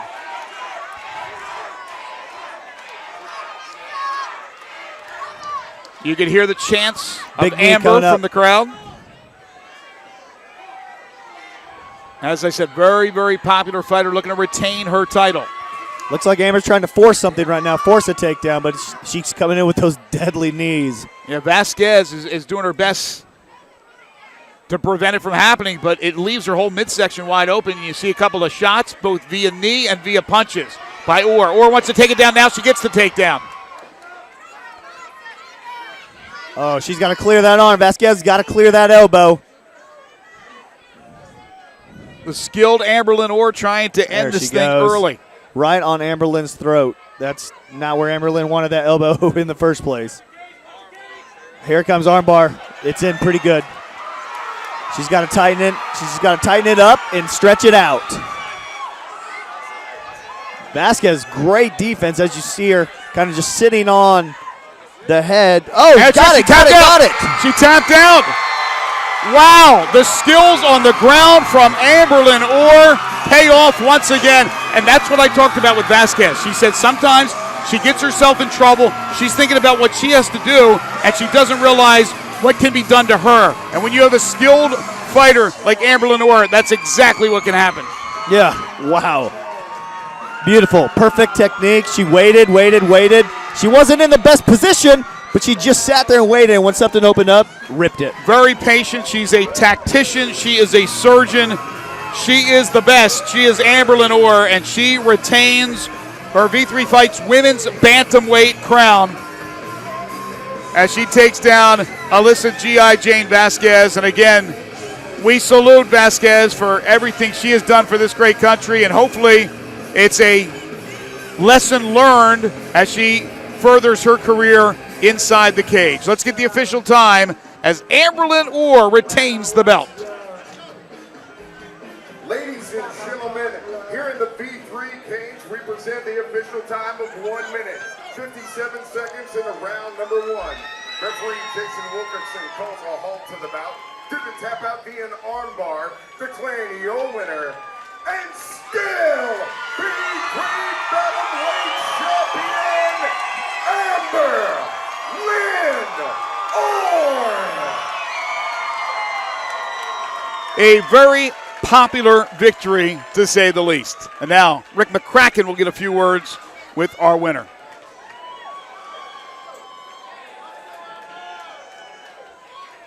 I'm here with the champion, Lenor. How many times have you met in this very center of this very cage? Quite a few times, and I get the same outcome every time. What do you expect? I train at the gym. We're the best gym in the area. We got a new jiu-jitsu program. Our jiu-jitsu's on the chain. We're affiliated with RCJ Machado. We have a new jiu-jitsu program. Check it out. It starts on Monday. It definitely looked like it was off the chain right there, man. Wow. You set that up beautifully. You weren't in the best position right there. Yeah, not exactly. I was trying to listen to my corner, and they were telling me to scoop up her leg, and as soon as I went to back to her, she pulled really hard against the cage, so I just did what I did.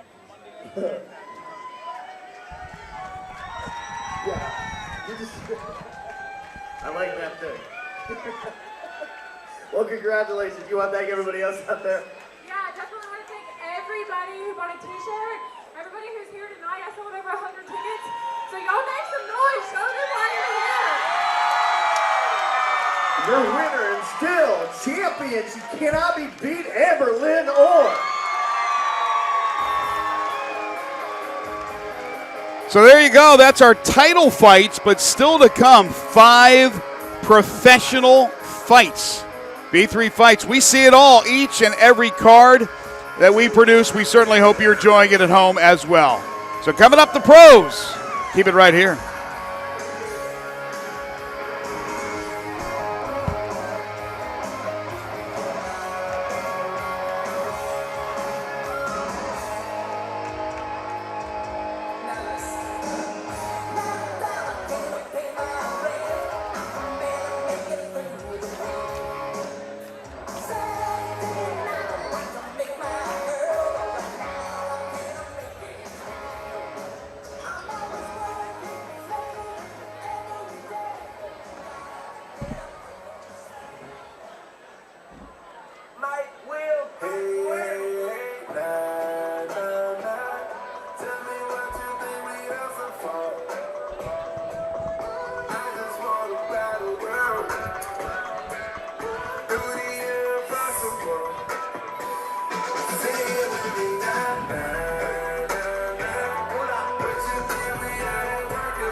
So time now for the pros, and we start off with a fight in a catch weight of 150 pounds as Latrell Purdue, who hails from St. Petersburg, Florida, now fighting out of small-town MMA in Huntington, Tennessee.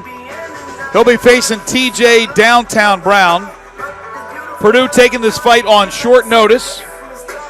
Started training for MMA about 5 years ago. He is 2-3 as a professional. 5'11", 150-pounder, a freestyle fighter. He's 28 years of age. Again, originally hailing from the Sunshine State.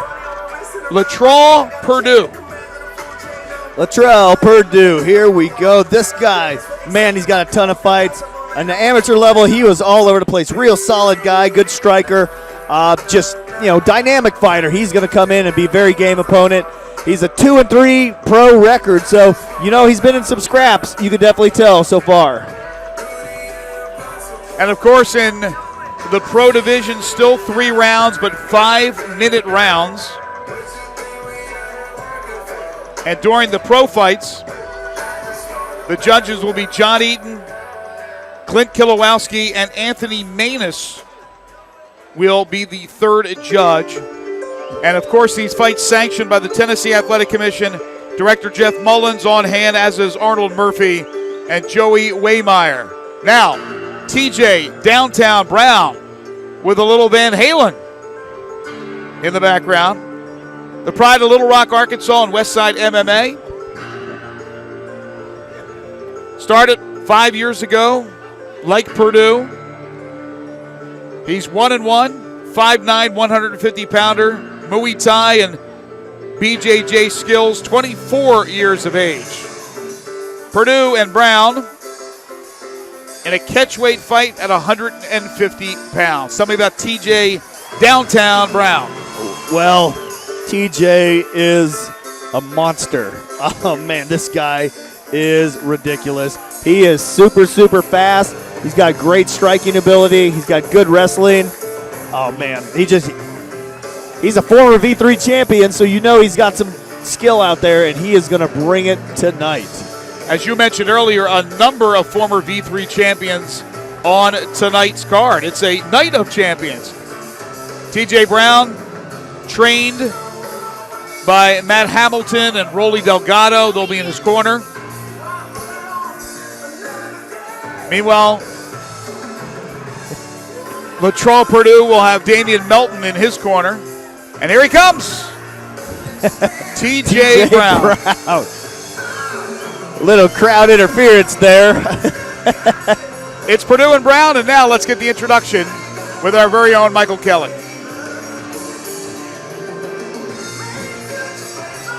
V3 Legion, this professional bout is brought to you by Inked in December 3. 5-minute rounds in the 150-pound catchweight division. And when the bell rings, the referee in charge of the action, the third man in the cage will be Dave Ferguson. Introducing first, fighting out of the blue corner. He wears the orange and black trunks. At 5 feet 11 inches, he weighed in at 150 pounds. A freestyle fighter representing small town MMA and fighting out of Huntington, Tennessee, Latrell GYG Purdue. And across the cage, his adversary fighting out of the red corner. He wears the gray trunks with the white and green trim. At 5 feet 9 inches, he weighed in at 150 pounds. A Brazilian Jiu-Jitsu fighter representing Westside MMA and fighting out of Little Rock, Arkansas, Downtown TJ Brown. Dave Ferguson will gather the two warriors to the center of the cage, give them their final instructions. Okay, guys, if you give your instructions beforehand, make sure you protect yourself at all times. Listen to all my instructions. Any questions from the red corner? From the blue corner, touch him up, let's fight. Latrell GYG Purdue, TJ Downtown Brown. 3 rounds, 5 minutes per round. This in the professional division here on V3 Fights. And round 1, here we go. Rick, expectations for this one? Man, just some good striking. I think both of these guys are going to put on a little bit of a striking clinic first. TJ just looks like he's got a little size on him. They weighed in right about the same. And right down quickly, Purdue turtling up a bit and now going for the rear naked. Oh, TJ's got it deep. TJ's got it real deep on him. He has it deep. Oh, now it's in. It's over. It's over within seconds. TJ Downtown Brown not even working up a sweat, not even a lather.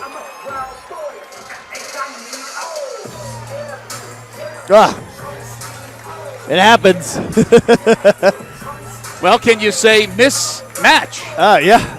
Because apparently that's what we had. Yeah, I mean, Latrell did take this on a short notice. TJ's had a really tough opponent that kind of backed out, so man, it happens sometimes. But I do give Latrell a lot of credit because you're right. He took it short notice, and he's game, and he goes in there and let the chips fall where they may. But TJ Brown is really, really good, and he got the hooks in, and it was over. Once he got it in deep, it was done. And TJ Brown's going to improve to 2-1 as a pro. Let's get the official time with Michael Kelly. Ladies and gentlemen, here in the V3 cage, we present the official time of 33 seconds in round number 1. Referee Dave Ferguson calls a halt to the bout due to tap out via rear naked choke, declaring the winner, Downtown TJ Brown. TJ Brown will now get maybe more of a workout here with the interview. Here's Rick McCracken. I'm here with the winner, TJ Brown, right here, man. You did not give me much to talk about, bro. Hey, baby. First and foremost, man, let's thank my opponent for taking this fight on short notice. I work day in and day out for him to step up like a man and take the fight. It means a lot. Let's give him a hand. Yeah, unfortunately, TJ's original opponent backed out, so he found Sorrell kind of took this on 3-day notice, so appreciate that, man. All right, let's talk about the fight a little bit. You exchanged a couple leg kicks. Yeah, man, the quick fight, man, I kind of zoned out, and things happened the way it's supposed to be. That's what happens when you train. It turns automatic when you get in here. Absolutely. Well, it looked pretty automatic. You got that rear naked choke in. That's all she wrote. Yes, sir. Can I thank you people? Absolutely. Hey, first of all, hey, let me hear the people that came out to see you, baby. Let's go. Hey, man, first and foremost, I want to thank these two men over here, Matt Hamilton and Rolly Delgado. Without them, none of this would be possible. All my coaches, my training partners, the people that truly have supported me through the good and the bad. Thank y'all. Your winner, TJ Brown. So our first of 5 pro fights ends in 33 seconds with TJ Brown winning by rear naked choke. Now it's time for the bantamweights. Get ready for Sheldon the Striker Smith and Bryce Thug Nasty Mitchell. Sheldon Smith from Poplar Bluff, Arkansas, fighting out of the Fighters Gym and trained by Don Bell. Says they always count him out. He feels like he's always the underdog, but he's 1-0 as a pro. His first fight, he won in 42 seconds with a knockout at the Cannon Center right here on V3Fights. As an amateur, he was 18-5 over a 4-year period. So he's going to take that underdog role and try to turn it into a big win tonight. Yes, he is.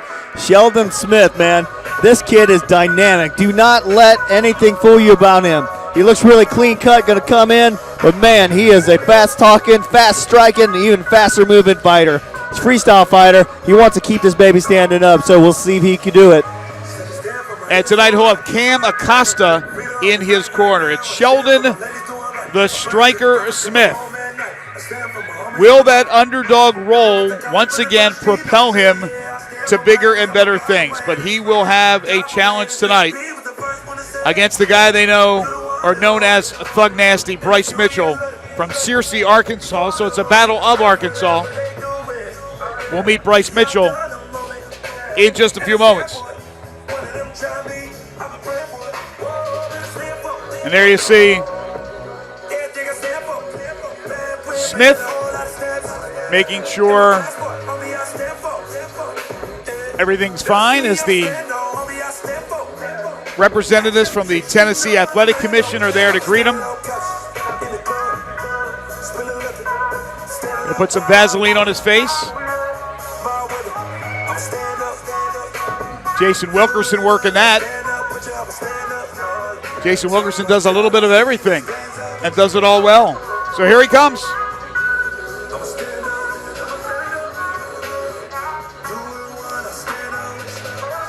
Sheldon the Striker Smith. How well will he strike tonight against Thug Nasty Bryce Mitchell?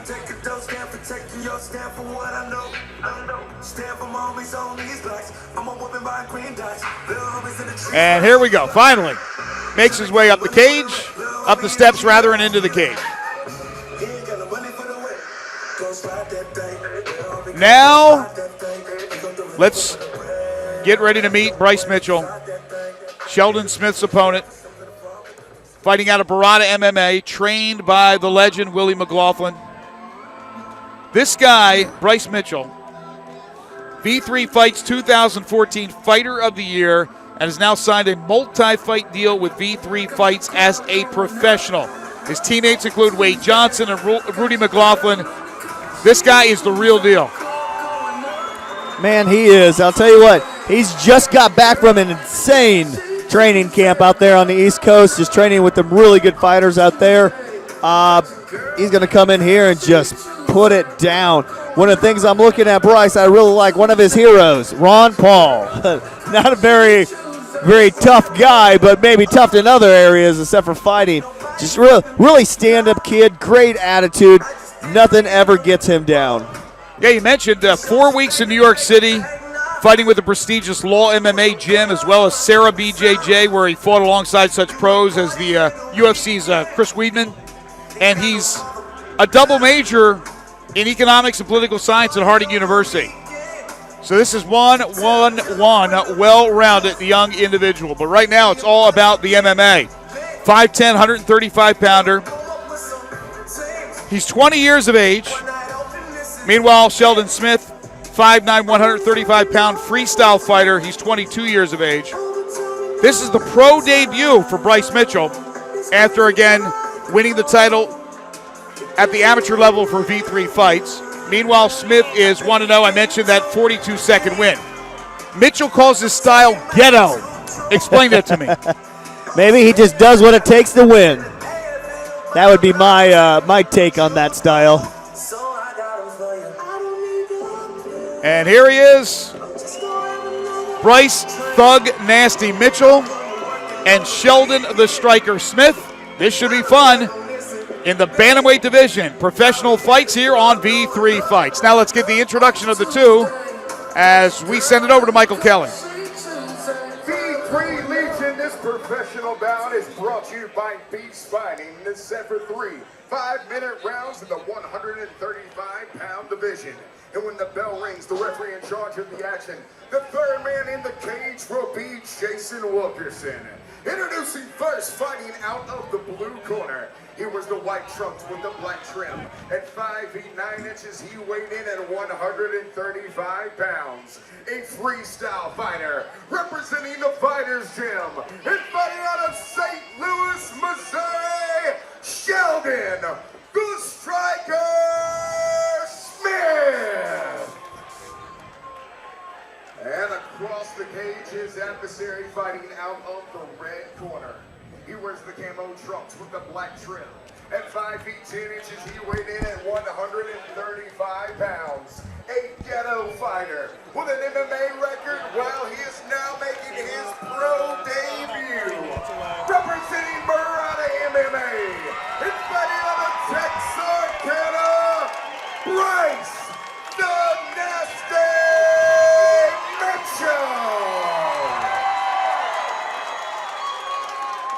Jason Wilkerson with the final instructions for the two.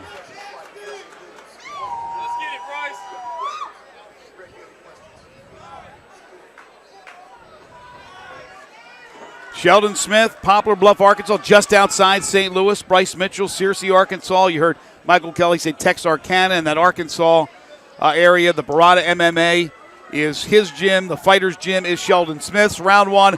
Here we go. 3 rounds, 5 minutes per round. Expect some fireworks. This is definitely the two most dynamic young fighters in the cage at the same time in this area.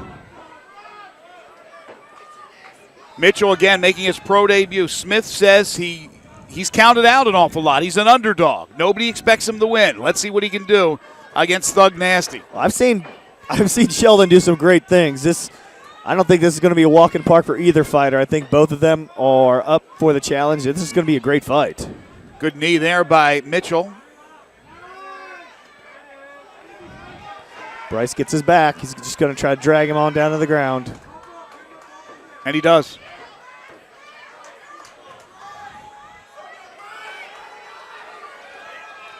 Smith trying to get out of it. Uh-oh. Yeah, Mitchell trying to do work from behind. Bryce Mitchell with a body lock on. Now he'll work on trying to get that choke if he can. If he can get those arms free. Very patient, Bryce is on the bottom right now. He's looking for an opening. There was a little one.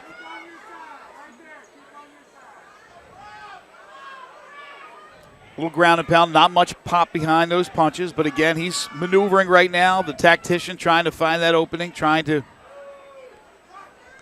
maybe get that rear naked in and end this thing early, but Smith fighting hard to prevent that from happening. There it is again. Smith has that chin down as we talked about earlier, Rick. Keep that chin down. Keep your head on. Boy, Mitchell's relentless. Oh, man. Now he has his back. Now he's got the hooks in, too. Deep. He's going to try to flatten Sheldon out right here. And Smith using that cage. He's using that as leverage as he. Now he turned him over. Oh. Now he's got it in, but again, how deep? I don't think it's that deep. Got the chin in. See the skills of Mitchell? And he calls it ghetto, but he's good at whatever he does. Uh-oh. Sheldon's in trouble. He lost one of his hands right there.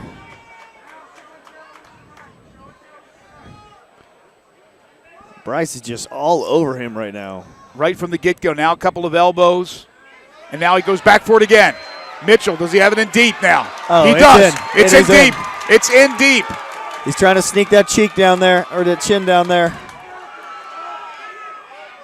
Boy, Smith. Man, he's out. Unreal. Right back on the other side, though.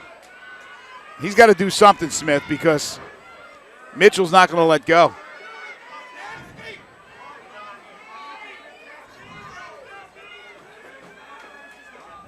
And again, it's been a struggle so far for Sheldon Smith, and now it's over.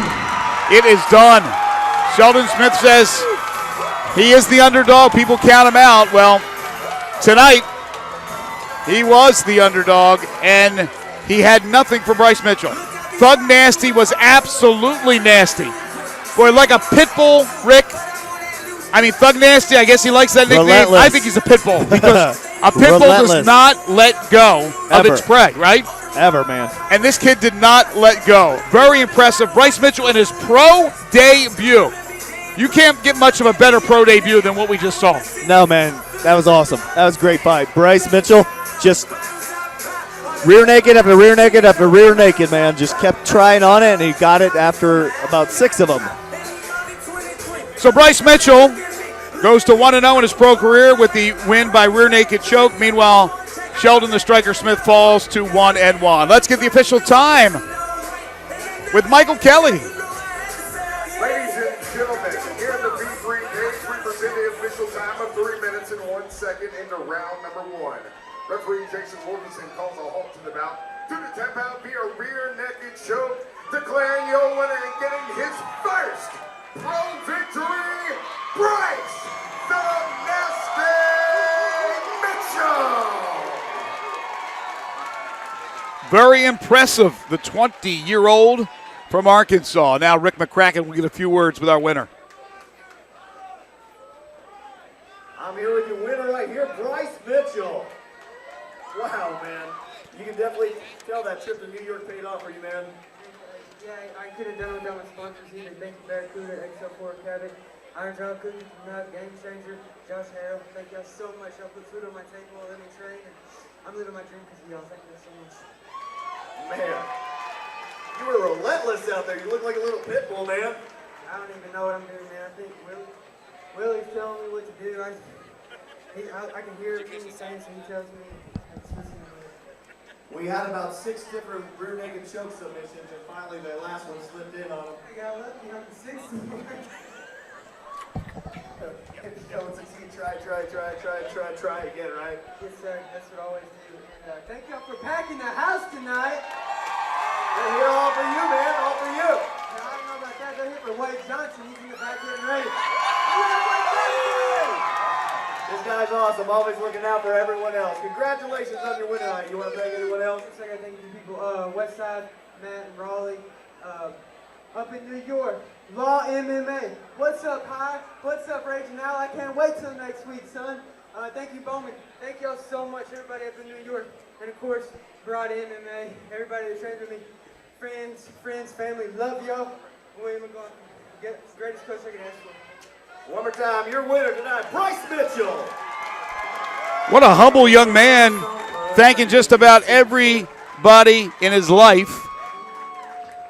And maybe not taking the credit that he deserves. That was an impressive showing in his professional debut. Congratulations to Bryce Mitchell. We're not done by the least. Featherweight division fight coming up in the pro ranks, a middleweight division fight, and we'll end it with our main event with a 165-pound catch weight to wrap things up. But coming up next, Jesse Sanderson and Ryan Red Hot Collins. Don't go anywhere.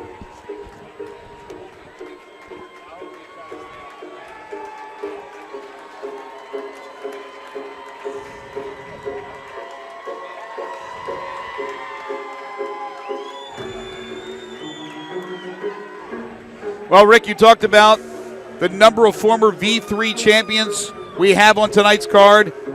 This battle is between two of them. Former V3 amateur champions Jesse Sanderson and Ryan Red Hot Collins. Jesse Sanderson grew up in Michigan, now resides in Wynn, Arkansas, fighting for the House MMA from Wynn, Arkansas. Also cross-trains with Memphis Judo and Jiu-Jitsu. Coached by Burge Franks, while Paul Johnson also in his corner. His only loss was to the guy we just saw win his pro debut, Bryce Mitchell. 10-1 as an amateur.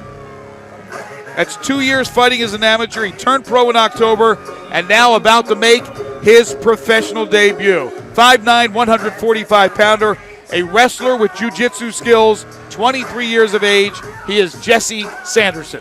Jesse Sanderson's just busted on the scene last year, it seemed like, when he beat Adam Denton out of that comeback win. Just awesome. This kid is great, super humble. He really is down to earth. He's got exceptional skill. He likes to get it on the ground as much as possible, but man, he's got some power with those hands as well.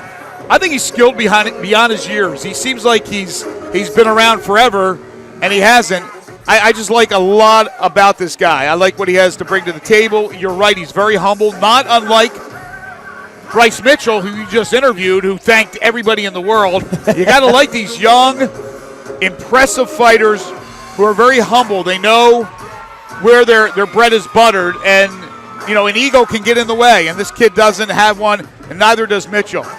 And his opponent is certainly one of my favorites who we've seen a number of times with V3Fights. So there he is, Jesse Sanderson, looking to make it a successful professional debut. And now, let's get ready to meet the man known as Red Hot, Ryan Red Hot Collins, who hails from Jackson, Tennessee. Fighting for the Fight Shop in Jackson. Trained by Jason Wood, who'll have Jason Wood and Wayne Kendall and Taylor Callens in his corner. He's 1-0 professionally after going 16-3 as an amateur. 5'11", 145-pounder. Jiu-jitsu skill, 27 years of age. He predicts a second-round TKO win. Let's talk about Ryan Red Hot Collins. I'll tell you what, man. Ryan Collins used to be the hottest fighter in Tennessee at one point. I mean, literally and figuratively. He was the V3 Fighter of the Year. He had the fight of the year. He had everything. The man was just on fire. Then he took some time off, with the family. He just had a new baby and he's coming back with a vengeance now, it looks like. This guy is sensational. He's had so many KOs in that V3 cage, just unstoppable. You talked about the family. He also has a degree from Tennessee Tech, HVAC degree. So here's a guy he's got his priorities straight, his family first, but he certainly would like to make a bigger name for himself in this game of MMA. And tonight he has an opportunity against a young stud like Jesse Sanderson. And Ryan's won the biggest of biggest fights. I remember the super fight he won against Sammy Lua. Like, that was one of the biggest fights of the time, and that was such a great fight. This right here is going to be a barn burner as well.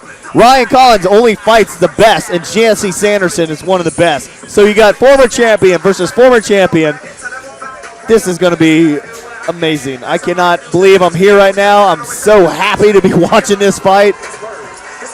And the two acknowledge each other. I think there's mutual respect. Now let's get the official introduction of the two with Michael Kelly. V3 Legion.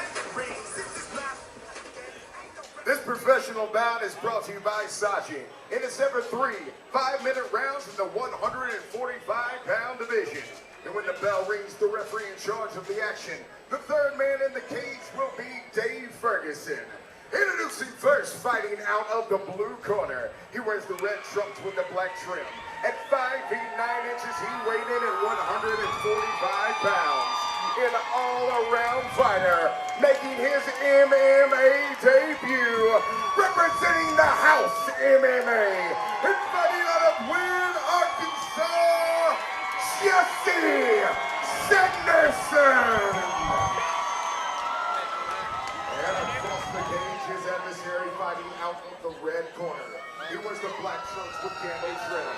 At 5 feet 11 inches, he weighed in at 145 pounds. A Brazilian Jiu-Jitsu fighter with a professional MMA record, 1 win, no losses. Representing the Fight Shop and fighting out of Jackson, Tennessee, Red Hot Ryan Collins. A lot of people here to see both these fighters. Dave Ferguson now will get the two together with the final instructions. Okay, guys, you begin your instructions beforehand. Make sure you protect yourself at all times. Listen to everything I have to say. Any questions from the red corner? From the blue corner, touch button, let's fight. Rick, will it be a feeling out process, or are they going to get right into it? No feeling out process. Not with these two, not with Ryan, and definitely not with Jesse. 3 rounds, 5 minutes per round at the professional level. Round 1, here we go. They touch gloves. Sanderson right away snaps that kick, big kick, and then Collins with the overhand right. Collins that time caught Sanderson's attempt at the kick and out to the ground. Like I said, no feeling out process. Sometimes I look at Collins and I think he's only 145. He just seems to be a big 145. He fought Sammy at 135. Remember that? Hard to believe. Oh. Well, Sanderson able to get back to his feet, and he's thrown right back down by Collins. Collins is tough, man. This layoff, I don't see much ring rust right now. Well, you know he's been training hard to get back into the V3 cage, and now, of course, a professional fighter. We know him from those great fights, as you mentioned, as an amateur, but the same deal with Jesse Sanderson and a number of these fighters we've seen tonight. Already a cut, I believe, above Sanderson's right eye. Yeah, I can't even remember when that happened. I don't think Ryan threw really any big punches. Might have been an accidental headbutt coming together. No, he's bleeding pretty good right now. Dave Ferguson's going to call a timeout. Yeah, he opened up that cut right there. I think it might have been an accidental headbutt. I'm not sure because I think you're right. I can't remember any blows. But now the physician at cage side, Dr. Karuna Dewan, will make her way inside the cage to look at Jesse Sanderson.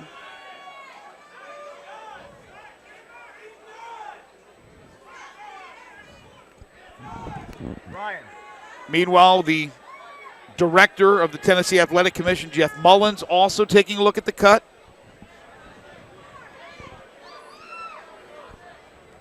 Unfortunately, we don't have the aid of the replay, so we can't actually tell you exactly when it happened, but I think it might have been a headbutt, an accidental headbutt coming together.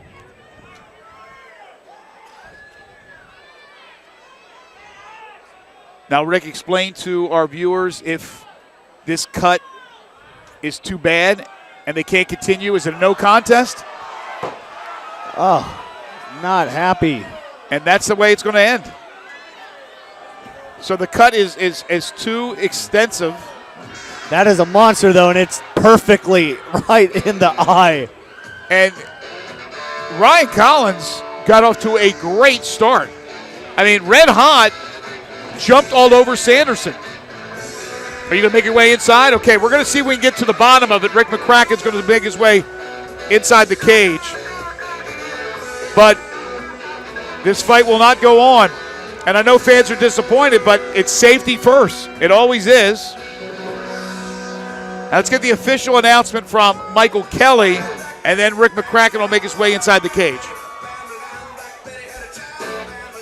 Ladies and gentlemen, here in the V3 cage, we present the official time of 3 minutes and 1 second into the first round. This is due to a doctor's stoppage. We declare your winner, Red Hot Ryan Collins. Wow, okay. So that's what happens. That's what happens. I thought it would be a no contest. It's a W for Ryan Red Hot Collins, who improves to 2-0, and in his pro debut, Jesse Sanderson. I'm here with the winner, Ryan Collins, man. I'll tell you what, even you were not happy with that. Man, I'm so disappointed. I sold 70 tickets and these guys come and watch. I hate to win like that. It's horrible. Well, the cut was in the worst possible place, right under the eyebrow. I mean, yeah, we hit pretty hard. I don't know. I think it may have been a headbutt when we come at each other. I don't really know, but dude, we're gonna do it again and trying to set us up whatever the next show is, because we both train hard and sacrifice a lot of time away from our families and stuff, and I hate that it happened like that. Well, it looked like he was shaping up in a real good fight there for a second. Oh yeah, I didn't expect him to. I didn't really expect him to stand up like that. Him throwing the kicks and stuff, that threw me off because I mean now when we get a rematch, I know though. So. All right, man. Anybody you want to thank real quick out here? V3, everybody, every single person that came to watch me. We're really gonna party tonight. And thanks to Jesse, man.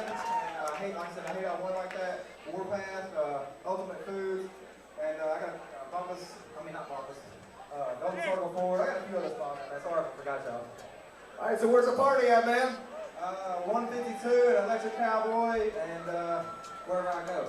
There you go. There you go. One more time, Ryan Collins. All right, there you go. Ryan Collins talking with our very own Rick McCracken. I'm going to get a few words here with referee Dave Ferguson just to double check.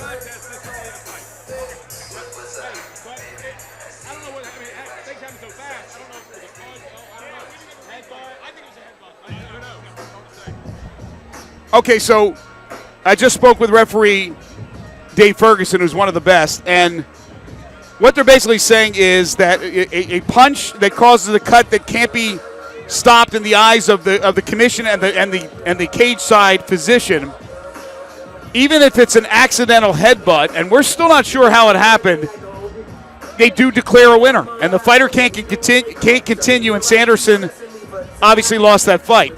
If they could find out through the course of a fight, maybe replay that it was an intentional headbutt, and again, we don't even know if it was a headbutt, but then they could declare a no contest or disqualify the one who committed the headbutt. So it's very complicated, but the bottom line is, in a very strange set of circumstances, Ryan Red Hot Collins gets the win, and Jesse Sanderson loses in his debut. So now we'll get ready for our battle in the middleweight division at the professional ranks between Damian Melton and Jaleel Willis. Damian Melton from Huntington, Tennessee, fighting out of small town MMA, coached by Donald Parago.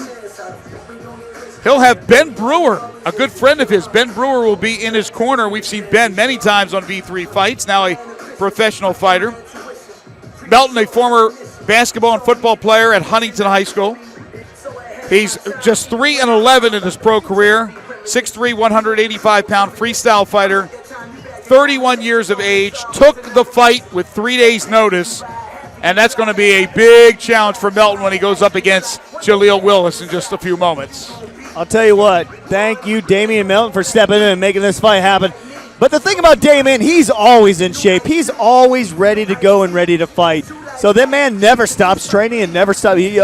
Every day he goes and trains, it's like he's training for a fight camp. So, man, I think he's going to be good for this fight. 60 fights as an amateur. Started about 4.5 years ago. Turned pro in 2012. And as I mentioned, just 3 wins and 11 defeats. Has a wife and 3 children and a landscaper. So a lot of things going on in his life beside MMA.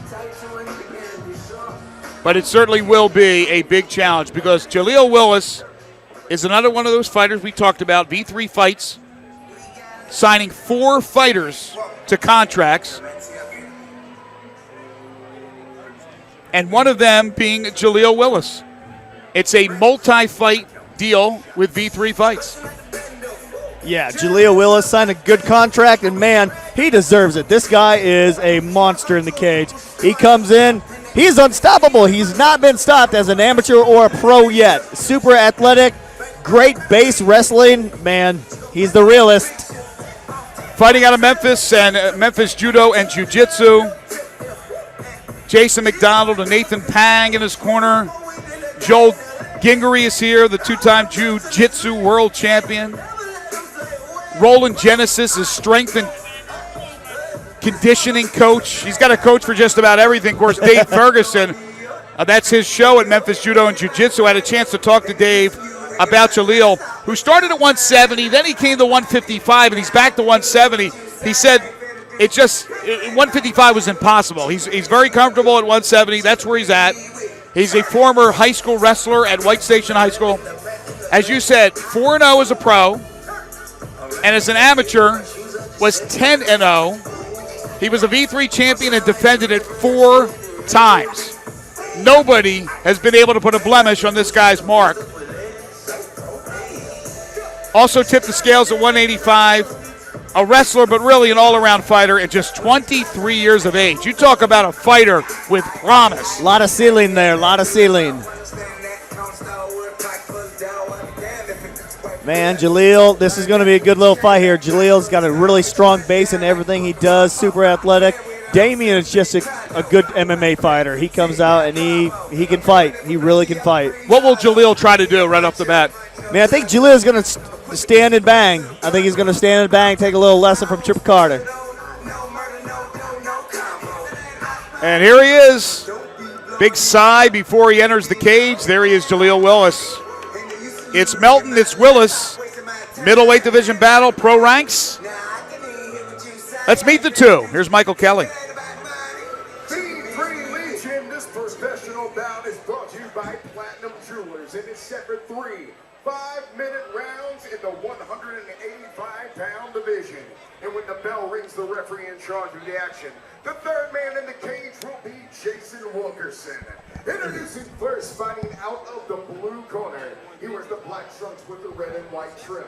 At 6'3", he weighed in at 185 pounds. An all-around fighter, representing small-town MMA, and fighting out of Huntington, Tennessee, Damian "Good Nightmare" Melton. And across the cage, his adversary fighting out of the red corner. He wears the black trunks with the blue trim. At 5 feet 11 inches, he weighed in at 185 pounds. An all-around fighter, representing Memphis Judo and Jiu-Jitsu, and fighting out of North Memphis, Jaleel "Gorillas" Willis. The two fighters eyeing each other, and now Jason Wilkerson, final instructions.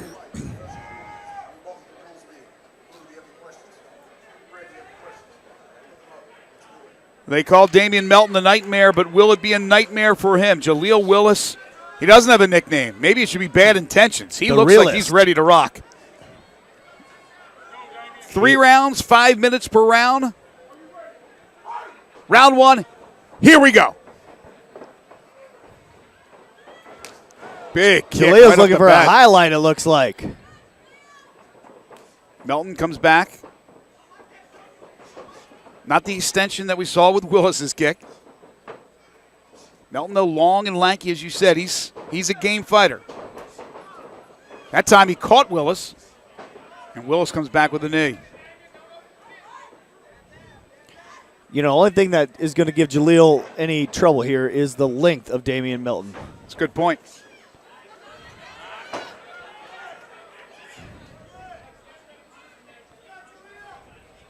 See if Willis looks for a big slam here. Or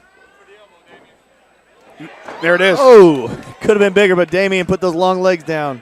We got kick stop.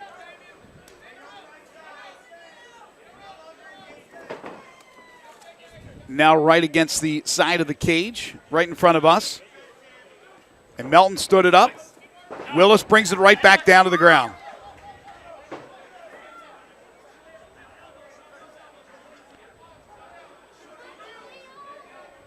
Again, Melton at 6'3", has about a 3-inch height advantage, but here's some powerful shots by Willis. Very nice. And now Melton Damian's being covered in trouble. up. He's big trouble. Yes, It's over. There were 3 shots that Willis caught Melton with, and then once Melton went down, you were right on top of that, Rick, said he's in trouble. and there was 2 more, and then that was it. Jason Wilkerson stopped the fight.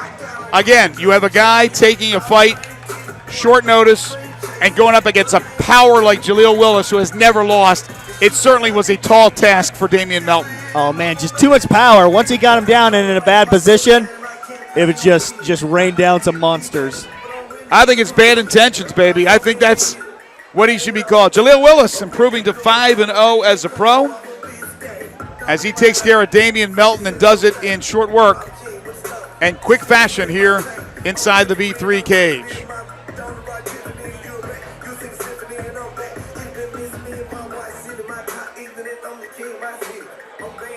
We'll get the official time in just a moment, and then it's on to our main event. Jason Wilkerson will gather the 2 here at the center of the cage. And now let's get the time with Michael Kelly. Ladies and gentlemen, here in the V3 cage, we present the official time, 1 minute, 25 seconds in round number 1. Referee Jason Wilkerson calls a halt to the bout due to strikes, declaring your winner by TKO victory, Jaleel Willis! So the realist, although I like bad intentions, improves to 5-0. And now Rick McCracken will get a few words with our winner. I'm here with the winner, the realist, Jaleel Willis, man. That was outstanding, bro. It was. You're tired? That thing wasn't very long. Yeah, real tired.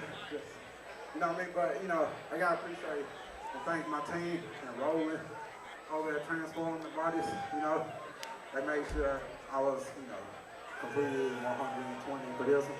Made sure I would unleash the beast. You know what I mean? Well, you did, man. That ground and pound was vicious, man. That was illegal in some states. Not Tennessee, though. Yeah, man. Like I said, man, I think I broke my phone. You know, just on those punches. You look like you're in pain, man. You want to thank anyone else? Man, game changer, Colden. You know, I appreciate everything I do. My team members, you know, jiu-jitsu, rolling, transforming their bodies, man. Damon, I appreciate you taking this fight on the last minute notice, man. And, you know, JP, Jeremiah Patrick, you know, helped me out, appreciate it. Bam Max Cohen, you know. All right, man, we'll let you get out of here. Your winner tonight, Jaleel Willis. Impressive fashion, quick fashion. He remains undefeated. Jaleel Willis, a winner over Damian Melton. When we come back, our main event of the evening, Drew the Hammer Kennedy, Wade the Hammer Johnson. The Hammer will come down in just a few moments.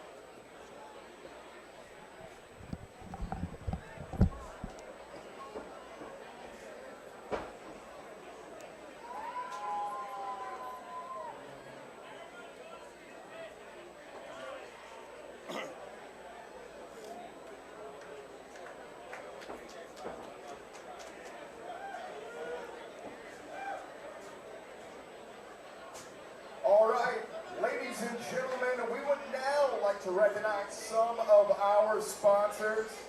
They make all of this happen. Give it up from Elite Men's Health, Mr. Kelly Potter.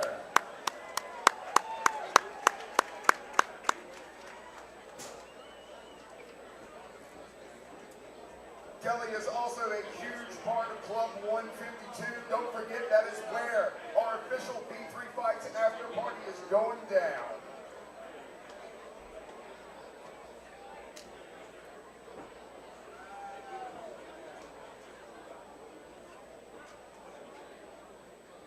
Next, from Sachi, Sean Silvestre and Darren Hughes.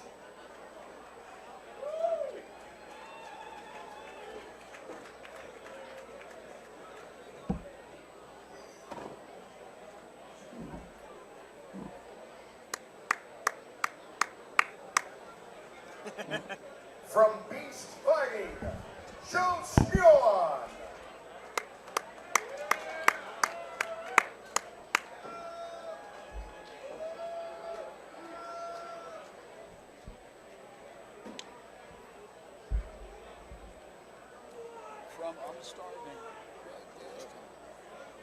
From Platinum Jewelers, Preston Hudson.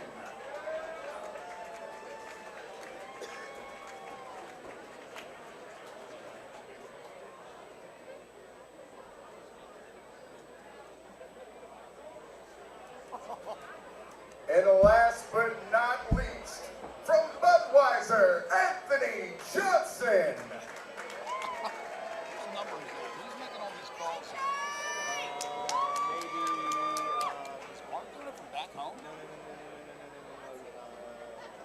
Miami. Justin Graven.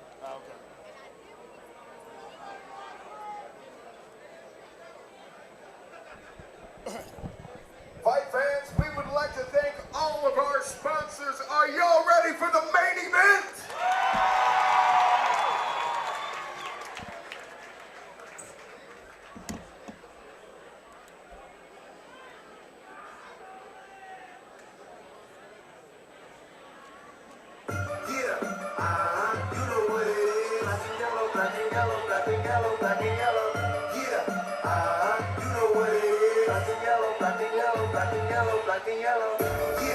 It's been an incredible night of mixed martial arts here at Minglewood Hall in Memphis, Tennessee.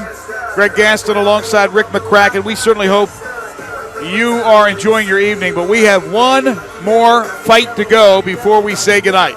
And that's our main event, being fought at a catch weight of 165 pounds. Two guys nicknamed The Hammer. This is Drew The Hammer Kennedy out of Knoxville, Tennessee, and Team Chaos, coached by Josh Cate. He'll have Adam Hyde and Gib Fry in his corner. He is 5-1, 6'1", 165-pounder, skilled in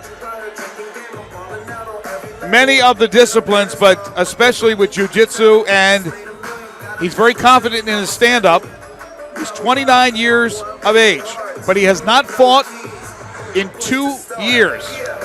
He fought at 170, lost by a decision 2 years ago. He's had a couple of fighters who have backed out. He's also fought back from injuries. He had a broken right hand. So, Rick McCracken, the 2-year layoff, how much of a factor here for a guy who's worked hard in the gym getting ready for this fight, Drew Kennedy? Well, it's hard to tell because sometimes it depends on the opponent, and he's got a monster opponent tonight. But, man, Drew Kennedy, he is a legend. He is, people talk about him like he is just a phenomenal fighter. So, he's one of the number 1 ranked fighters in the state at this weight. So, if I was guessing, I wouldn't say his layoff is going to hurt him at all tonight. You know, if you're that high of a level, you never forget it. He was 13-3 as an amateur, 4 years an amateur before turning pro, now 5-1 as I mentioned. What does he do outside the cage? He runs his own business, a trailer business in Knoxville. So now while Drew Kennedy awaits, here comes the other Hammer, Wade the Hammer Johnson out of Bradford, Arkansas, and Barada MMA, trained by the great Willie McLaughlin. He'll have Willie in the corner with Rudy McLaughlin, one of his fighting sons. A lot of experience. Wade has made a lot of fans in his performances here on V3 Fights. He's already had a ton of fans that support him in Arkansas, but all people had to do was watch him for a few minutes, Rick, and he won them over. He has a great legion of supporters. Absolutely, man. Wade Johnson comes in here and just wows everybody every time. Just super crazy fighter. He, man, stand up, and he just blows it out of the water. This is going to be a great fight to watch. Both fighters, every one of their punches seem to hit their mark. So it's going to be exciting watching a fight with these two fighters, their caliber. Wade Johnson 7-1, so the two combined for a 12-2 record. 6'2", 165-pounder, so pretty much it's a push with the height. He's 24 years of age, so 5 years the junior of Drew Kennedy. All-around MMA fighter, really doesn't have a weakness. This one, as Rick said, should be a lot of fun. Our main event at the 165-pound catch weight. Drew the Hammer Kennedy and Wade the Hammer Johnson. No surprise, it's Sledgehammer being spun right now by our DJ. Now let's meet the two. The formal introduction for our main event of the evening. Here we go, V3 Legion. This main event is brought to you by Budweiser. It is set for 3 5-minute rounds in the 165-pound catchweight division. And when the bell rings, the referee in charge of the action, the third man in the cage will be Dave Ferguson. Introducing first, fighting out of the blue corner. He wears the black trunks with the white trim. At 6'1", he weighed in at 165 pounds. A jiu-jitsu fighter with an MMA record of 5 wins and 1 loss. Representing chaos and fighting out of Knoxville, Tennessee, Drew the Hammer Kennedy. And across the cage, his adversary fighting out of the red corner. He wears the camo trunks with the black trim. At 6'2", he weighed in at 165 pounds. An all-around fighter with an MMA record of 7 wins and 1 loss. Representing Barada MMA and fighting out of Bradford, Arkansas, Wade the Hammer Johnson. Dave Ferguson will be the third man in the cage for this main event.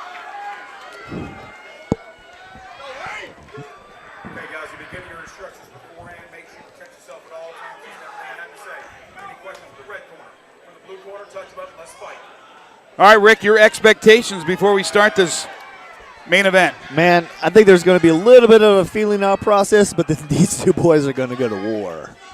3 rounds, 5 minutes per round, our main event. Catch weight of 165 pounds. Drew the Hammer Kennedy, Wade the Hammer Johnson, round 1. Here we go.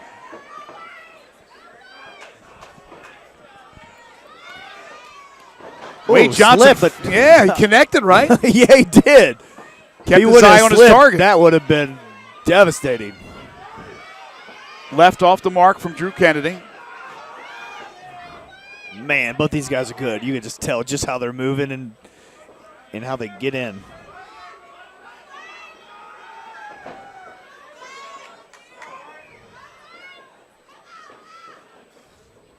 Patience is a virtue. Good kick, good strong kick from Wade. And there's Kennedy in the rib cage of Wade Johnson with that kick. 2 very skilled fighters. Big right, nice big overhand right. Oh, and down goes Kennedy. Wade Johnson. He's got to be careful here. What a hit by Wade the Hammer Johnson. And now we'll see the jiu-jitsu skills of Drew Kennedy here, who is in big trouble early in this fight. Wade Johnson trying to get those arms free for a little ground and pound. Boy, Kennedy's holding him off, though, pretty well. Man, this is a great fight already. Man, those 2 big shots by Wade put Drew down. But I'll tell you what, this is a good little battle they got going on right here.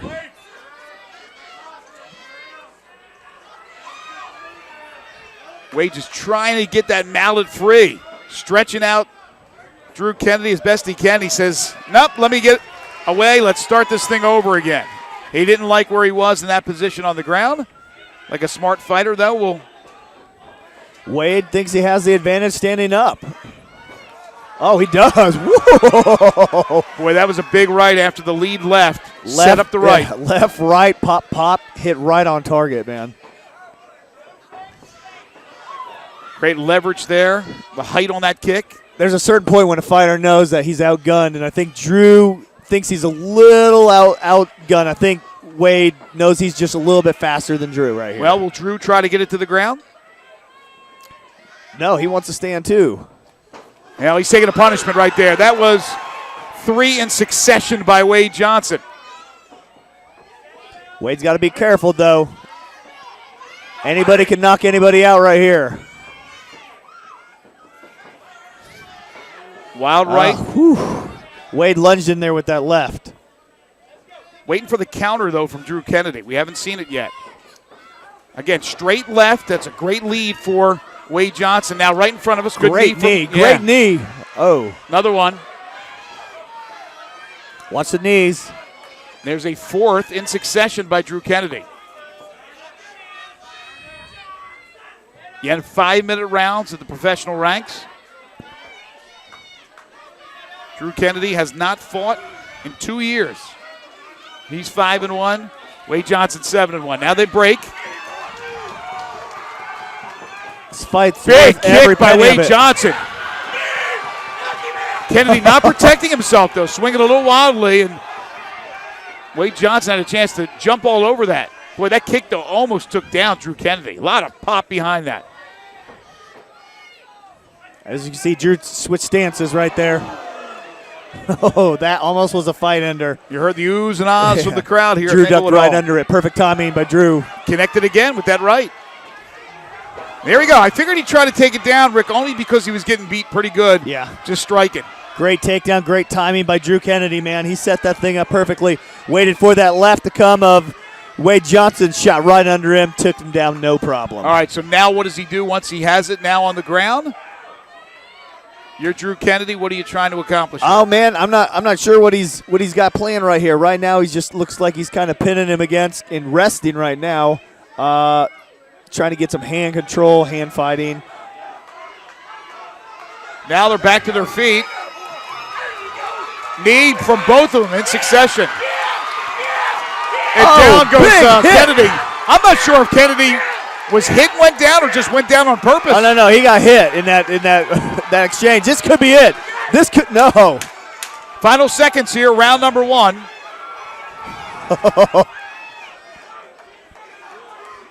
There's a cut now on the bridge of the nose of Drew Kennedy.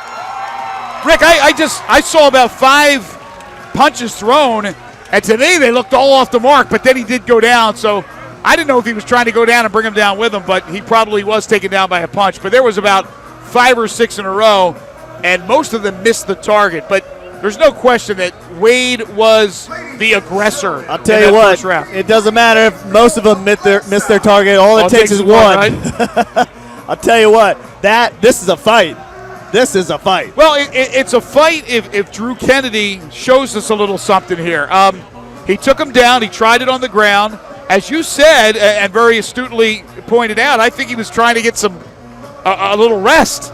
He didn't do anything offensively on the ground once he took him down. So now let's see what he does, because he hasn't countered any of these Wade Johnson blows. There's been a couple of exchanges with kicks, but when Wade Johnson's come in for punches, it's usually in succession. There's been combinations. I haven't seen anything from Drew Kennedy as a counter. Once Wade throws, he has to counter and throw himself. He hasn't done it yet. Yeah, Wade's just too fast and too powerful right now. You know, Drew's got to get a different strategy, coming at a different angle, because he can't wait for Wade to attack.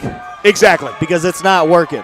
I don't think he's any worse for the wear. I think Drew's still fine, but we have to see now what he can do offensively. Round 2, here we go.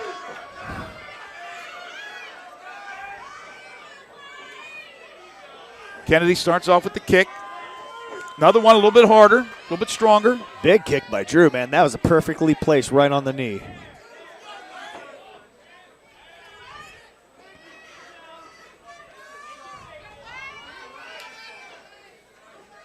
Man, this is one of those fights you cannot make a mistake. He almost did right there. Almost had that leg caught by Wade Johnson. And if Wade wanted to bring it to the ground, he probably could have. He's looking. He's stalking his opponent. He's looking for a chance to unleash. Wade just looking for that opening. Meanwhile, what does Drew Kennedy have to offer? Led with the left there. Oh, he got caught with a right. Oh, Wade got hit. Now, good knee by Kennedy. Woo! Good exchange. Good exchange. Wade got hit by a wild right there.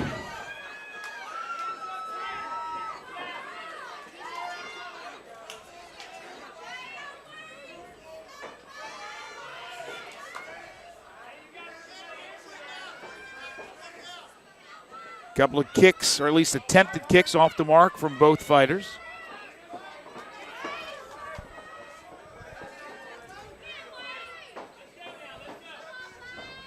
Both sizing up the opponent, trying to see. There's a good combination from Wade Johnson.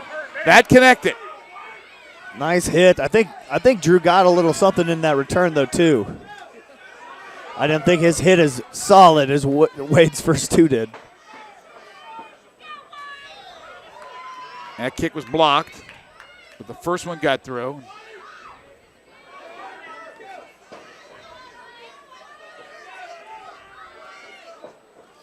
Kennedy, good lead left there. Again, how sharp can you be after a 2-year layoff? I know he's been working and training hard. Seems to be just a little off kilter, a little off his game, but that'll happen too when you fight a guy like Wade Johnson. Wade is just pressing the whole time, just stalking Drew Kennedy down. Tagged him with a right. Tagged him with a right. And let's see if that woke up Drew Kennedy. He needs to do a little bit more here offensively. But he has a lot of respect for the punching ability of his opponent.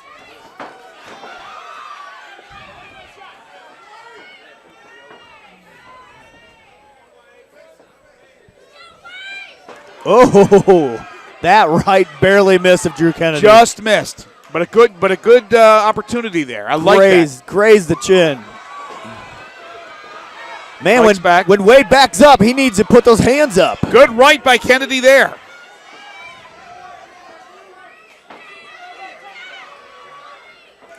Drew Kennedy's got a little life back. He does. He does.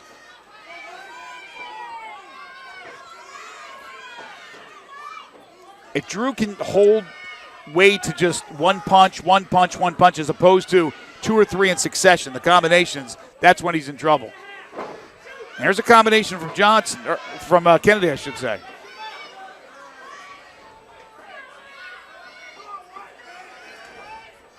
Nobody right now appears to want to take this to the ground. Nope, this is an old-fashioned stand-up, slug 'em. Big right there by Wade Johnson. But as soon as I say that, it's a takedown by Kennedy. Great takedown, man. He ate that left, but then took him right down with that running double. Now going in for a choke.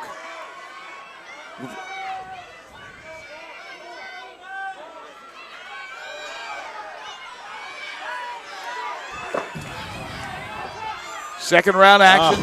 Mounted up on him. Wade's in trouble right here. Full mount. Big elbows right there from Kennedy. Now some ground and pound here as we're under a minute to go. Nice kickoff. Great move by Wade.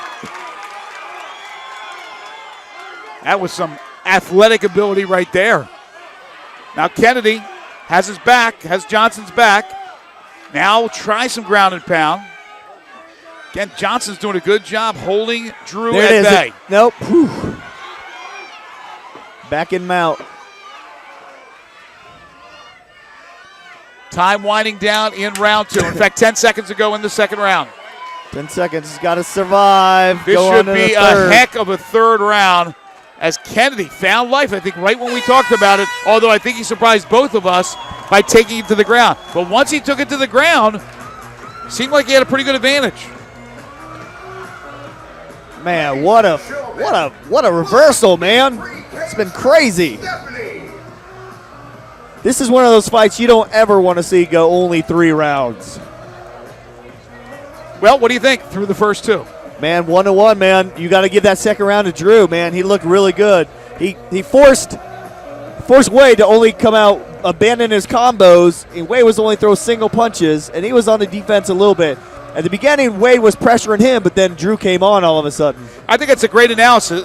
And again, the point being single punches. For some reason, Wade was only throwing single punches, and Kennedy could survive that. It was the flurry in that first round of 2, 3 in succession, 4 that you thought, wow, he's going to get knocked out. If Wade wants to win this, he's got to go back to that mindset, get in those combos.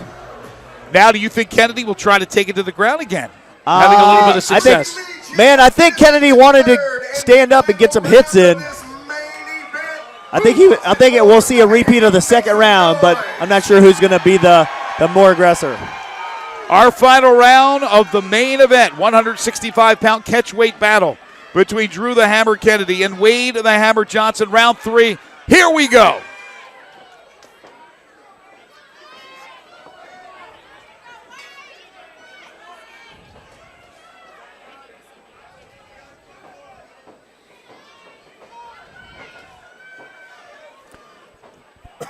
Wade will backtrack a little now, go back after his opponent. Kennedy snapping a couple of kicks, again keeping Wade Johnson at bay. Oh, a big right, overhand right by Kennedy. Oh! Another right. Woo. Johnson fights back. I think Johnson's just going to abandon it and go to a slugfest. I thought that was the opportunity for Kennedy to take him down after that punch. Man, that was a big hit. 2 good punches by Drew Kennedy. You can see the skills. Again, the long layoff, but not much rust at all, if any. There's a combination. Oh, big. And they dropped him. That's the combination. We talked about it. That's big right there. That is big for He Wade didn't want to Johnson. even cover him. He wants to KO him, man. Finally, threw some punches in succession. A nice combination. You got to question the choice or the strategy, but you got to love the heart and the tenacity and the wanting to finish the fight in his terms. Well, again, nothing's for sure. Nothing's for certain if it goes to the judges' scorecards. There's Kennedy attempting to get it down, but Wade Johnson backtracking prevented it from happening. Oh, nice left. Johnson picking up steam in the 3rd round. Now Kennedy's opportunity. There's a knee. Boy, and Johnson was able to flick him off. As the crowd is chanting hammer time. Although they're both nicknamed the Hammer, which is very unusual. Good right there by Kennedy. And now Kennedy, now this is the opportunity. He had the nice right, and he's trying to get the takedown. But boy, Wade Johnson. Man, Wade really has to avoid this takedown right here. You never know. Big slam, and then some ground and pound could take it away in the judge's mind. Yeah, it could, even though, he did score that knockdown, that great knockdown with that right hand he got. That's a good point. That's a heck of a knockdown. But again, you need right now a flurry to finish this thing if you're Kennedy. It's close. Good knee by Kennedy. And Wade Johnson comes right back. Boy, it's like a tripod with his legs separated. He just won't go down. Kennedy's trying. There he goes. He's out. He's out. Good exchange of knees. Now a couple of. Now what is? Oh, his glove is unwrapped. Yeah. That's what's happened. Kennedy's glove is unwrapped, and that's what Wade Johnson was saying to Dave Ferguson. Now they're both back to their feet. Again, his glove, and they're going to call a timeout here, is completely unraveled. The taping on the glove. Dave Ferguson will work on that. Should be good now. There we go. And we pick up the action again in 3rd round, in the final round. I think what happened is when he punched that one time, Drew punched, and the tape slapped Wade in the face a little bit after. Exactly. Good left right there by Johnson. So his punch had like a little trailer behind it. Exactly. And that's what he was pointing out to Dave Ferguson. But no harm, no foul. Oh, here it is. Kennedy's exhausted. He's trying hard to get this thing to the ground. I don't think he believes he can outstrike Wade Johnson, but he's Mind you, exhausted. He's landing some good punches. No, he has. But he's not going to outstrike him in this fight. And exactly. He knows it. He knows it. He's a smart fighter. This guy is very smart. But the problem is he can't get Wade Johnson to the ground. He's trying. Now Johnson with a combination. And the knee. And down goes Kennedy. Kennedy in trouble now. Johnson some ground and pound trying to end this thing. Trying to prevent it from going to the judges' scorecard. That was one hell of a body shot It that really sent was. him to the ground. And again, I think Kennedy was just about exhausted by that point, trying so hard 3 times to get it to the ground. This is on the ground, but not the way he wanted it to be on the ground. Yeah, would rather be on top. This pretty much sealed it up for Wade Johnson in my book, man. I'm right there with you, but can Kennedy find something? Nope. There's some hammer fists now coming down. They're raining on Drew Kennedy. Final seconds here in the third and final round. Kennedy getting beat up bad. Will he survive? Will it go to the judges' scorecard? And it will. It will. He was probably a few seconds away from winning it. of having that stop. What a fight. Folks, you have got to be loving this. That was an awesome fight. Our main event certainly went the way we all thought it should. Rick McCracken's going to make his way inside the cage. He'll talk to our winner, which will be announced in just a few moments once we get the judges' scorecards. But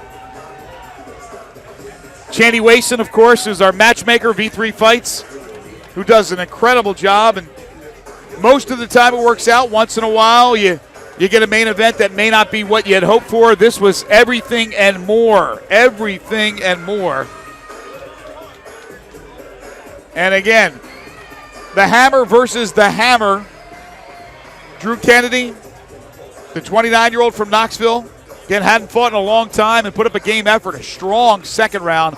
Not sure if he gets a round, maybe unanimous, but I wouldn't be surprised if he did get one. But Wade Johnson's going to win this fight.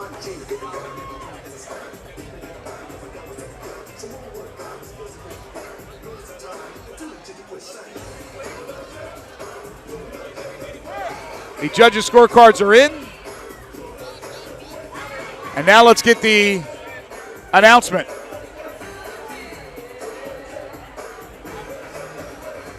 Actually, not so fast, my friend. As Michael Kelly actually goes outside the cage to get some information before coming back in and making the announcement. It's been one whale of a night. And what a way to finish it here with our main event. All right, the cards are in. The judges' scorecards. Let's get the decision. Is it Drew Kennedy? Is it Wade Johnson? In our main event of the evening. Let's go to Michael Kelly. Ladies and gentlemen, make some noise for both of these fighters. What a main event. After 3 wonderful rounds of action, we go to the judges' scorecard. All 3 judges scoring this one for your winner by unanimous decision, Wade the Hammer Johnson. He earned it. Great performance by Wade the Hammer Johnson. He's the winner of our main event. And now we'll get a few words from our winner with our very own Rick McCracken.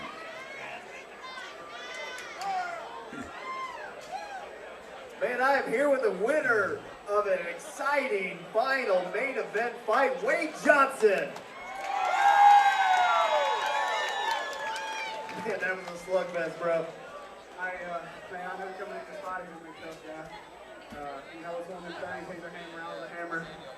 So I wanted to keep my name. Neither one of us have changed our names, but we showed what it was about. I had fun. I hope I put on a show for everybody, man. That was fun. Was that a show or what? I'll tell you what, man, that first round was an absolute clinic you put on that combination after combination. But, man, it looked like he hit you with some monster shots in the second.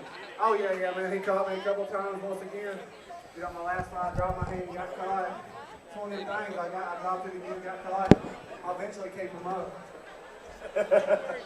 Well, you did. You learned that in that third round, and I tell you what, you just kind of took it over, and the old Wade Hammer Johnson came back in now, third round. Man, I don't know, since I turned pro, man, the hammer that used to be in amateurs ain't here. I'm just slowly trying to get it back. I'm being too patient. I ain't doing what I know I can do. And third round, I tried to do it. Well, you are fighting the best of the best in pros, you know. Oh, yeah. Yeah, man, I still got to get back to me. I'm still not fighting me. I'm not overwhelming people and staying in them. You know, I'm kind of leaving in a chess match to see who can get one first. Well, man, any thanks you want to give out real quick before we send this crowd home? Man, I want to thank everybody fight come out, you know, I hope y'all come to see what y'all wanted to see. Man, I want to thank my family, you know. My fiance's putting up with it when I'm cutting weight. I know she hates it, wants to move out, but I want to thank my training partners. Bryce, man, he got his first pro win. He's a stud. Watch that kid right there. We got Rudy. He's got a fight coming up. That's another one. Man, I'm in one of the best gyms around. I got Willie as my coach. He's like a father figure to me, man. I just want to thank all my sponsors, Wide Oak Construction, Barracuda, Excel Ford Cabot, Newport Sheet Metal, man. I just want to thank V3 for putting this on. Well, congratulations, man. You're always a professional here in the cage. One more time, your winner tonight, Wade Johnson. V3 Legion. Terrific job by Wade Johnson and a terrific night by all our fighters. We certainly hope you enjoyed it, folks, wherever you watch the fights from. So glad to bring it to you. Next month, February 21st, we'll be in Nashville once again. Looking forward to that. We'll see you next time. For my partner, Rick McCracken, all the fine folks at V3 Fights, everybody here at Minglewood Hall in Memphis, I'm Greg Gaston saying good night, everybody.